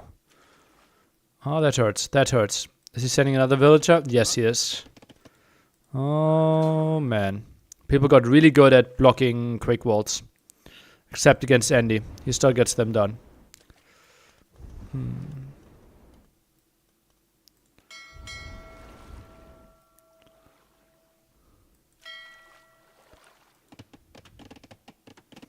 Okay, king in the castle, king in the tower here. Villager-wise, 23 to 21. Do we have some idle time? Or do we have loom? Ah, we have loom against maybe no loom?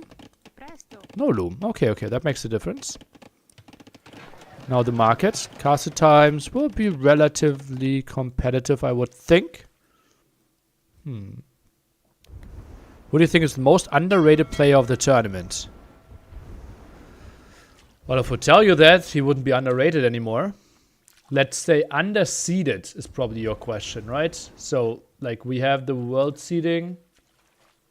And who I think should be higher on that list. Well, it was clearly hard. Let's take a look at it now. Who I think should be higher.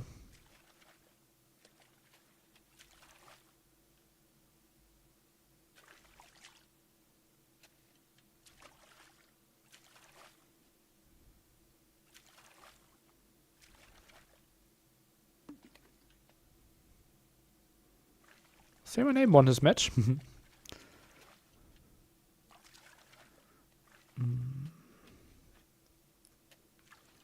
Well, the seeding makes a lot of sense, right? So I can't give you a good answer. I think the seeding makes Sebastian or Dark. I think Sebastian, seed 9, number 16 in the world. Feels very reasonable. Dark, number 23 in the world. Let's see how he does. I don't think that's unreasonable. Obviously had a great set against Villice. Nikov maybe at 6. I think maybe Nikov could be rated higher.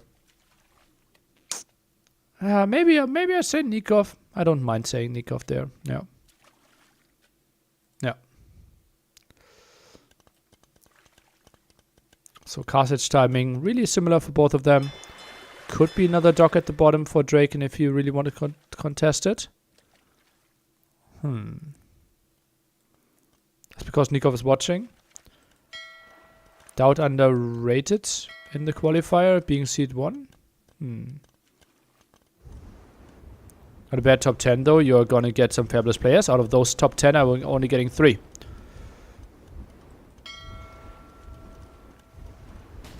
Maximum, right?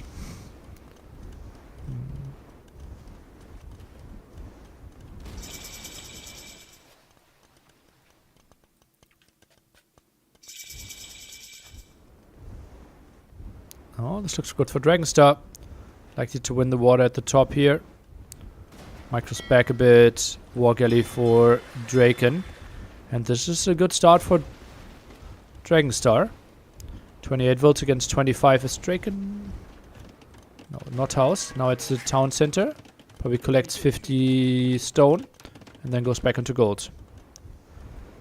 Was it a tough decision to only have 10 players compete? No. Like, it simply doesn't work to have more. I would change the format completely, and then we have different... Like, it's just a complete disaster to have a different format. So 10 is the absolute maximum. I think 8 is ideal for the format. But ideally, I'm sacrificing the format to have 2 more players. Yeah.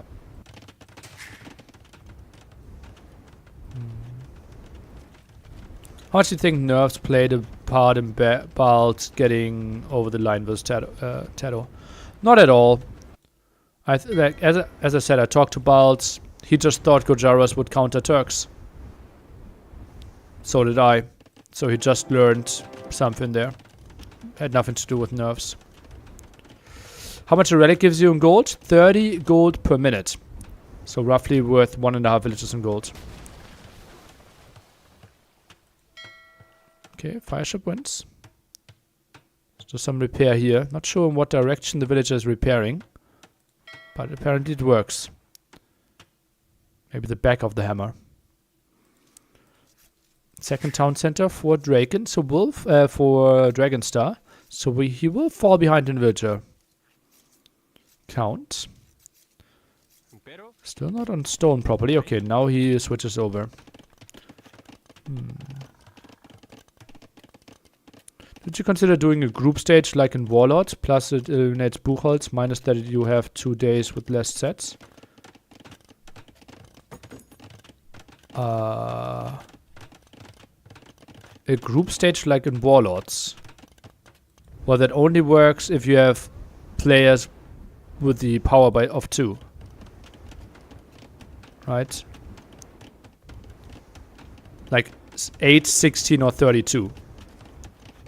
Otherwise you have to go for Swiss. And this is what we are doing. So I'm not sure if you like fully like maybe I have a misinformation. What you mean? Or like yeah.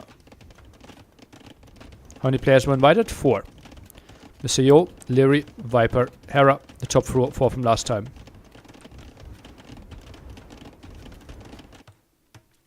Yeah. You could do 2 groups of 5. Well, what's the advantage of that compared to Swiss?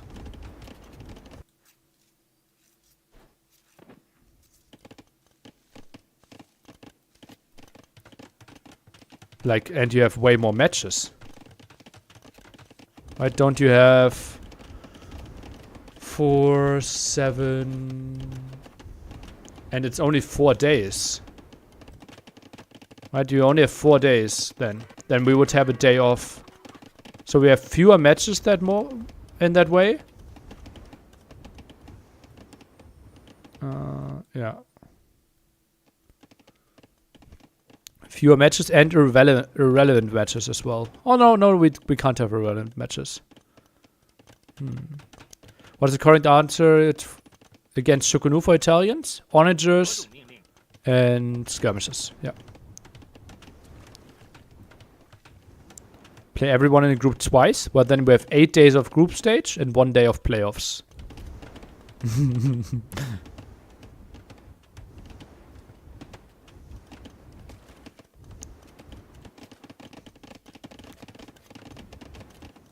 Yeah.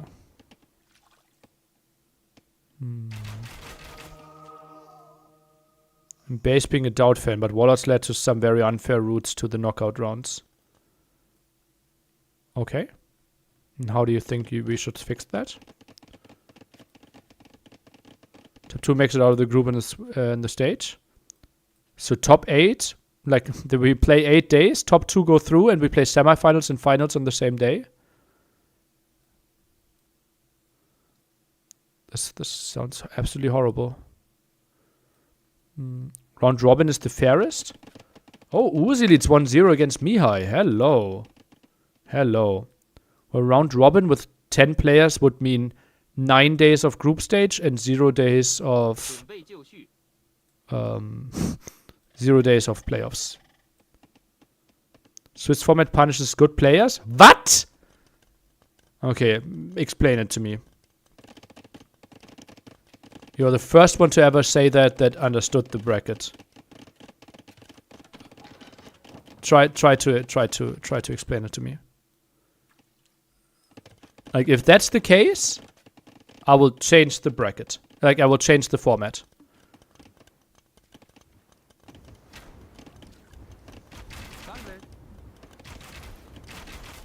Yeah, I will think of a better format today if that's the case. Oh, this could be bad. This could actually be bad. I loses 1 to Canoe.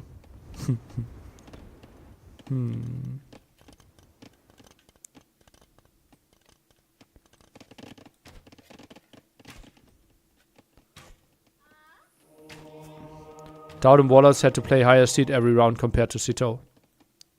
What does that have anything to do with Swiss stage? You know that Warlords wasn't a Swiss tournament, right?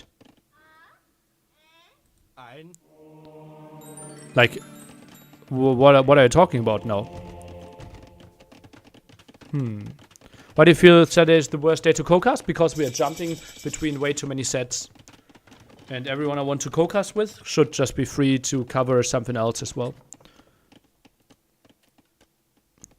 The group stage? Yeah, the group stage. Maybe I'm confused then. Okay, so we all agreed.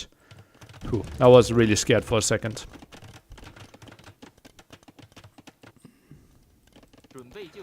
Okie dokie, let's focus a bit on the game, and after that we can discuss formats a bit more, right? So we are in Copenhagen here.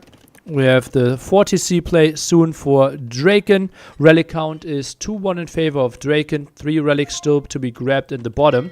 Dragonstar guaranteeing himself 1, and in the long run probably all of them. Quite some distance to get to the monastery at the top. He opens skirmishers and probably... oh no, arbalest. And probably bombard cannon in the center here. While Draken opens Chokunu and goes for more of them. Reasonably on stone. And this will be interesting to see how this one plays out. Feels like Dragonstar might have the better... or is not too far behind him. Boom, at least that's what I thought. But he's 70 villages against 91. Fishing ships obviously losing some of their income, relatively speaking. So, I did not say I'm not interested with Draken. I elaborated more. Which position do you like more at the moment? I think Chinese are pretty trash in late game. So I would like to play Italians here. What a weird castle. Oh boy, do I hate this one. Oh, I hate this castle with a passion. Oh, baby.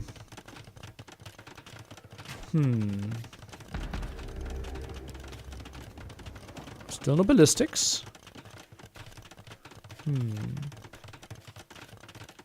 Swiss-like format. All matches are best of 5. Yeah, it's Swiss-like, but it's not Swiss. Like, in Swiss, you continue playing rounds. In MEMS tournament, 3 wins, you're through. 3 losses, you are out. Where would you build the castle? Well, 2 tiles further back and you can move with bombard cannons, for example. I think that alone would be so much better. But I think I would have built it here if I wanted to go for bombard cannon trap position. What do you think about not allowing choosing opponent's home map? If I'm winning, I would not want to show my prepared strat on my home map. Okay, I can see that. The thing is,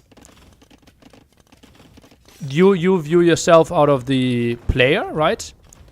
I think if you give the player that is behind the free choice of all maps, it's more likely that they will provide a better set, right? Because they have a reason why they picked the other map. So in the sense of entertainment, you kind of want to allow all options. But certainly for the player that is ahead and has strategies prepared for their home map, it is worse. I agree.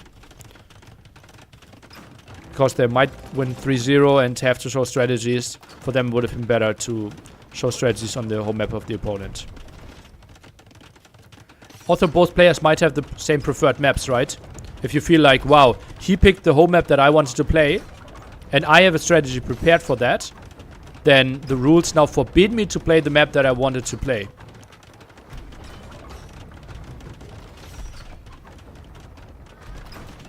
Chemistry is in. Bombard cannons are coming in. And this is the problem of Chinese now. Sends in the Cavaliers. Armor upgrades all there. Goes for the split. Could go for all those traps. Is around in this corner. Chukunu a bit out of position. But goes for every single trap here. This is a really nice clear up by Draken. His strong economy is carrying 108 villages against 91. And that is 3 dead traps. The castle will fall. Lots of the ranged units with that. That was a nice opening here with the Cavaliers. And Draken takes quite a nice lead. Mainly skirmishers, now Genoese are at it. That makes the Cavaliers way worse. But with the Chugunus around, I think he will deal with those quite nicely. Lots of damage output. Whew. Have you ever used AU lingo in real life who don't know about AU but out of habit? Like while using WhatsApp? Surely, but I don't really remember it right now.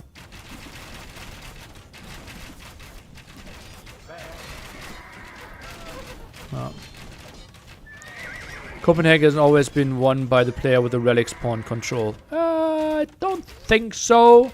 For example, who has the control right now?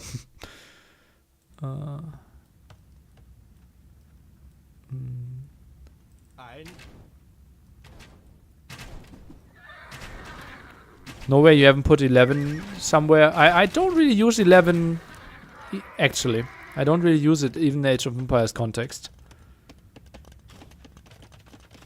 I'm more of the happy, smiley kind of guy. Don't you gonna murder Genoese? Yeah, but we didn't have a lot of Genoese yet. And then we are adding in skirms, which are really good against the Chukunu again. And it's funny when you talk WhatsApp with someone that knows everyone about another topic. True. We posted a lot of ideas in the NSC5 Discord regarding PCs for the tourney. I don't know if you figured that out yet. We are just trying to help out. Yeah, I looked into it. Lots of really good ideas. Right now, there's someone that can give me an information next week that could do it completely for free.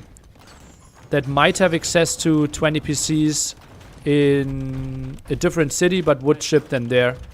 And that obviously would be my absolute dream scenario. Oh, bombard cannon goes down. And yeah, so I'm looking into those options, but if that is falling flat, then I'm looking into the option that people are discussing again. Yeah.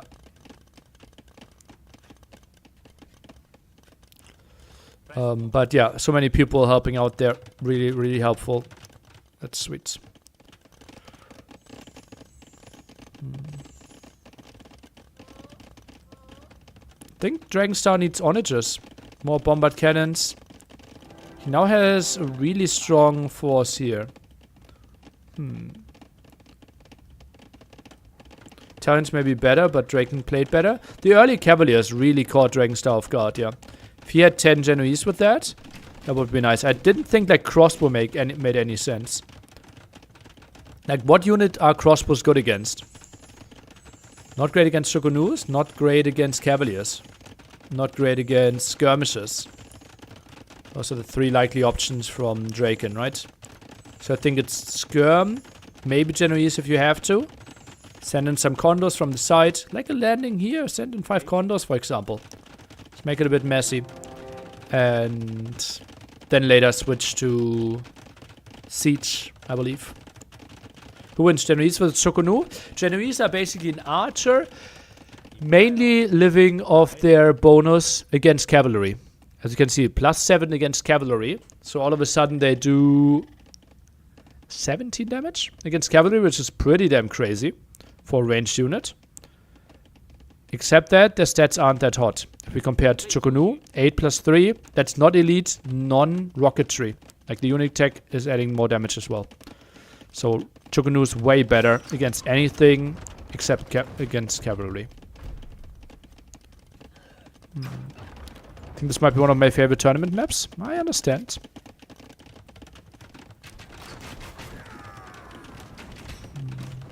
Also, Chukunu fire multiple arrows. Correct.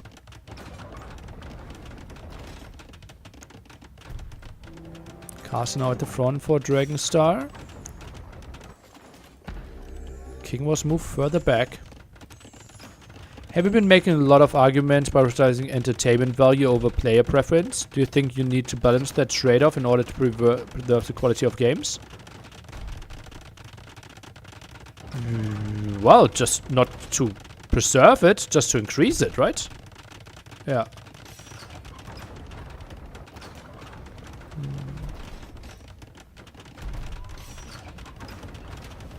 Okay, now we have rocketry, elite Shokunu. Yeah, and Shokunu should be eating now.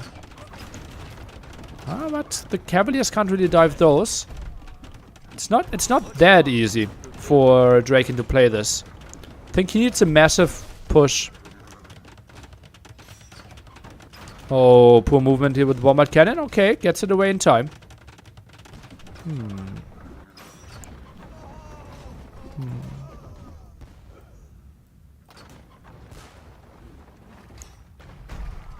Gets a Bombard Cannon kill. Gets away with the traps. Or does he? Oh, wanted to click away, but unpacked again. And that's another trap down. I think now queuing some traps. This could be a winning fight for him. Skirmishes at the front. And, well, those Cavaliers obviously dying quite quickly to all those Genoese. Why no repairs on the traps? Wouldn't do anything. Like 3 Bombard Cannons are killing a trap. You're just wasting your resources, right? You don't have anything that can kill the Bombard Cannons right now. So repairing is just prolonging the death and therefore wasting resources.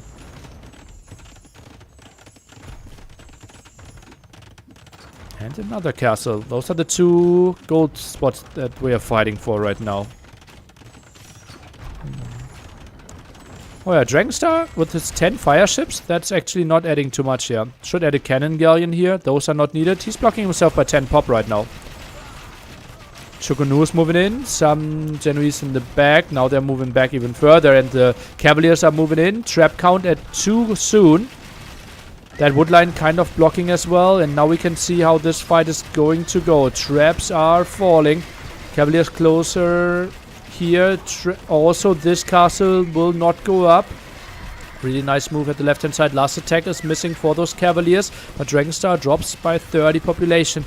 Draken really patiently playing this one. Resources at the bottom. This is a great push. If only had like 4 traps prepared with this one, would have been even better. Now jumps for more Genoese kills. Bombard cannon goes down as well. Resources still looking solid for Dragonstar. Castle has to fall ASAP, otherwise it will find more and more damage. 17 kills, 18 kills and increasing. But now the Genoese are popping out. That is really solid here for Draken, and he is breaking this army.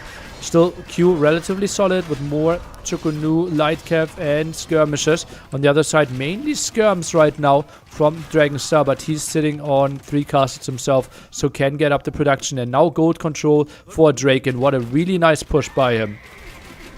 Oh baby, that was really well played. Whew.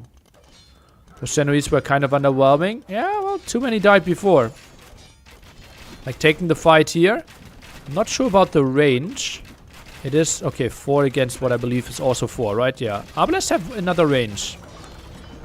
Yeah, they're obviously elite Genoese. Cavalier diving against the skirms. And Genoese numbers simply not there. 13 only. They produce reasonably fast. So could be a good option to add more of them. Has some more in the queue. Floating quite a bit of food. Arbalest could be added to deal, or no, Hussars could be added to deal with some of those skirmishers. Tukunu obviously really good against those though, so maybe not an option. Traps are moving forward, and now repairing makes sense, right? Because you can protect them. And Jaken just swarms in. What a great play by him. And that's what I said, right? Losing the neutral map to Draken is one of the most scary things that can happen in Age of Empires. Because he's so strong on his home maps that he has really high win percentage against every single player on those. You just need to make sure to win your home maps and also the neutral map. Someone that specializes on those closed maps and just brings a really high winning probability onto the field. Chinese are good in Regicide Fortress because they have 3 extra villagers. And we have enough food on Regicide. So their boom is really nice.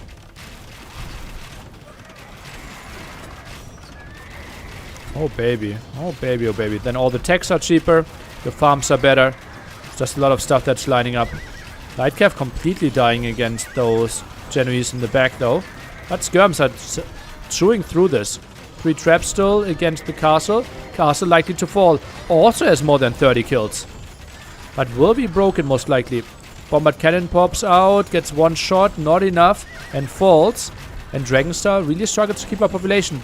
Look at the queue here by Draken. Really low resources in the bank. Love to see it.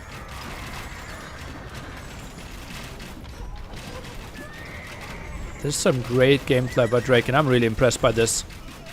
And Dragonstar, some people had hopes for him here after a strong performance in the first qualifier, but has to tap this one out. And Draken goes through into the round of 24. Woof! Woof, woof, woof. That was solid. That was a really nice game.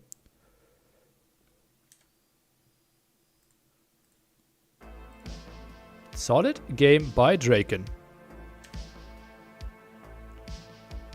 Who needs water? Well, he had the extra villagers, right? He had 90 when Dragonstar had 70. Fantastic timing on that push. Yeah. Like honestly, that was really, really well executed. If only thing I could criticize, it's like 2-3 more traps. But so tough to get there. Okay, what's up next? So I think we will jump in Mihai Uzi now. It's already an hour in. And they are on a...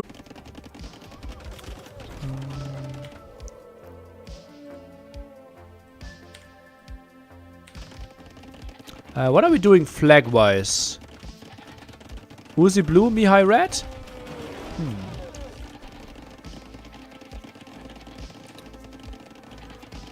Let's take a look at this. I think 4x speed till the action starts, and then we're trying to catch up a bit.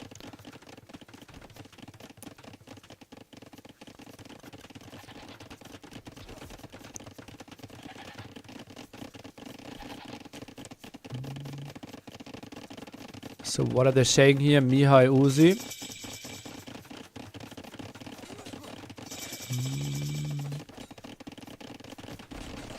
Where are we? Mihai Uzi. 0 Uzi, okay.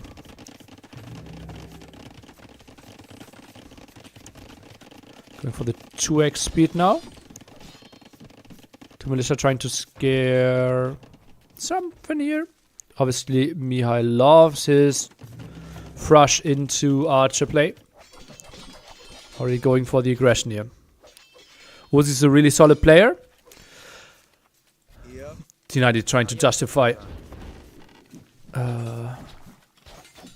Yasaku. Yeah, I would need someone really special. I would need someone really special to beat Uzi in a best of 5. Yasaku Baginda. We just got an alert just some minute ago about the 1-0. Okay.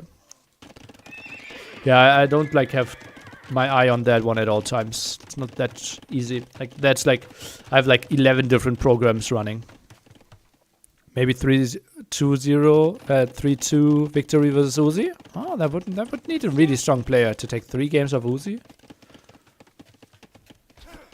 Scout now added. But also Spearman added again. Uzi still not on gold, so it's full skirm spear right now. For Vietnamese. Not the worst option ever. Malay obviously doesn't want to commit into too many scouts. But likes to play high amount of archers. Armor now for those skirms. Armor for the spearman could be an option, but with only 2 out on the map, I don't think that's going to happen. Even read it loud, like, ooh, 1-0 Uzi? Oh, really? You see how much I'm on autopilot here. Really nice play by Mihai. Mark it now. Furiko looks solid. 10 on gold now by Mihai. Okay, I just sent some. I just thought like that didn't look like 10. And Mihai uses the market, mainly sells wood, buys food for himself. Did not sell the stone. And will likely finish the walls towards the bottom. That will be open, but that's super far away. So unlikely that will matter too much. And welcome, Hera. We are casting qualification matches for NAC 5. A $50,000 plus tournament that will happen in January. Hera, Leary, Viper, and Yo. The 4 invited players. We had a qualifier last weekend where we had 3 players qualifying, and this week we will try to have 3 more people qualifying. MBL just won a set. Lots of eyes on Nico still. Doubt didn't qualify in the first one. Jordan didn't qualify in the first one. Winchester didn't qualify in the first one. Villiser didn't qualify in the first one. And out of all those names, only 3 can make it. Or actually 2 can only make it. Because in the other qualifier, we'll have Sebastian, Balz, and Cito fighting it out. Right now, we're looking at Mihai versus Uzi. A round of 48 today and tomorrow. And then we will have the round of 24 and the round of 12 on Saturday. And the big deciders, best of 7 on Sunday again. Uzi won game 1, and we are in a best of 5 trying to catch up to live speed here, or the live game. That's why we are looking at it at double speed. sit down, Apa Shasananya. relax, chill, and enjoy the games. And enjoy how skirms are killing crossbows, because that's what's going to happen here. And Uzi just slaughtering those now. Mihai tried to make something happen, but he simply played the 3TC way earlier here, so that's his way of thinking about this. Pulled the village away, was too scared of the skirmishes coming over there, apparently. And now an elephant even being added. Not too bad against skirmishes. Would need to run away a bit. And now some wall off, but ooh, that looked like a hole for a second. This looks great for Mihai. Yeah, certainly quite a villager advantage. Now that TC is quite on the open as well. Mangonel Dream. Hope you had a wonderful stream over at Harras.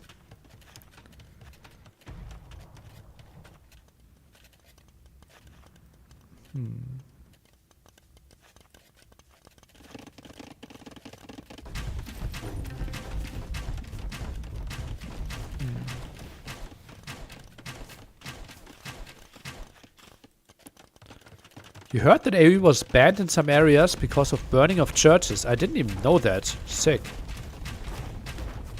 Well, it has to be like a super Christian country then, right? Or like burning of mosques as well. Yeah, like everything. Okay, nice split by Uzi.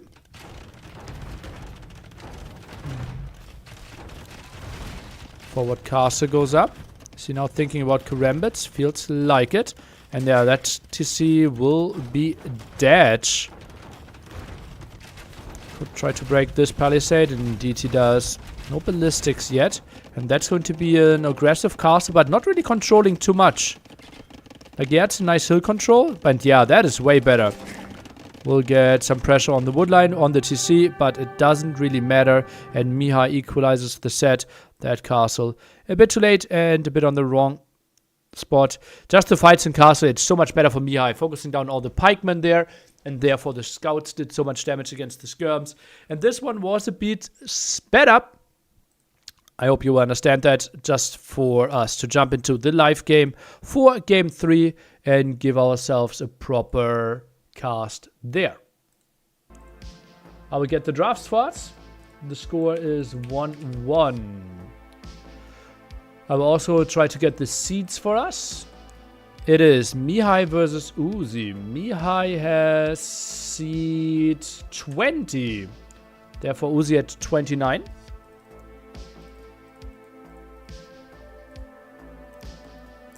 Mihai 20. And Uzi is sitting at 29.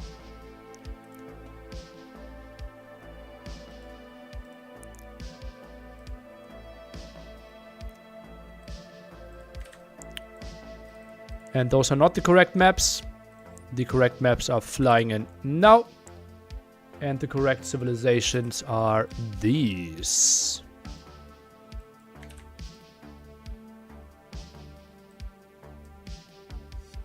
So Brood War done, Arabia done as well. Likely to see Acclivity or Desert Void now.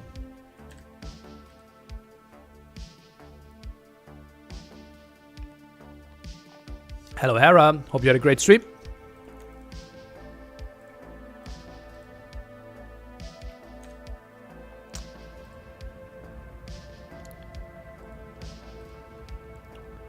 Oh, it actually will be...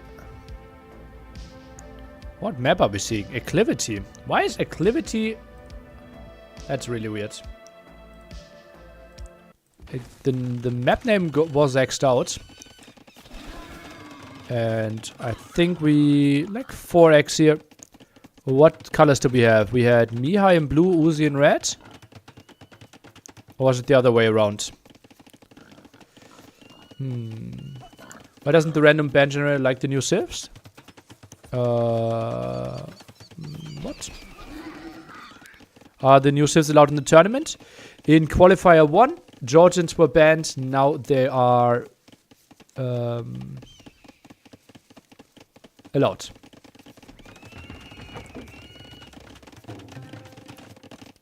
Okay. Mihai goes for the same strategy again.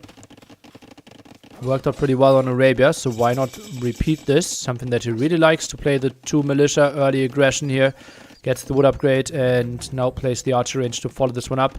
Malians could play a skirm defense, but ideally, obviously, like to play something like archers themselves.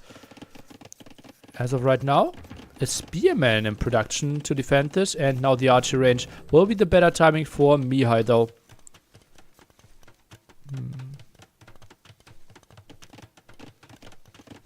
Any big names missing from the tournament so far? Lots of them. MBL, Nikov, Willisse, Dowd, Jordan, Winchester. Out of all those names I just gave you, only 2 will make it. Then we have Sebastian, Balt, Citeaux, runner-ups. Only 1 of them will make it. Yeah. So, lots and lots of big names that are trying to qualify and struggled in the first one. So, lots of pressure on the big full-time players, for example, right? Dowd not making it twice. MBL not making it twice in a row would be pretty bad. Jordan, some people might excuse this. And by the way, we are live now. So, we saw that villager going down live. Will be very sad if Dowd doesn't make it. Well, then you better tune in on Saturday and cheer for him. I was not impressed by his performance. He had an absolute disaster of a game that made me really, really, really angry yesterday. Already is on YouTube. Yeah, like yeah, I got really mad. Yeah. So. Let's see if he can shape it up a bit more. For the weekend.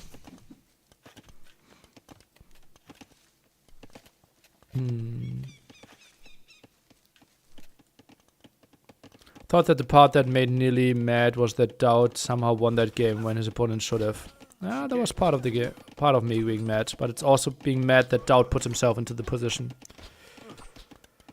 What are Citeaux's chances, guys? I'm unfamiliar with the 2 scene. I would say like 25%. Maybe if you're optimistic, something like 30%. No. It has to be more like... I think he has... In the round of 12, he has Sebastian. In the round of 6, he has Balz. If everything goes according to plan. Against Sebastian, I think it's close to 50-50. Maybe he's the slight favorite. And against Balz, I think he might be the underdog. So, yeah, something like 25% for Citeaux. Yeah, Uzi's idle TC is quite high here. Yeah, all the pressure by Mihai early on. Second archer range added quite early as well. And oh, those archers are bugging out. Oh, he wanted to click them away. Oh, that's a big loss for Mihai. Oh, this is massive. And all of a sudden it's 10 against 6 military. And 3 buildings producing against only 2. Balz had some really strong weeks. Really strong games last week. Yeah. He might be one of the top favorites to qualify. I think I would give Balz... do we go as high as 40%? Maybe something like 35% to qualify? I think there are not a lot of people that should get higher percentages. This feels so open. Yeah, I think Jordan has like 40. Dowd should have something around 40. Citeaux should have something around 25%, I would think.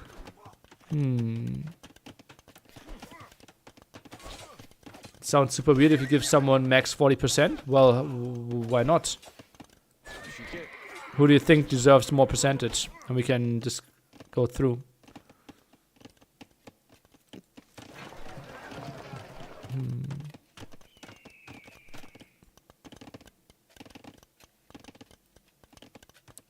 MBL? MBL is lower than 40%.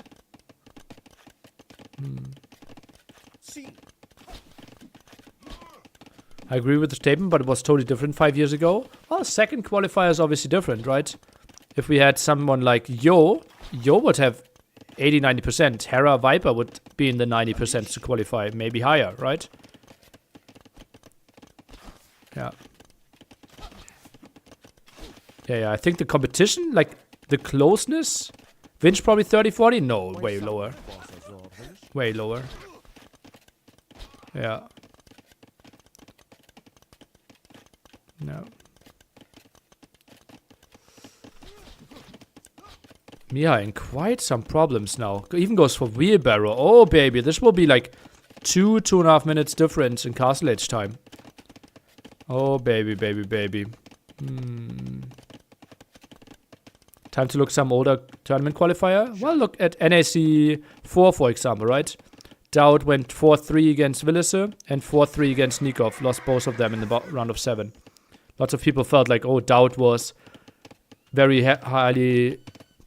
like, had very high chances to qualify. But just thinking that he's the big favorite, thinking that, okay, he's winning every set 100%, doesn't make a lot of sense. Yeah. And C4 isn't old? Okay, I can see that, yeah. Can look back further. Like, if we think, like, first Red Bull qualifier or something.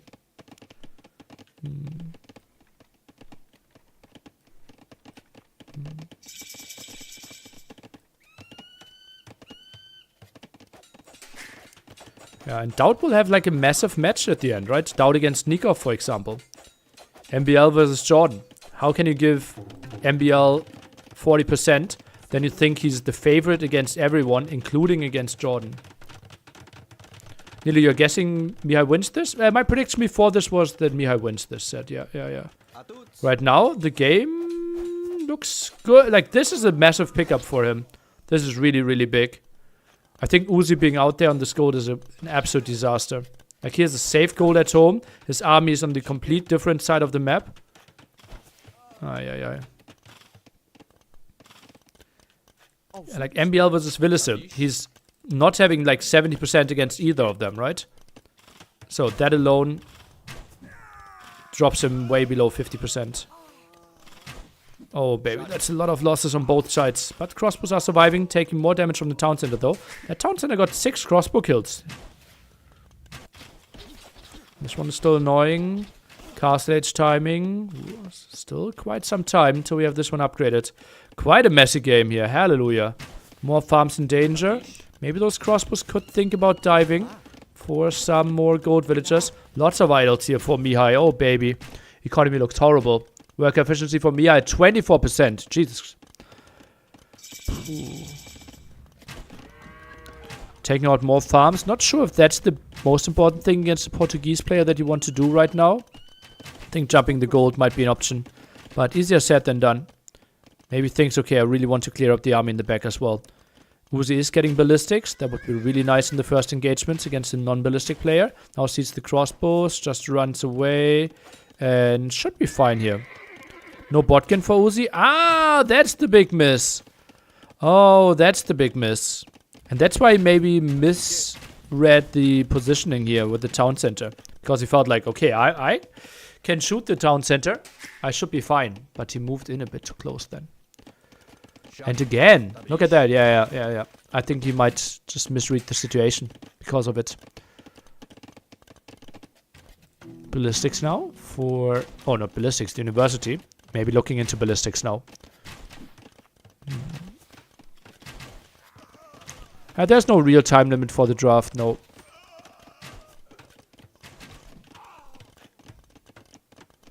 Oh, snuck through! Mihai. That is so good for him. This army is chasing the army of Mihai. That's not going to find it. Economy not looking pretty for either player. As you can see, Uzi, massive idle CC here as well. Still can't afford Botkin. Now bought himself some stone for a third town center there at the front. Does he have any idea that this is happening?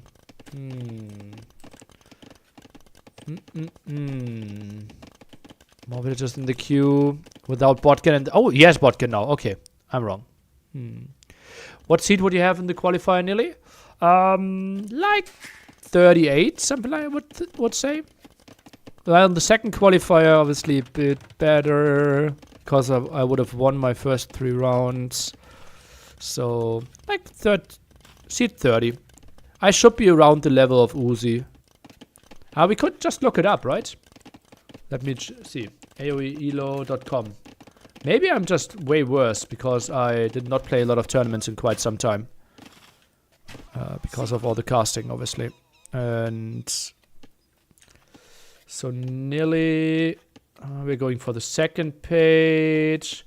We're going for the third page. Nearly is World Seed 56.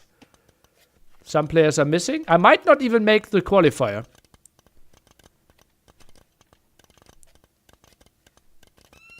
Is there any... No, El Nero's in there. Okay, and yeah, there's some lower ones. So I think I would be seed 39, maybe. I rarely catch you live. You've been my go-to guy when T90 wasn't casting. Saw your videos. So sad things to go your way financially in AOE2. Wish you the best. Greetings from Poland. Oh, wow. Thank you, I guess. You know that I'm not quitting Age of Empires because of financial reasons, right?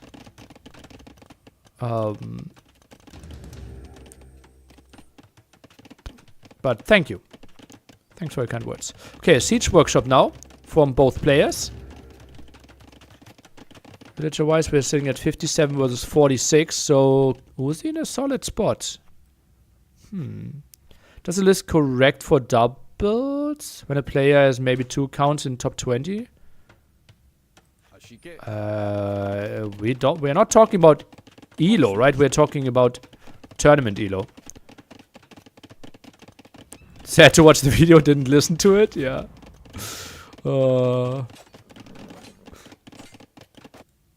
Okay, army gets away. Oh, this one could go in, but against the tower that already has ballistics, won't do too much. Okay, TC will take some kills.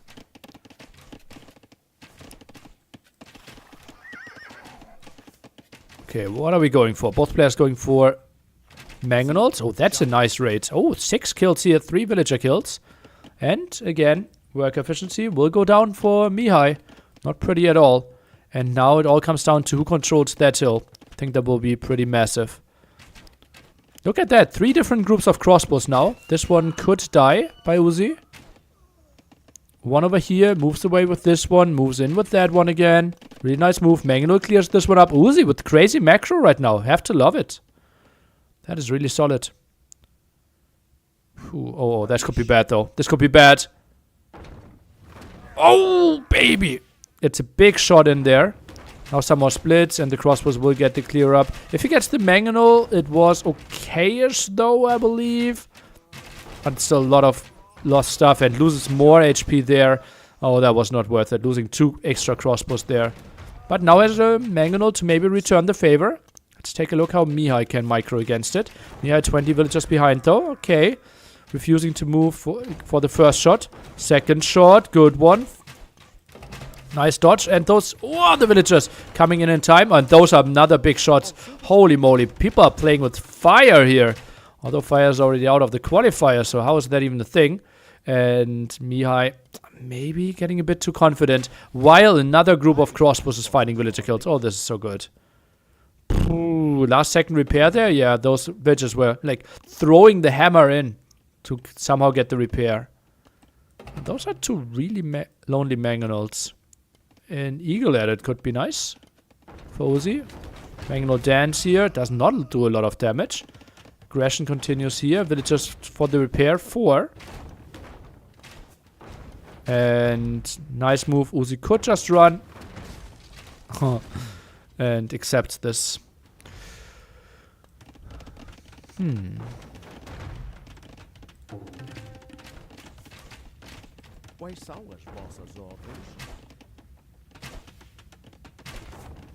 Mihai really good at microing against those. Is what I'm saying, and it's a good shot. Should you always repair with more than 1 villager? Well, the thing is, if you repair with 1 villager, your opponent could technically snipe the villager. If you have 5 villagers, that won't be there will be too much repair from time to time. And Uzi takes the 2-1 lead here. Mihai, who had such a promising performance, forced Nikov into game 5 and won his opening match in the first qualifier. Now with his back against the wall. So if you're a Mihai fan, you kind of need to send some energy now. This is not looking too pretty for him. Nice move by Mihai. By Uzi.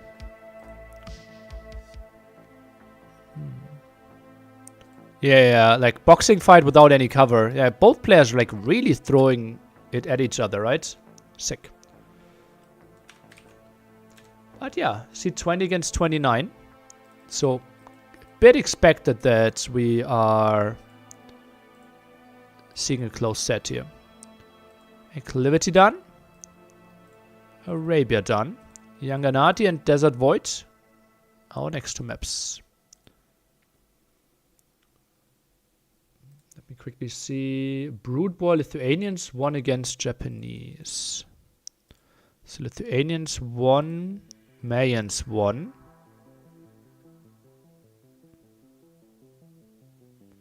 Arabia Incas lost, right? And here we had Malay winning, Portuguese losing, Japanese losing, and I just played Portuguese. Okay, yeah. Okay. Now I think we are completely up to date with the overlay.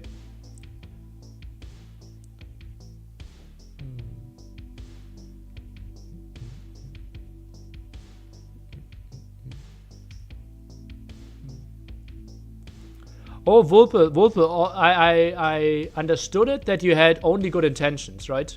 I think you just had one misconception in the understanding, but I know that you came from a good place and that you wished me all the best, and I wish you all the best as well. Greetings back to Poland. He was from Poland, right? Yeah. Thank you for making it happen. Thank you. What was that about nearly quitting AoE? Go watch my YouTube video. It's time. I will stop Age of Empires streaming a week after NAC is done.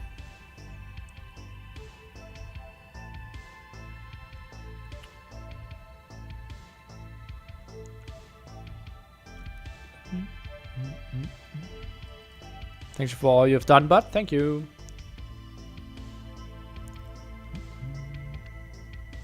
Yanganati, Desert Void, the two options.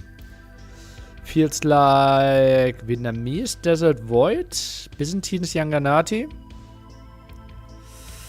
And maybe, I don't even know what you want to play. Like Mongols, Yanganati? No, Magyars, Yanganati. And Mongols, Desert Void? That would feel wrong.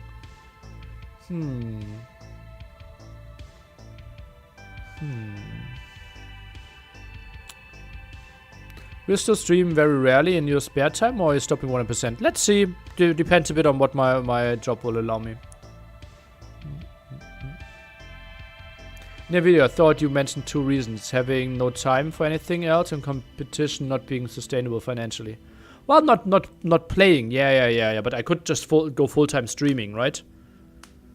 Like, obviously, I go try hard playing, what I did like this year, was financially, like I knew that I would make way less money compared to if I just streamed full-time and cast full-time. With Studio NAC, yeah, that's basically my ending event. And after that I will do a goodbye week, and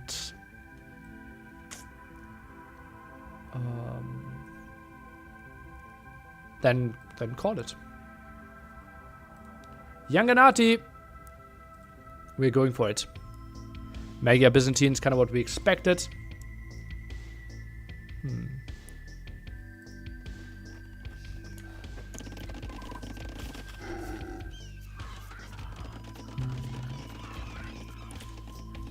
I don't know what, like, I'm looking to options. I have job offers. I'm not going back to full-time Poker Pro. That's for certain. Yeah. Didn't you already play Vietnamese? Really? Did I confuse something? Okay, let's take a look at this. Am I confused with the colors again? There won't be an NAC 6. No. Is it hard to find a job in Germany? Not for me. Yeah. Like I could start like massive amount of jobs like very quickly. Like oh, hello villager rush. Uzi pushing this one back, and that could be a dead will quite easily. That is sweet. Gets the scout not in the greatest position. Mihai tries to inflict some more damage, but that's it. And that will be a stop dog. I don't think you can wall it in though. But maybe he just goes for a dog here and goes for some shawfish. What field of work are you looking into? Looking for? There are lots of options. Yeah, I don't think this works. On other maps, this might work. On this map, I think it's a mistake. Mihai now has no loom against loom. Why is he taking this fight? That is so weird. And Mihai now clicks loom. Oh, full disaster for Mihai. What is happening? -2 villagers already and could lose a third one if it wasn't for the scout dying. But does some more damage here. Maybe could micro against this one. Scout. Trades off and lives. 3 HP, 1 HP. Oh boy, oh boy, oh boy. Ooh. Now the dog stopped. I think he could have built the dog, like, pulled 2 more villagers and get the dog up himself there. Oi. It could work if you dog block on both sides, no? Yeah. You can, yeah. But that's, like, they can just delete it and can very easily build a new one. So your investment is way bigger then.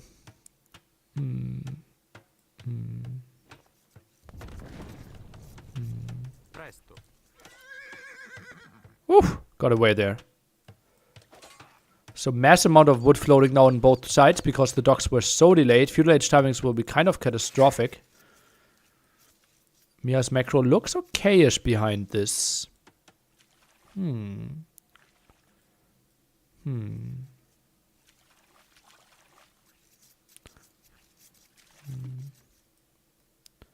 Red could not have walled in his will if it walled the dock.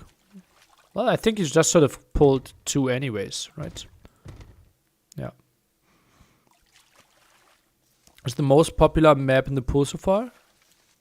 I think you're missing a word in your question. What is the map? I don't know. Could be in the top 5, young Anati.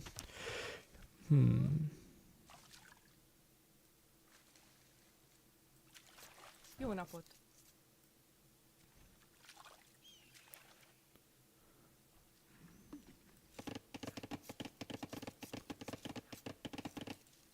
So better fuel age timing for Mihai. If we see Feigerli, obviously Byzantines would be winning there. We see the barracks from Mihai, so this will be the scout opening. And yeah, it's really important that Uzi is walling everything off. Otherwise, Magyar scouts coming in here would be absolutely disastrous for him. Goes for the barracks as well, so we're expecting some spearmen to help out those villagers at the front. Yeah, we have very limited gold here. We didn't really mention it yet. And therefore, we have to expand to the sides. Go for this gold and need to chop through those wood lines to go for it. An upcoming change, maybe even for the weekend already, would be to make this one look a bit more natural. This looks a bit too non-AoE-ish for me right now. Just had a recent change that you can't build town centers next to it, increasing the aggression a bit. So in late feudal age or castle age, more like early castle age, we see most of the time players moving out here to get more excess of that gold. And that's why we might see those 2 civilizations. Byzantines can play a lot without any investment into gold. Same goes for Magyars with Scout Skirm. And if you pick on the new patch within the tournament, not really, no. No. Oh, Scout lost now. Hope the teleportation is fixed for the main event. Yeah. I am not scared of that at all. Impero.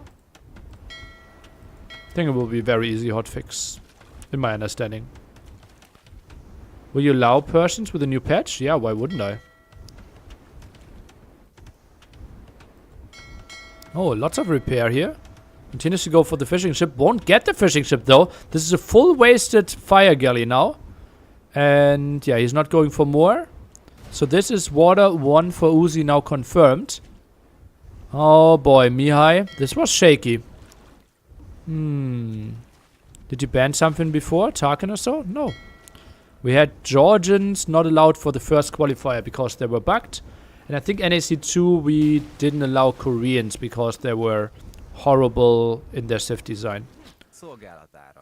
Yeah, I think those were the 2 things I banned for NACs. How does Savas compare to Paladins? Well, more armor is nice. I think they're better than Paladins. You went humans banned in NAC 3? We even saw humans in the last game of NAC 3.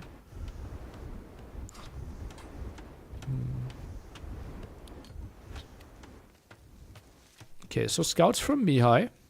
He is trying to find something, but this is wisely walled off by Uzi. This is relatively open though. Don't think 3 scouts will find too much. Could maybe commit and get 1 or 2 villagers, but then they would lose their lives in exchange. Look at that. Byzantine extra line of sight, really helping out in those situations, knowing where those scouts are.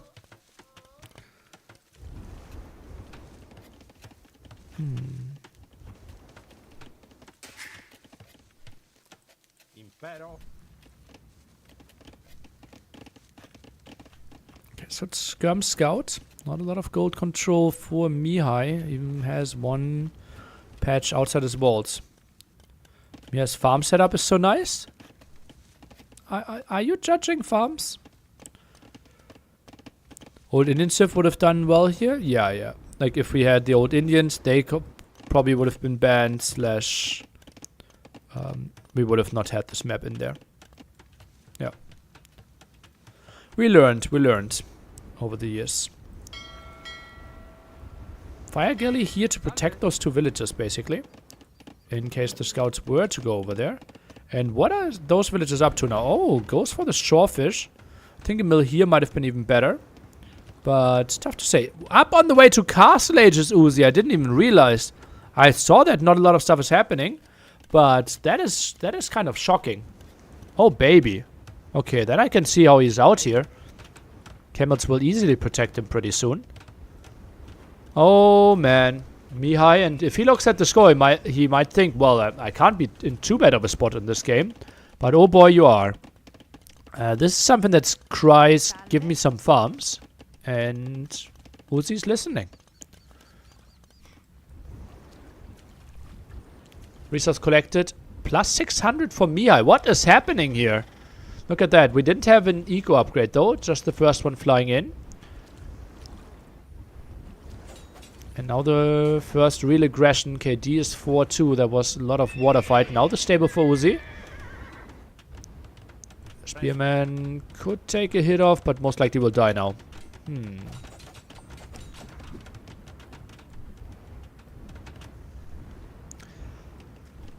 Scouts around, skirms around. Still trying to find something. I think you might even add a knight here, performing better against this army. Especially if the spearmen are already weakening the scouts quite a bit. Scouts now trying to dive, but look at that. Villagers are fighting this one off. Oh, pretty disastrous for Mihai. This army is not going to achieve anything. Found a villager kill though, so not too bad. And, well, he wants to go into camels in the long run anyways. Maybe knight to break those walls a bit easier. But most of the range units are going to die now. Still no transition on either of the 4 side goals. Will be quite problematic for the players here. Now, that's a move over with the villagers, but I thought maybe it was... Ah, yeah, builds the TC on the outside. Then a lumber camp, most likely. And Mihai, fully walled off, is switching into CA now. What? And he adds a farm? Oh, no. Oh, no. People. What are the resource costs for CA? He adds an archer? No. Cancels. What kind of resources do CA cost? Why do we need more farms? 14 farms are absolutely fine. Is he thinking, okay, I need to sell food, and that's why I need to generate more of it?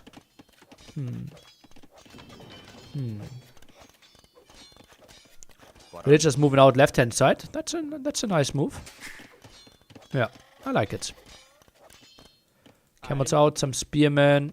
Now fish trap being added. And Uzi starts to chop through. While Mihai now goes on to CA. That could obviously be a lot of dead villagers here if Uzi was scouting it. I think someone active like Jordan, we have seen him patrol those areas quite nicely, right? A scout here, a scout there. Someone like Sebastian had really good gold control on this map as well. So I think like this one-dimensional, I will just try to pressure your walls approach is something we won't see that much on the main event. I think people will get control over those areas and will know the winning conditions on this map, right? Because Uzi, he knows, okay, I'm chopping through, I will get gold control.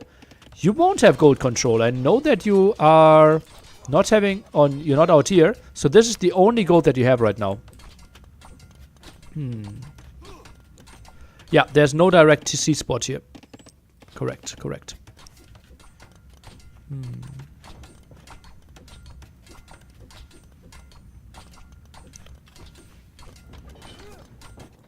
Yeah, and Camels now are confirming this. CA is coming over. TC should go up in time, I believe. Maybe 1 or 2 villagers dying. If Mihai is actively microing it. Sometimes you're not really watching this area, though. Ah, okay. Gets 1. Should get 2. And gets out of there. Didn't think about committing against the third one. Yeah, and rating of those 2 players, both 2.5k as of right now. So really close in rating. And yeah, this aggression did nothing. So Mihai is kind of safe. He is kind of fine. Have to love it.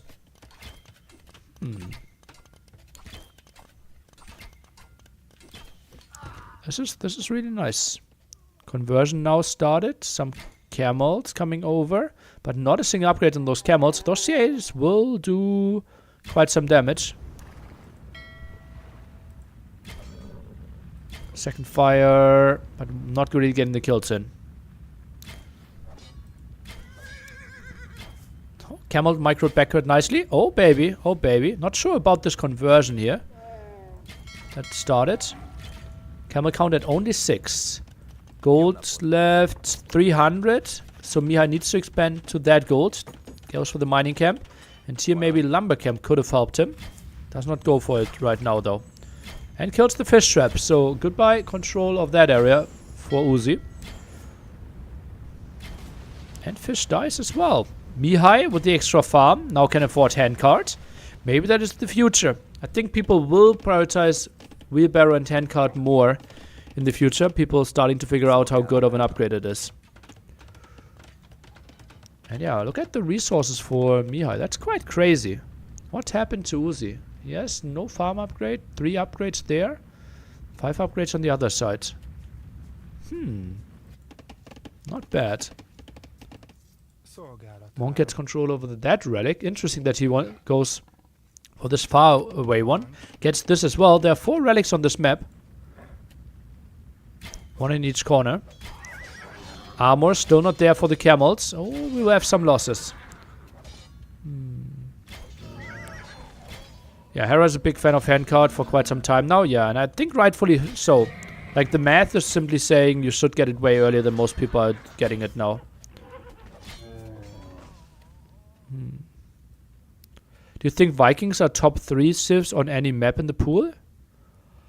Canberra, maybe.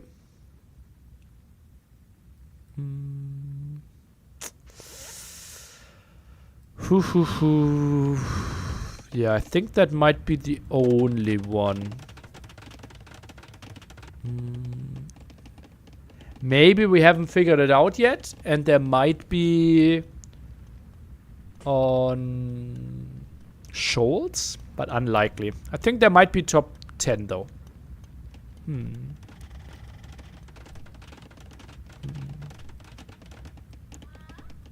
So the law said that handcart should be at about 80 villagers. Really? Could you rewatch that? I remember a smaller number. I would be really surprised if it was 80. I would be really surprised. And yeah, now we see the gold control for Uzi. Really nice. Now runs into skirmishes though.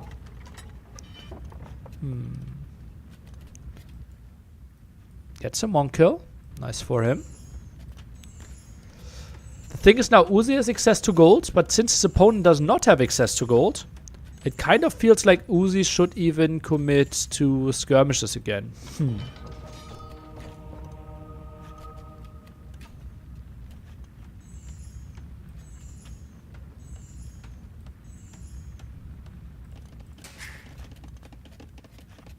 Yeah, will be on gold soon. Yeah, he has access to it. Can get proper CA production rolling now. Desperately needs a mining camp there though.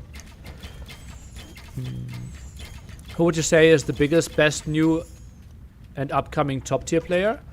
Well, where do you find new and where do you find big, right? There are like people that are super new that just broke 2.2k, 2.3k and that could storm the world pretty soon. Is that big for you, or are you only talking about like top 10, top 20, and how new are we talking about? Sebastian, he has been around for years.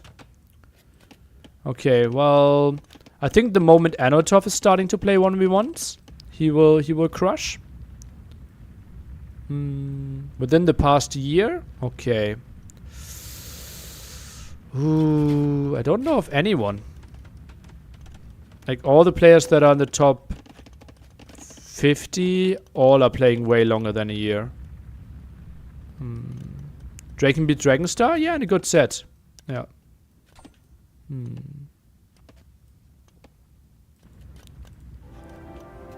Magugu started playing 2020, so in like 2 months, I think he will start it. Will have played for 4 years. Right, he started kind of with COVID.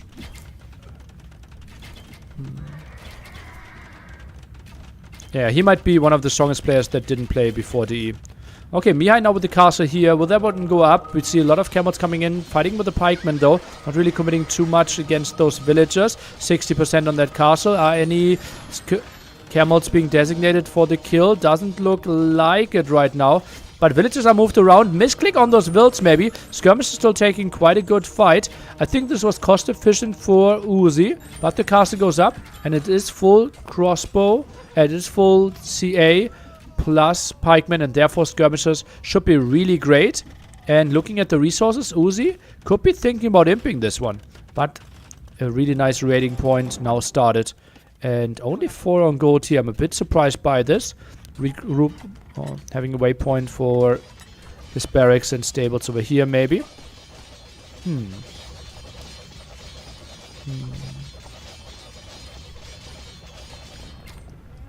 Well, a lot of people that only get noticed now, like people that are jumping into the heads of people, obviously like Sebastian for like half a year now.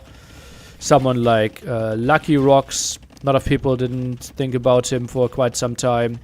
Andy didn't get a lot of recognition 1.5 years ago. Ganji didn't get a lot of recognition 1.5 years ago.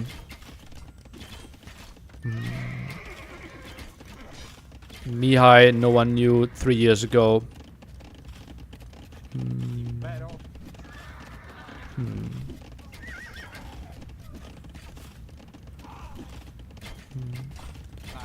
El Matador, no one knew 3 years ago.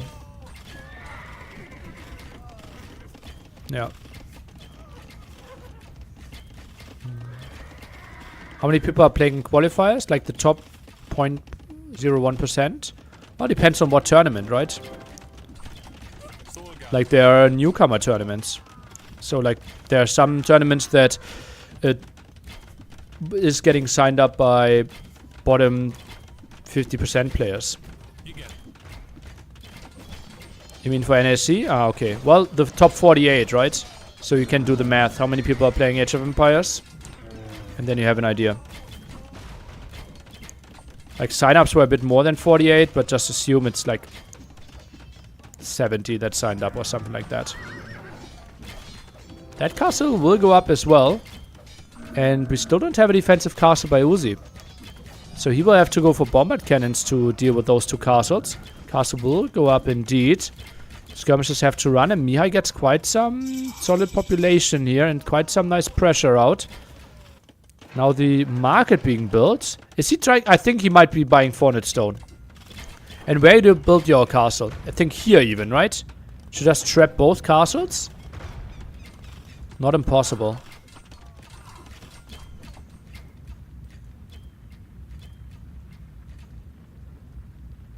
Okay, my friend.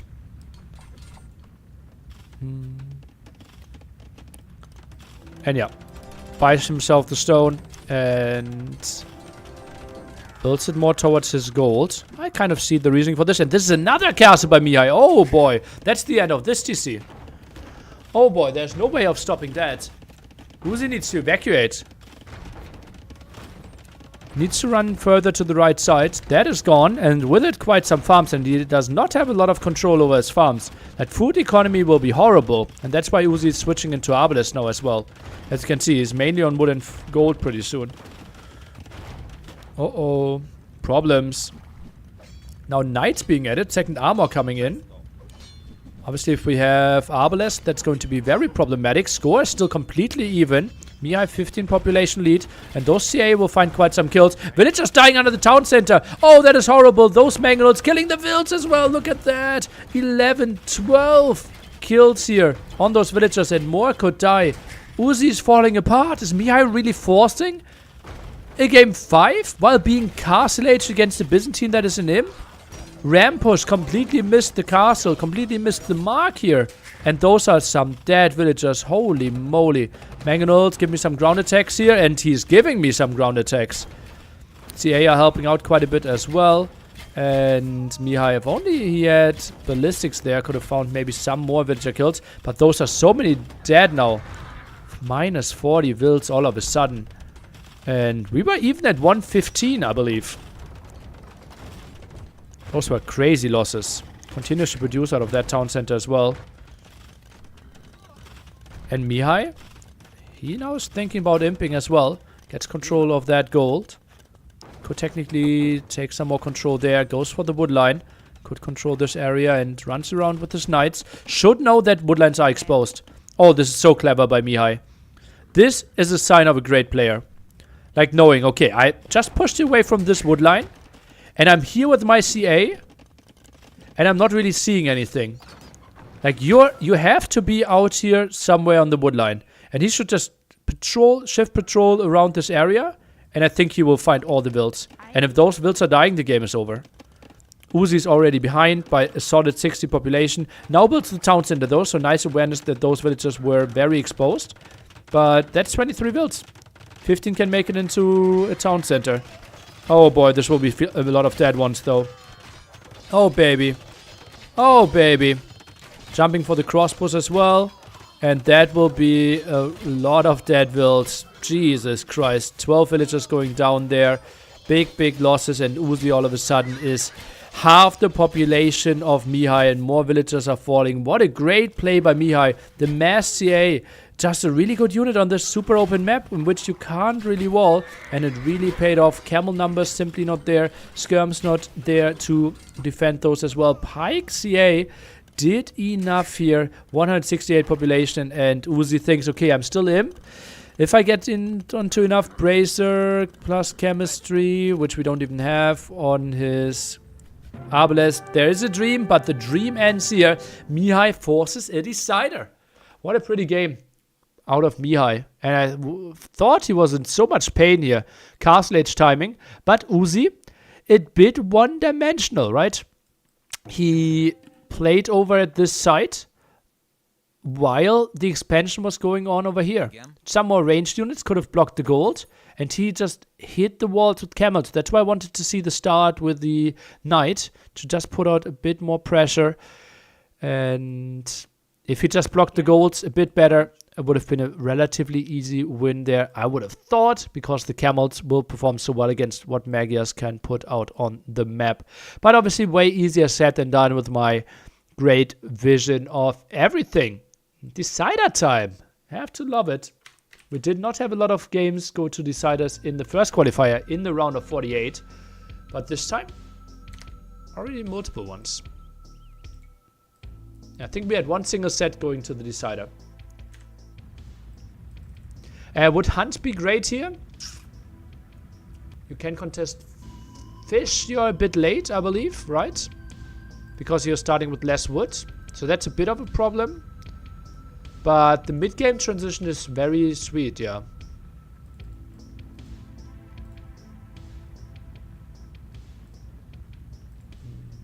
Yeah.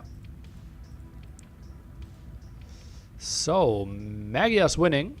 So, Mongols or Britons against Vietnamese or Slavs?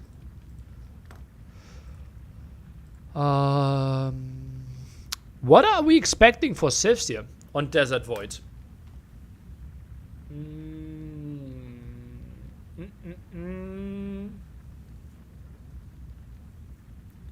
Mongols, Slavs? I think Mongols are great against Slavs. Vietnamese are good against Mongols.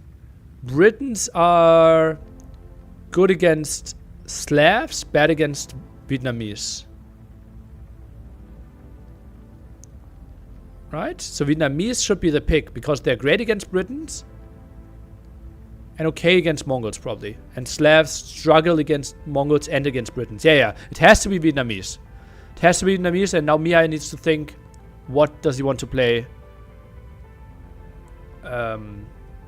What civ does he want to play against Vietnamese? I think that has to be the approach there.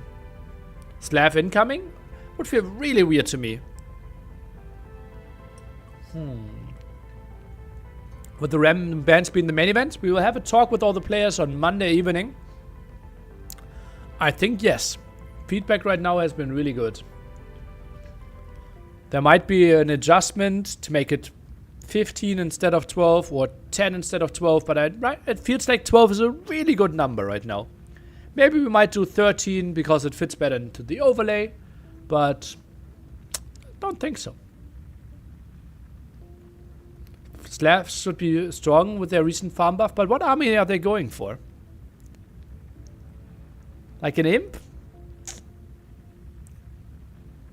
Not great against Mongols. And against Britons, kind of have to go Cavalier Ram? Game won't go imp? Really? Why not? How would you kill...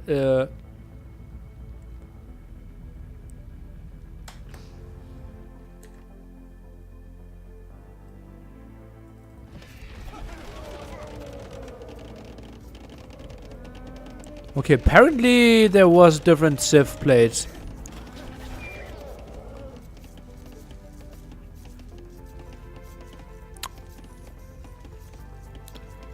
Okay, Incas are still free. Vietnamese were game 2? Okay. Well, that changes stuff.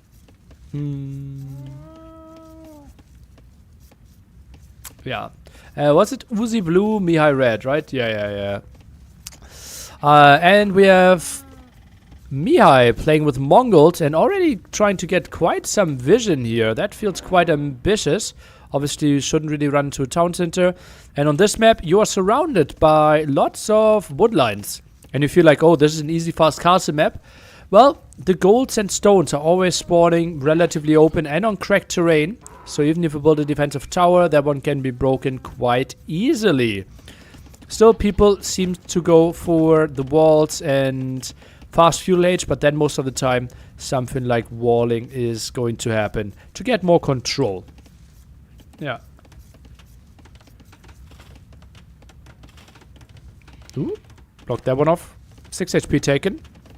And I am seeing it rush fast castle from Mihai here. But where is he walling? By the way, there's also neutral markets in case the game goes super long. And yeah, here we just have some shorefish in the center. Just some better wood control. And that's an unloomed villager out on the open. Mihai not even trying to quick wall this. Oh, baby. Meanwhile, 2 militia here. But everything is so close to the town center. It just feels off the Mihai gameplay here. I might get a villager kill in regardless, though. But more vills are being pulled. Nice move by Uzi. Saves this one. Was in mutual market? In natural market. Or neutral. Neutral. Not belonging to anyone. Oh? Oh, I thought he would get it. Gets another hit, though. What does it do? Gives you an option to trade with it. You can't kill it. And he goes forward with 4 villagers here. Oh, baby. Oh, baby. Uzi. Still no barracks. What a shaky game from both of them. I'm really surprised by this. Palisade doesn't get it. Oh, what a game. Needs to get this villager away. Does get it, though. House now being pressured. And Eagle around. Where do we have a barracks? We don't have even have a barracks. Still not taking this elephant yet. What a weird game we are witnessing here. And builds. What is happening? Tower rush? He's not on stone. Now builds the barracks in no man's land. Gate is getting rushed. Eagle trades off till there's only 13 HP. And that gate will go up. Ah, this feels so weird. This feels so off this game. Now he's trying to break. Builds the tower. Mihai obviously still like 2.5 minutes away from reaching feudal age. So this will be some pressure. And this is the only gold spot Mihai has. So pressuring this area makes a lot of sense. Those are the other golds for Mihai. And that's why I said we shouldn't really see fast castle here. Because it's too easy to punish. Okay, now getting the elephant. He wanted an archer range in the base? Yeah. Looks like it. And therefore Mihai just moves around. Gets control of the gold there. And those are quite some ambitious walls. I don't think those will go up. Like, what is he thinking? 4 villagers? Why Uzi not... No, combo Uzi? Combo Uzi is down here. Combo Uzi. You can see it there.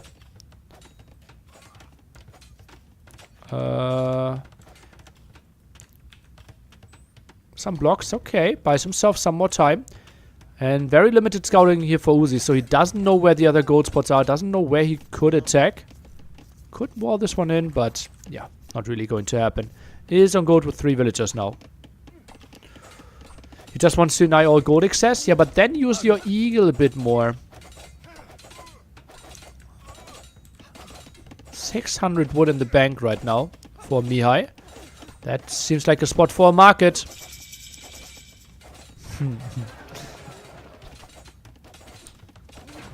It's funny how it could have been like a stable, a blacksmith as well. But with how far away he clicked the villagers, it was kind of obvious that he wanted to have a 4x4 building there. Yeah, those tines are counting as houses as well. So, some more stuff to attack if you wanted to go for it.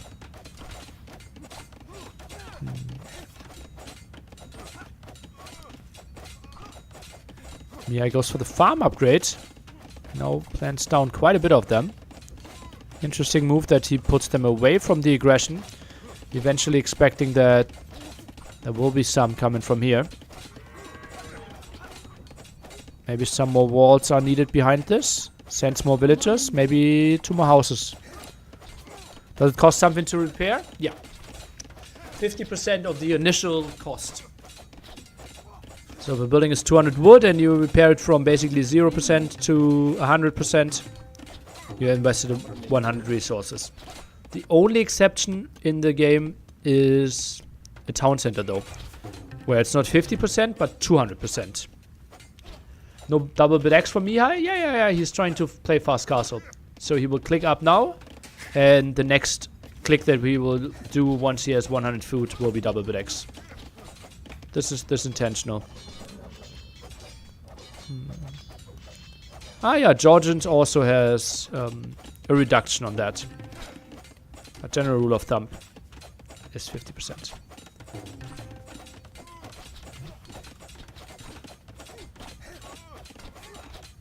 I would be seat 34. Okay.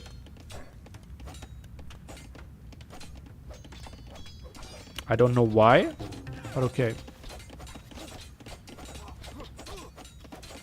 Uzi's efficiency is low. Well, kind of makes sense, right? He constantly has 4 villagers fighting him.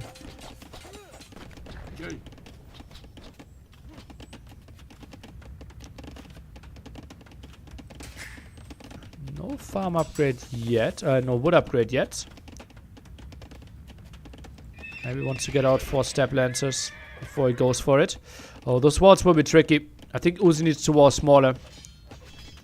Oh, baby, I think this is a mistake. This is not great.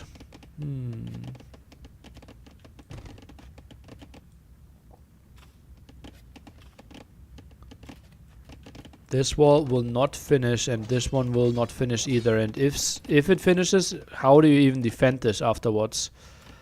Oh, my money is so much on Mihai right now. Bit surprised that he goes for the armor upgrade first. I think with step lancers typically going for the attack upgrade could make a bit more sense.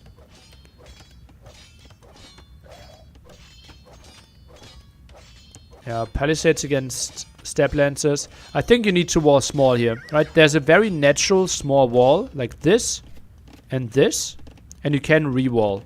And then you have it shot in this game. But those massive walls, even with stone walls, like he's not getting broken here, but this will be tough to re-wall. This will be doable to re-wall, but now with the Siege Workshop, no chance. And Mihai will all in this. And I don't mind it. Yeah. Yeah, stone walls here. When he's still open with palisades. Okay, now he builds house walls behind this. Okay, I like it. I like it. He realizes the urgency of the situation. But still, it's too late, right? A mangonel will break this quite easily. And how far away are we from a mangonel? It will be close. I think the first mangonel shot will come in. And Uzi will be in castle age already. Okay, more houses here. Double walls there. He will live. The boy will live. Oi, oi, oi, oi. Obviously lots of pressure on Mihai here. Someone that wanted to go full time, but didn't really get enough money. Talked about it a lot on his YouTube channel, on his stream. Felt like, okay, I need 1,000 euros a month to live in Romania. And didn't really get there. And gave himself till the end of the year to make 1,000 euros, or he would stop quitting full time and will have to do some other jobs again to kind of get to the 1,000 euros with a classic job, or yeah. And Age of Empires together.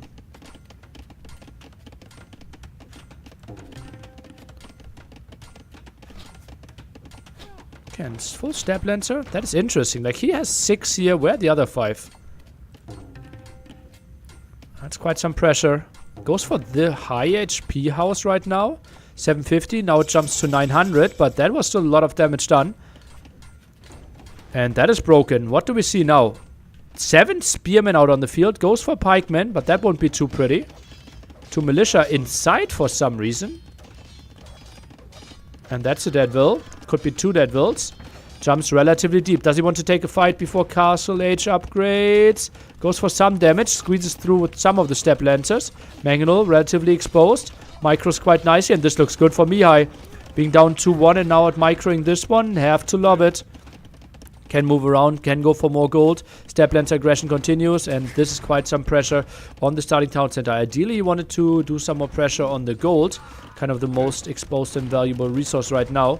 But as we just learned, quite some cost there to repair town center. So he is forcing the wood to go down quite heavily. As you can see, Uzi now at 0 wood, although he has 16 villagers working on wood. And really nice micro with those step lancers.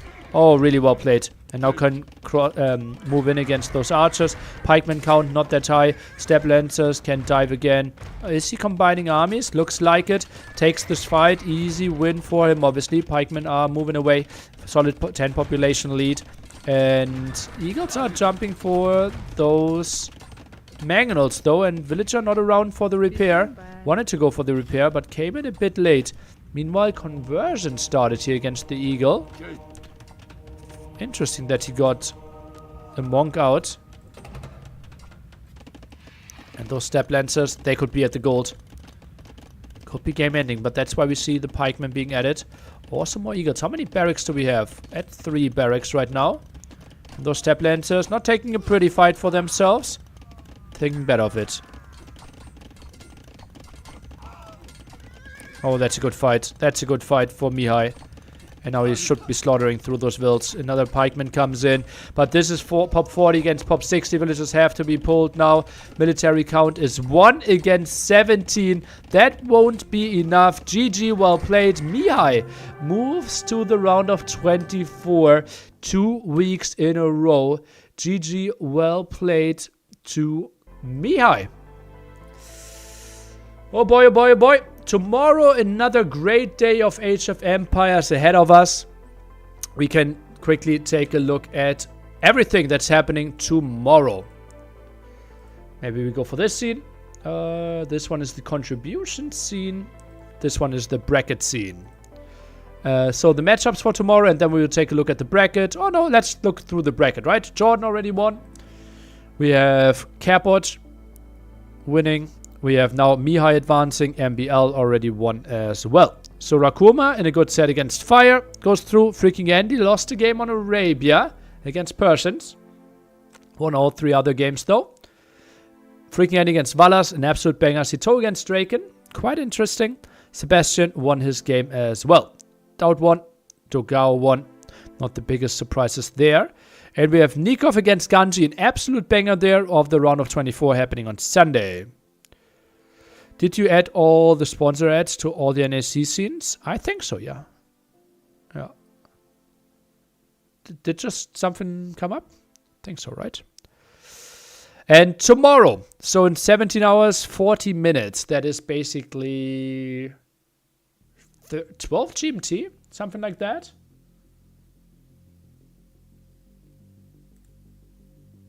$13 GMT. Running against Rapport. Then I will actually play against El Noniro 2 hours after that in a tournament. 13 GMT. And then we have Vivi against Peya. Magugu against Ozone. We're probably covering the Magugu game, I would think. Then Daniel versus Stark. 2 completely different styles clashing against each other. That's going to be interesting. And then Villas against Beery. Let's just pray for Villiser that he will perform a bit better than last weekend. And Balz Timo, Dark Kasva happening as well. So a lot of good matches to come. And then obviously on Saturday, we will have the round of 24s and the round of 12s. So Saturday, you will see something likely like Jordan running. And then Jordan Capoch. Capoch Vivi before that. We will have Mihai against Villiser. MBL Daniel, and then maybe MBL versus Villiser. All happening on Saturday. Freaking Andy Vallas. Something like Andy Balz. Saturday. Sito Draken. Sebastian Dark. Then Sito against Sebastian. All Saturday. Dowd against Miguel. Magugu Dogao. Dowd against Magugu. Dowd against Dogao. Saturday. Nikov Ganji. Saturday. Winchester against Nikov. Saturday. And on Sunday, the big day where we have 3 more spots to decide who's going through. Is it Jordan? Is it Villese? Is it Capoch? Is it MBL? Sunday. Balz, Sito, Sebastian, Andy. 4 of the big names that didn't make it to NAC yet. Who will make it? One of them, we will find out. And Dowd in this bracket. Can he make it happen? Nikov, Ganji, Winchester, say my name. Dogao. Magugu, Miguel Kingston. Would love to say no. So, wonderful 3 days of Age of Empires ahead of us. I hope you will all tune in for that. If you feel like, damn, Neely, you're hosting a tournament that costs you $190,000, I would like to support you. I would maybe give you some money so that you don't lose that much money on your own. Well, I kind of try to prepare thank yous for all the people that are heavily donating and trying to support the event. So if you feel like it, with your donation, if you add a 1 at the end, you would indicate that you would like to have one of those thank yous. How are players chosen? Seeding.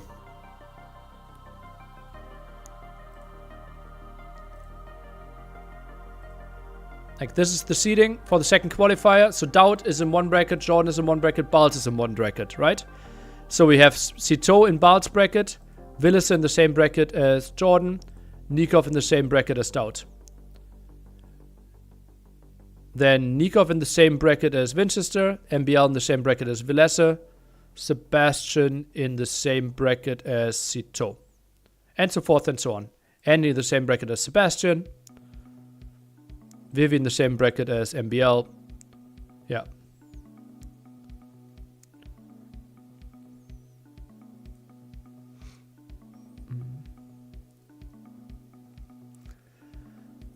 So we'll be back tomorrow, 13 UTC. Miguel Kingston not scheduled yet. No idea when that's going to happen. Also, if you want to attend a meetup, we have a crazy party with 450 people happening in Berlin. Saturday, Sunday, you will watch the semifinals and the finals. And if you want to... Why don't you reduce the prize pool so as not to make a loss? Microsoft is giving me 100,000 to run the tournament. Like, they want to have some of that money go to the players, not only into production, flights, and hotels. Right? Right now I'm putting 55,000 into the hand of players, but we can't go much lower than that.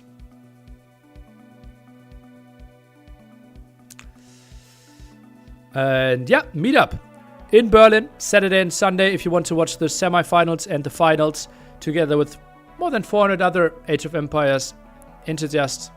Could be a great, great place for you. Exclamation mark, meetup. Also, personally, I would think the $201 donation here is having quite some value. If you want to spend a day at NAC, I will raffle that on Sunday. And someone will make it into the apartment at NAC.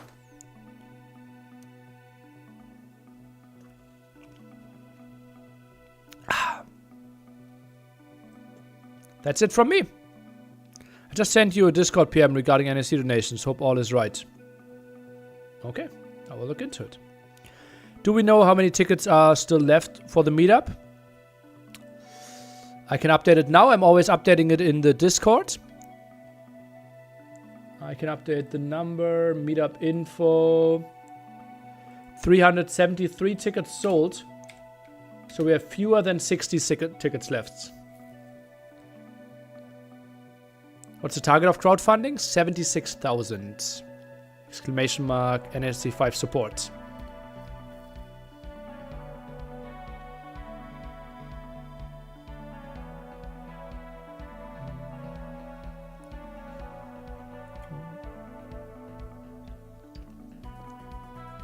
Okay, dokie, that's it from me. I think there might still be a set running. Is that a thing?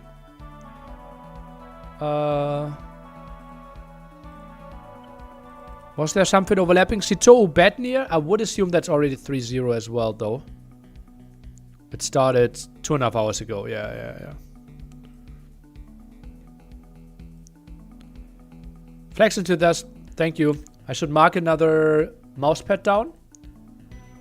Okay, then we will do that.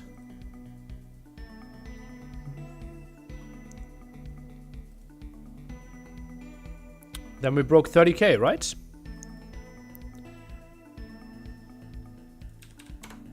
Choo-choo! More than $30,000 of community support.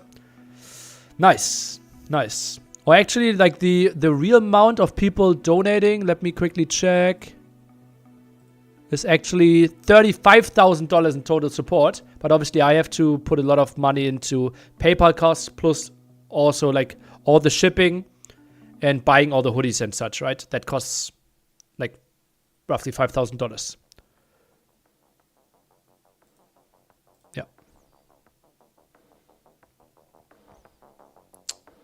So then see you all tomorrow, 13 UTC, with another day of NAC qualifiers. And obviously you don't want to miss Saturday or Sunday to see if your beloved players are making it through.